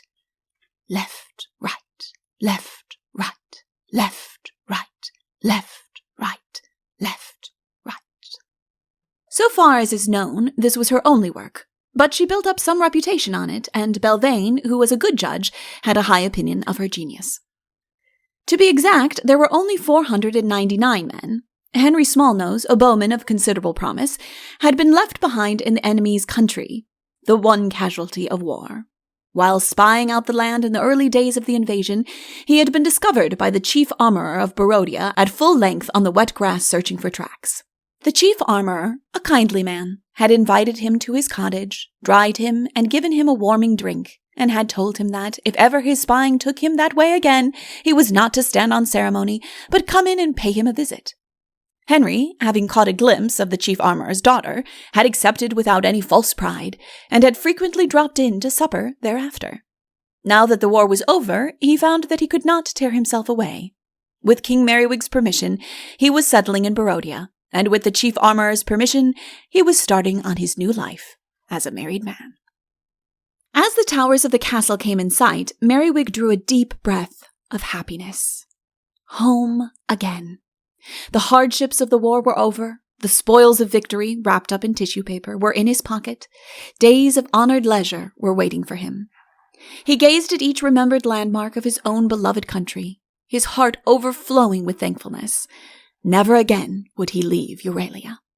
How good to see Hyacinth again. Poor little Hyacinth, left all alone. But there, she had the Countess Belvane, a woman of great experience, to help her. Belvane. Should he risk it? How much had she thought of him while he was away? Hyacinth would be growing up and getting married soon. Life would be lonely in Euralia then. Unless... Should he risk it? What would Hyacinth say? She was waiting for him at the gates of the castle. She had wanted Coronel to wait with her, but he had refused. We must offer the good news to him gradually, he said.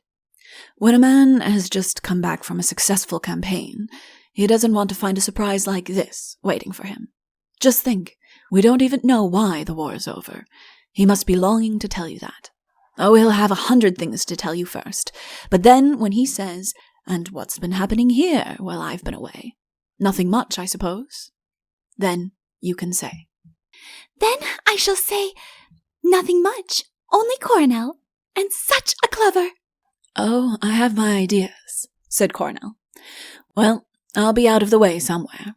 I think I'll go for a walk in the forest. Or shall I stay here in the Countess's garden and amuse myself with Udo? Anyhow, I'll give you an hour alone together first. The cavalcade drew up in front of the castle. Handkerchiefs fluttered to them from the walls, trumpets were blown, hounds bayed. Down the steps came Hyacinth, all blue and gold, and flung herself into her father's arms. "My dear child," said Merriwig as he patted her soothingly. There, it's your old father come back again. There. He patted her again, as though it were she and not himself who was in danger of breaking down. My little Hyacinth, my own little girl. Oh, Father, I am glad to have you back. There, my child.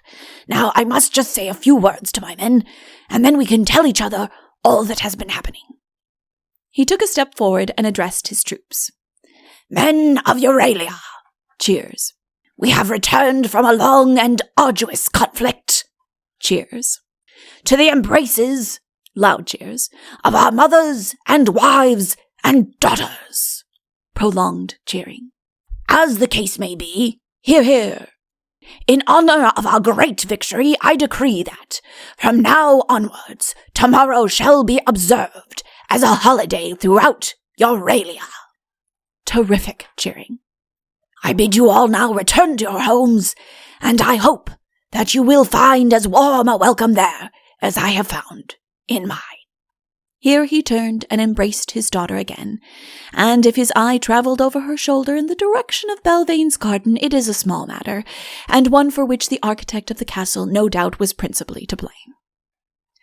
There was another storm of cheers. The battle cry of Euralia, "Ho, ho, Merriwig!" was shouted from 500 throats, and the men dispersed happily to their homes. Hyacinth and Merriwig went into the palace. "Now, father," said Hyacinth later on, when Merriwig had changed his clothes and refreshed himself, "you've got to tell me all about it. I can hardly believe it's really over." Yes, it's all over, said Merriwig heartily. We shan't have any trouble in that direction again, I fancy. "Do tell me, did the King of Barodia apologize?" "He did better than that. He abdicated." "Why?" "Well," said Merriwig, remembering just in time, I killed him." "Oh, father, how rough of you!" "I don't think it hurt him very much, my dear. It was more a shock to his feelings than anything else. See, I have brought these home for you." He produced from his pocket a small packet in tissue paper. "Oh, how exciting! Whatever can it be?" Merriwig unwrapped the paper and disclosed a couple of ginger whiskers, neatly tied up with blue ribbon. "Father!" He picked out the left one, Fons et Origo, if he had known any Latin, of the war, and held it up for Hyacinth's inspection. "There, you can see the place where Henry Smallnose's arrow bent it.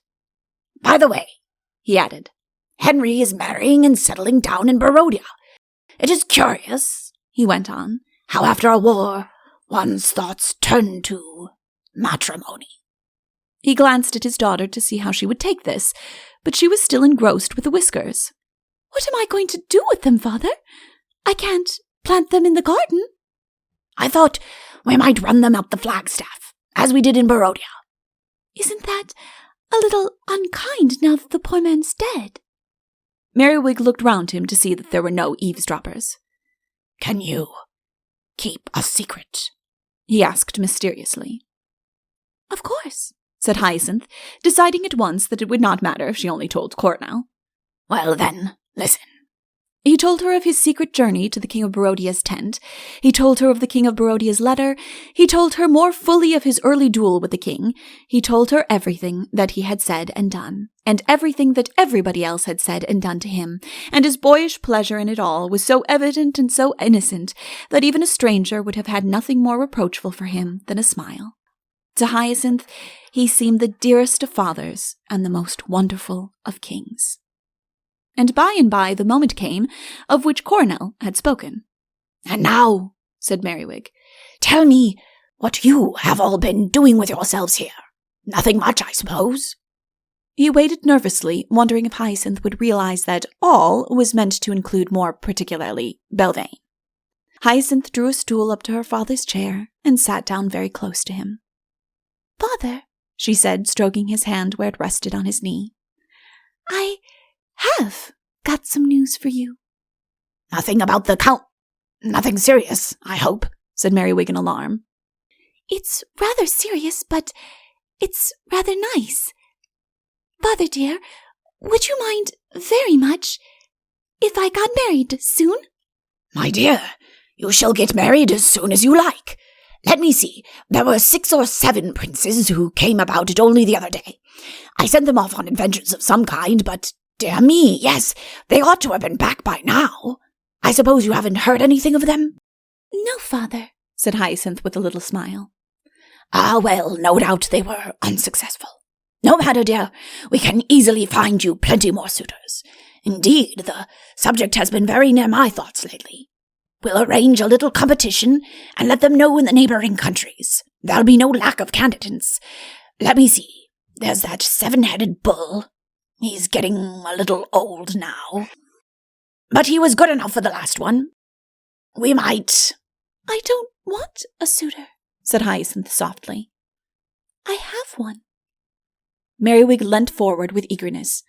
My dear, this is indeed news. Tell me all about it. Upon what quest did you send him? Hyacinth had felt this coming. Had she lived in modern times, she would have expected the question, what is his income? A man must prove his worth in some way. I haven't sent him away at all yet, she said. He's only just come. He's been very kind to me, and I'm sure you'll love him. Well, we'll arrange something for him. Perhaps that bull I was speaking of. By the way, who is he? He comes from Araby, and his name is Udo, of course. Why didn't I think of him? An excellent arrangement, my dear. It isn't Udo, I'm afraid, Father. It's Coronel. And who might Coronel be? Said the king rather sternly.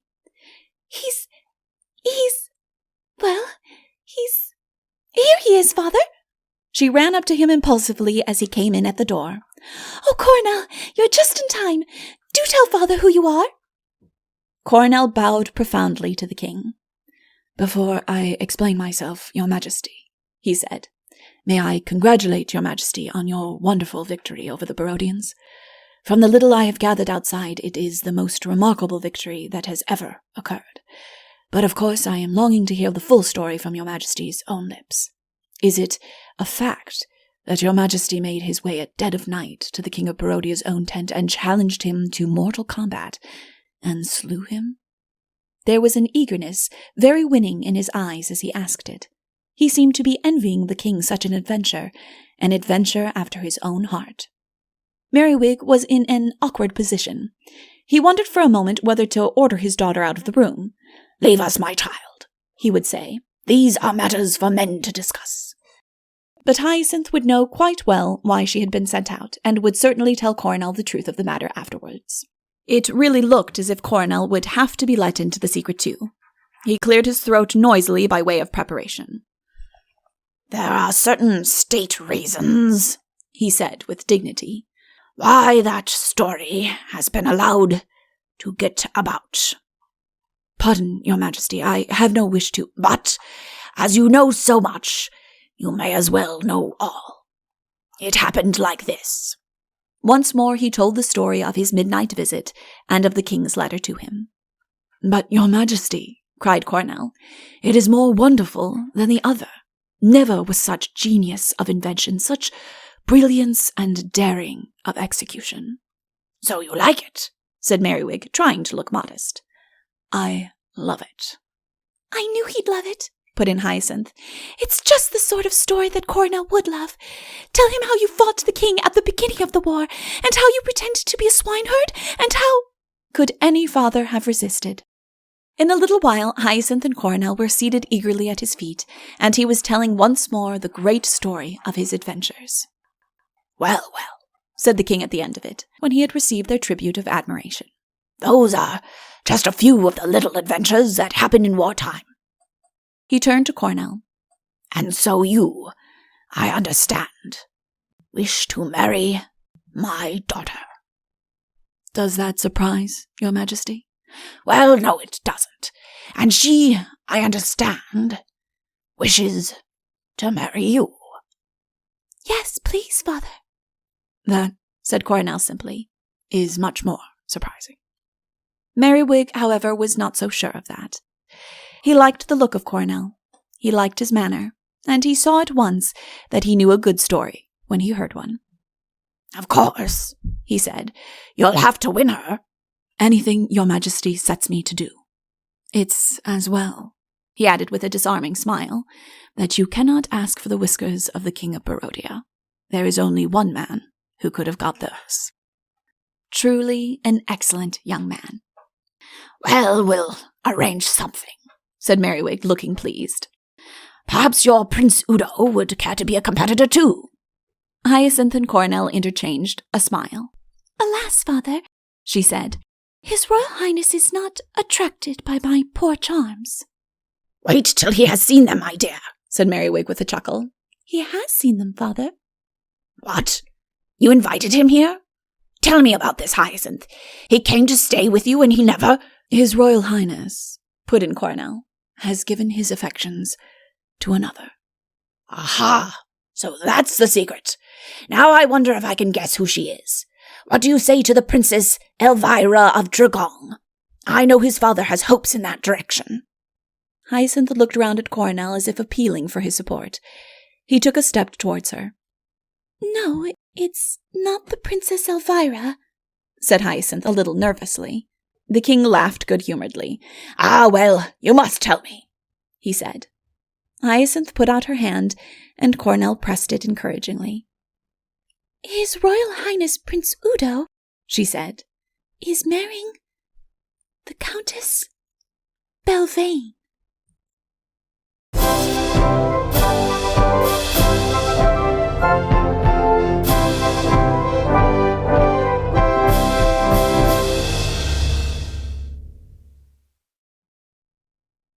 Chapter 21. A Serpent Coming After Udo. Belvane had now had 24 hours in which to think it over. Whatever her faults, she had a sense of humor. She could not help smiling to herself as she thought of that scene in the garden. However much she regretted her too hasty engagement, she was sure Udo regretted it still more. If she gave him the least opportunity, he would draw back from it. Then why not give him the opportunity?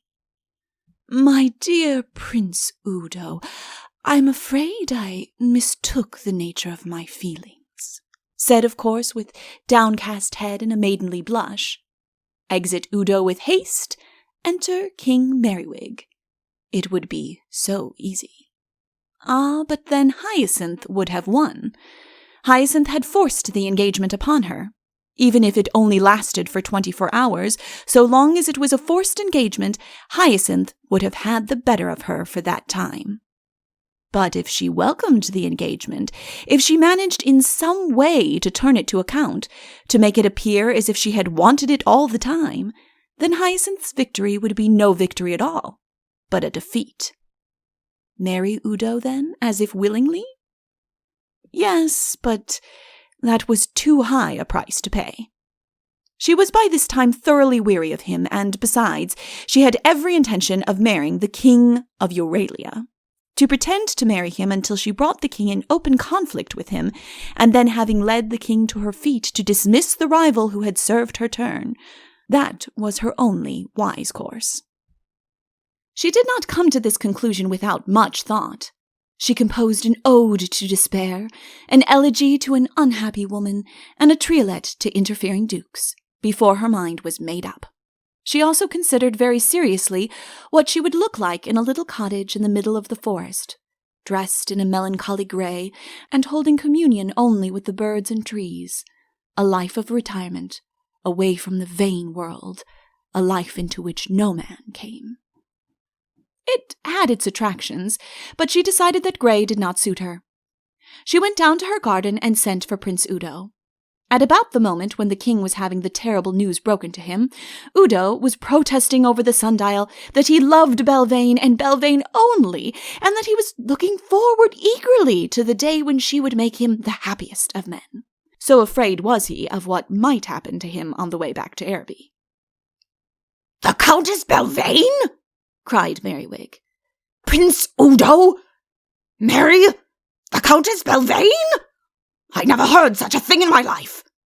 He glared at them one after the other as if it were their fault, as indeed it was.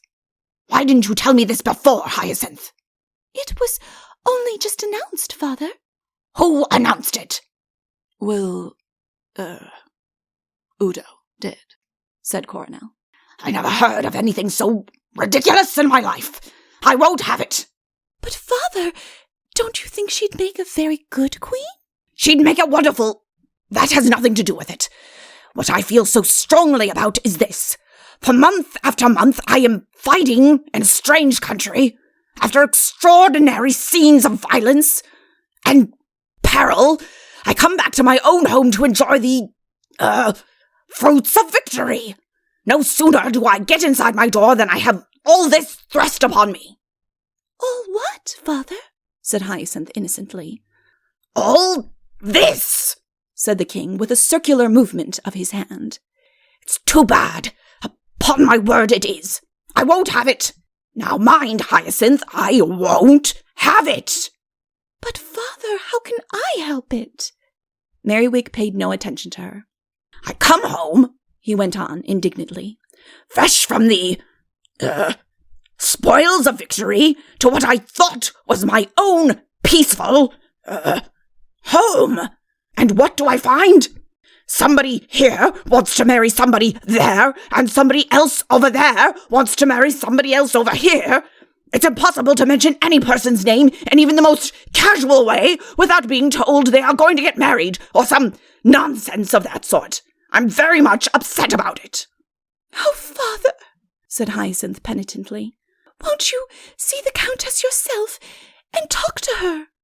To think that for weeks I have been looking forward to my return home, and now I should be met with this. It has quite spoilt my day. Father, cried Hyacinth, coming towards him with outstretched hands. Let me send for her ladyship, began Coronel. Perhaps she— No, said Merriwig, waving them away. I am very much displeased with you both. What I have to do, I can do quite well by myself. He strode out and slammed the door behind him. Hyacinth and Coronel looked at each other blankly. My dear, said Coronel, you never told me he was as fond of her as that. But I had no idea. Coronel, what can we do now about it?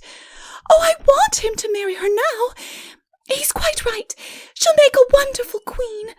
Oh, my dear, I feel I want everybody to be as happy as we're going to be. They can't be that, but we'll do our best for them. I can manage Udo all right. I only have to say rabbits to him, and he'll do anything for me. Hyacinth, I don't believe I've ever kissed you in this room yet, have I? Let's begin now. Merriwig came upon the other pair of lovers in Belvane's garden. They were sharing a seat there, and Udo was assuring the Countess that he was her own little Udo-Wudo, and that they must never be away from each other again. The king put his hand in front of his eyes for a moment, as if he could hardly bear it. Why, it's His Majesty, said Belvane, jumping up. She gave him a deep curtsy and threw in a bewitching smile on the top of it. Formality or friendliness, he could take his choice. Prince Udo of Araby, your Majesty. She looked shyly at him and added, Perhaps you have heard. I have, said the king gloomingly. How do you do? He added in a melancholy voice. Udo declared that he was in excellent health at present, and would have gone into particulars about it had not the king interrupted. Well, Countess, he said, this is strange news to come back to. Shall I disturb you if I sit down with you for a little? Oh, your Majesty, you would honor us. Udo, dear, have you seen the heronry lately? Yes, said Udo. It looks so sweet just about this time of the afternoon. It does, said Udo. Belvane gave a little shrug and turned to the king. I'm so longing to hear all your adventures, she murmured confidingly. I got all your messages. It was so good of you to remember me. Ah, said Merriwig reproachfully. And what do I find when I come back? I find— He broke off and indicated in pantomime with his eyebrows that he could explain better what he had found if Udo were absent. Udo, dear, said Belvane, turning to him, have you seen the kennels lately? Yes, said Udo. They look rather sweet, just about this time, said Merriwig. Don't they? Said Udo. But I am so longing to hear, said Belvane, how your Majesty defeated the King of Barodia. Was it your Majesty's wonderful spell which overcame the enemy? You remember that? Remember it? Oh, your Majesty. Bowl. Udo, dear, wouldn't you like to see the armory? No, said Udo. There are a lot of new things in that I brought back from Barodia, said Merriwig hopefully. A lot of new things, explained Belvane. I'll see them later on, said Udo. I dare say they'd look better in the evening. Then you shall show me, your majesty, said Belvane. Udo, dear, you can wait for me here. The two of them moved off down the path together, Udo taken by surprise, and as soon as they were out of sight, tiptoed across the lawn to another garden seat, Belvane leading the way with her finger to her lips, and Merriwig following with an exaggerated caution which even Henry Smallnose would have thought overdone. "He is a little slow, isn't he, that young man?" said the king as they sat down together. "I mean, he didn't seem to understand." "He's such a devoted lover, your majesty. He can't bear to be out of my sight for a moment." "Oh, Belvane, this is a sad homecoming. For month after month I have been fighting and toiling and planning and plotting, and then... Oh, Belvane, we were all so happy together before the war." Belvane remembered that once she and the princess and Wiggs had been so happy together, and that Udo's arrival had threatened to upset it all. One way and another, Udo had been a disturbing element in Euralia, but it would not do to let him go just yet.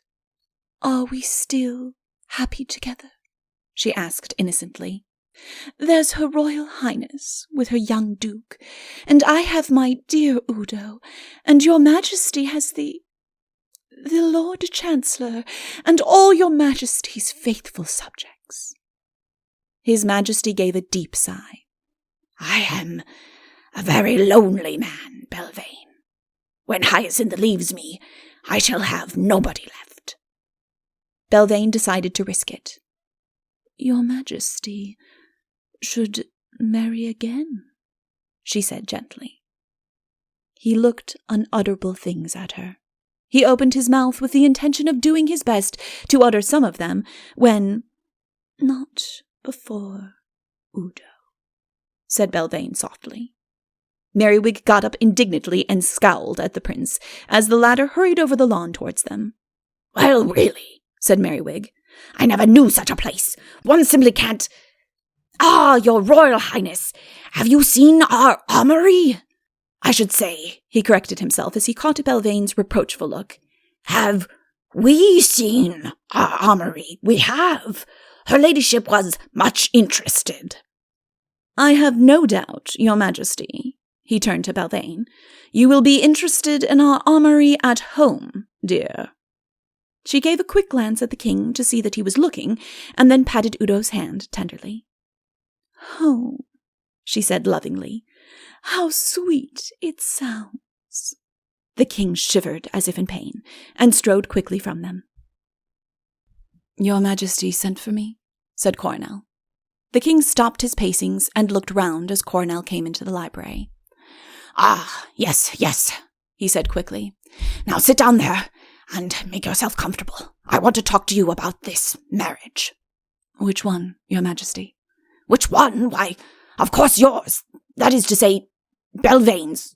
Or, rather..." He came to a stop in front of Coronel and looked at him earnestly. "Well, in a way, both." Coronel nodded. "You want to marry my daughter," Merriwig went on. "Now it is customary, as you know, that to the person to whom I give my daughter, I give also half my kingdom. Naturally, before I make this sacrifice, I wish to be sure that the man to whom... Well, of course, you understand." "That he is worthy of the Princess Hyacinth," said Coronel. "Of course, he couldn't be," he added with a smile. "And worthy of half the kingdom," amended Merriwig. "That he should prove himself, this is also, I think, customary." "Anything that your majesty suggests?" "I am sure of it." He drew up a chair next to Coronel's, and sitting down in it, placed his hand upon his knees and explained the nature of the trial which was awaiting the successful suitor. "In the ordinary way," he began, I should arrange something for you with a dragon or whatnot in it. The knowledge that some such ordeal lies before him often enables a suitor to discover, before it is too late, that what he thought was true love is not really the genuine emotion. In your case, I feel that an ordeal of this sort is not necessary." Coronel inclined his head gracefully. "I do not doubt your valor, and from you, therefore, I ask a proof of your cunning. In these days, cunning is perhaps the quality of all others demanded of a ruler. We had an excellent example of that," he went on carelessly, "in the war with Barodia that is just over, where the whole conflict was settled by a little idea which—" "A very wonderful idea, Your Majesty." Well, said Merriwig, looking very pleased. "It just happened to come off, that's all. But this is what I mean when I say that cunning may be of even more importance than valor. In order to win the hand of my daughter and half my kingdom, it will be necessary for you to show a cunning almost more than human." He paused, and Coronel did his best in the interval to summon up a look of superhuman guile into his very frank and pleasant countenance. "You will prove yourself worthy of what you ask me for," said Merriwig solemnly, "by persuading Prince Udo to return to Araby. Alone." Coronel gasped. The thing was so easy that it seemed almost ashamed to accept it as the condition of his marriage. To persuade Udo to do what he was only longing to do did not call for any superhuman qualities of any kind. For a moment he had an impulse to tell the king so, but he suppressed it. After all, he thought, if the king wants cunning, and if I make a great business of doing something absurdly easy, then he is getting it.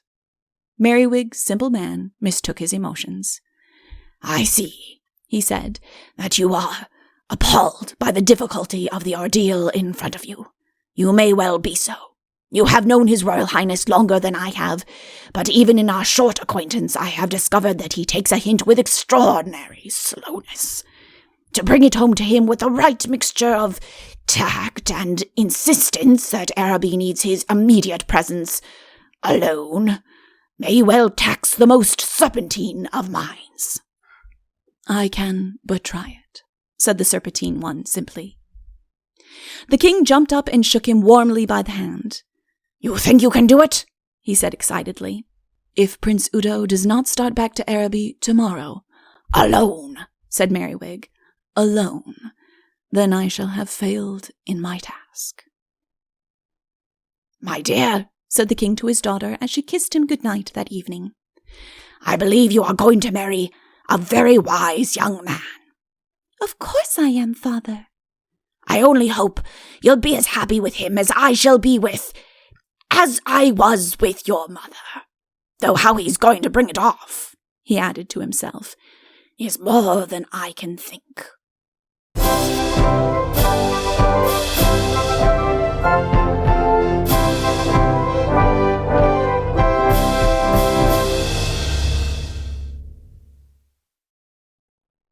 Chapter 22. The 17 volumes go back again. King Merriwig of Eastern Euralia sat at breakfast on his castle walls. He lifted the gold cover from the gold dish in front of him, selected a trout, and conveyed it carefully to his gold plate. When you have an aunt— but I need not say that again. King Coronel of Western Euralia sat at breakfast on his castle walls. He lifted the gold cover from the gold dish in front of him, selected a trout, and conveyed it carefully to his gold plate. When your wife's father has an aunt— Prince Udo of Araby sat at breakfast, but one must draw the line somewhere. I refuse to follow Udo through any more meals. Indeed, I think there has been quite enough eating and drinking in this book already. Quite enough of everything, in fact. But the time has nearly come to say goodbye. Let us speed the Prince of Araby first. His departure from Euralia was sudden. 5 minutes' conversation with Coronel convinced him that there had been a mistake about Belvane's feelings for him, and that he could leave for Araby in perfect safety. "You must come and see us again," said Merriwig heartily as he shook him by the hand. "Yes, do," said Hyacinth. There are 2 ways of saying this sort of thing, and theirs was the second way. So was Udo's when he answered that he would be delighted. It was just a week later that the famous double wedding was celebrated in Euralia. As an occasion for speech-making by King Merriwig and largesse-throwing by Queen Belvane, it demanded and got a whole chapter to itself in Roger's history. I have Roger on my side at last. The virtues he denied to the Countess, he cannot but allow to the Queen. Nor could Hyacinth resist her any longer. Belvane upon her palfrey, laughter in her eyes and roses in her cheeks, her lips slightly parted with eagerness as she flings her silver to the crowd, adorably conscious of her childishness and yet glorying in it, could have no enemies that day. "She is a dear," said Hyacinth to Coronel. "She will make a wonderful queen." "I know a queen worth two of her," said Coronel. "But you do admire her, don't you?" "Not particularly." "Oh, Coronel, you must," said Hyacinth, but she felt very happy all the same. They rode off the next day to their kingdom. The Chancellor had had an exciting week. For 7 successive evenings he had been extremely mysterious and reserved to his wife, but now his business was finished and King Merriwig reigned over eastern Euralia and King Coronel over the west. Let us take a look at Belvane's diary before we move on to the last scene. Thursday, September 15th, it says, became good. Now for the last scene. King Merriwig sat in Belvane's garden. They had spent the morning revising their joint book of poetry for publication. The first set of verses were entirely Merriwig's own. It went like this. Bowl, Bilbol, Wowl, Wilwol. A note by the authors called attention to the fact that it could be begun from either end. The rest of the poems were mainly by Belvane, Merriwig's share in them consisting of a capital or an I like that when they were read out to him. But an epic commonly attributed to Charlotte Patacake had crept in somehow. "A person to see your majesty," said a flunky appearing suddenly. "What sort of person?" asked Merriwig. "A sort of person, your majesty." "See him here, dear," said Belvane as she got up. "I have things to do in the palace." She left him, and by the flunky returned with the stranger. He was a pleasant-looking person with a round, clean-shaven face, something in the agricultural way, to judge from his clothes. "Well," said Merriwig. "I desire to be your majesty's swineherd," said the other. "What do you know of swineherding?"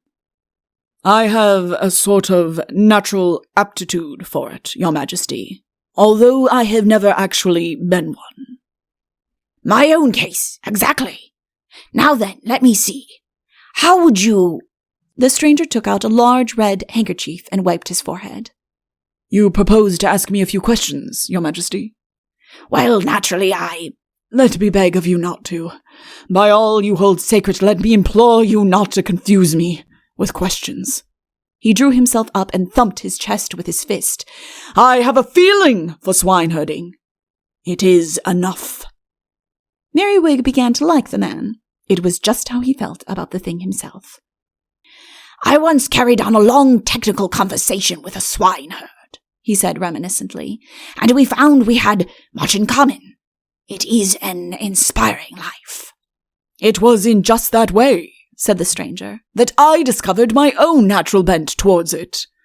"How very odd. Do you know, there's something about your face that I seem to recognize." The stranger decided to be frank. "I owe this face to you," he said simply. Merriwig looked startled. "In short," said the other, "I am the late King of Barodia." Merriwig gripped his hand. "My dear fellow," he said, "my very dear fellow, of course you are. Dear me, how it brings it all back. And, may I say, what an improvement. Really, I'm delighted to see you. You must tell me all about it. But first, some refreshment."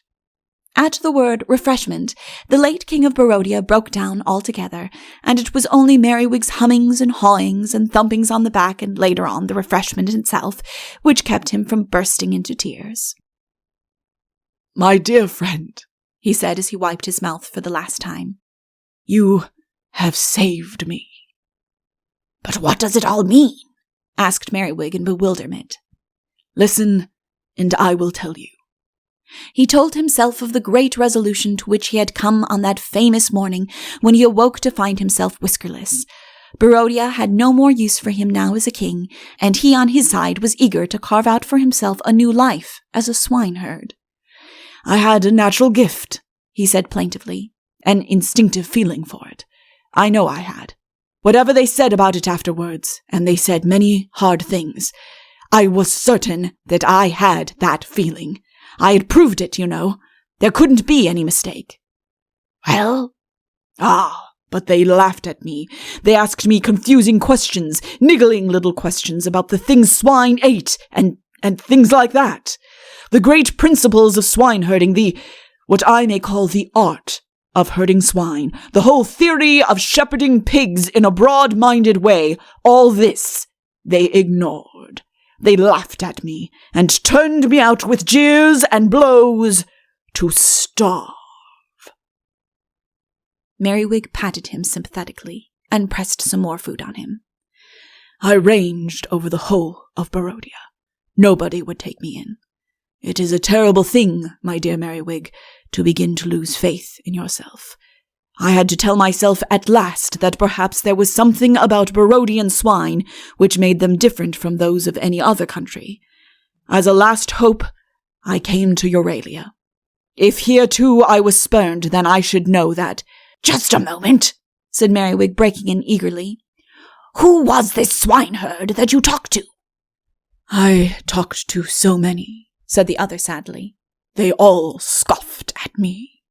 No, but the first one, the one that showed you that you had a bent towards it. Didn't you say that? Oh, that one. That was at the beginning of our war. Do you remember telling me that your swineherd had an invisible cloak? It was he that— Merriwig looked at him sadly, and shook his head. My poor friend, he said. It was me. They gazed at each other earnestly. Each of them was going over in his mind the exact details of that famous meeting. Yes, they murmured together. It was us. The King of Barodia's mind raced on through all the bitter months that had followed. He shivered as he thought of the things he had said. The things that had been said to him seemed of small account now. Not even a swineherd, he remarked. Come, said Merriwig. Look on the bright side. You can always be a king again. The late King of Barodia shook his head. It's a come down to a man with any pride, he said. No, I'll stick to my own job. After all, I've been learning these last weeks. At any rate, I know that what I do know isn't worth knowing, and that's something. Then stay with me, said Merriwig heartily. My swineherd will teach you your work, and when he retires, you can take it on. Do you mean it? Of course I do. I shall be glad to have you about the place. In the evening, when the pigs are asleep, you can come in and have a chat with us. Bless you, said the new apprentice. Bless you, your majesty. They shook hands on it. My dear, said Merriwig to Belvane that evening, you haven't married a very clever fellow. I discovered this afternoon that I'm not even as clever as I thought I was. You don't want cleverness in a king, said Belvane, smiling lovingly at him, or in a husband. What do you want, then? Just dearness, said Belvane. And now my story is done. With a sigh, I unload the 17 volumes of Euralian history from my desk, carrying them one by one across the library and placing them carefully in the shelf which has been built for them. For some months they have stood a rampart between me and the world, behind which I have lived in far-off days with Merriwig and Hyacinth and my Lady Belvane. The rampart is gone, and in the bright light of today which streams onto my desk, the vision slowly fades. Once on a time. Yet I see one figure clearly still. He is tall and thin, with a white peaked face of which the long inquisitive nose is the outstanding feature. His hair is lank and uncared for, his russet smock, tied in at the waist, wants brushing. His untidy cross-gartered hose shows up the meagreness of his legs. No knightly figure this, yet I look upon him very tenderly, for it is Roger Scurvylegs, on his way to the palace for news. To Roger, too, I must say good-bye. I say it not without remorse, for I feel that I have been hard upon the man to whom I owe so much. Perhaps it will not be altogether good-bye. In his 17 volumes there are many other tales to be told. Next time, if there be a next time, I owe it to Roger to stand aside and let him tell the story more in his own way. I think he would like that. But it shall not be a story about Belvane. I saw Belvane, or someone like her, at a country house in Shropshire last summer, and I know that Roger can never do her justice. The end.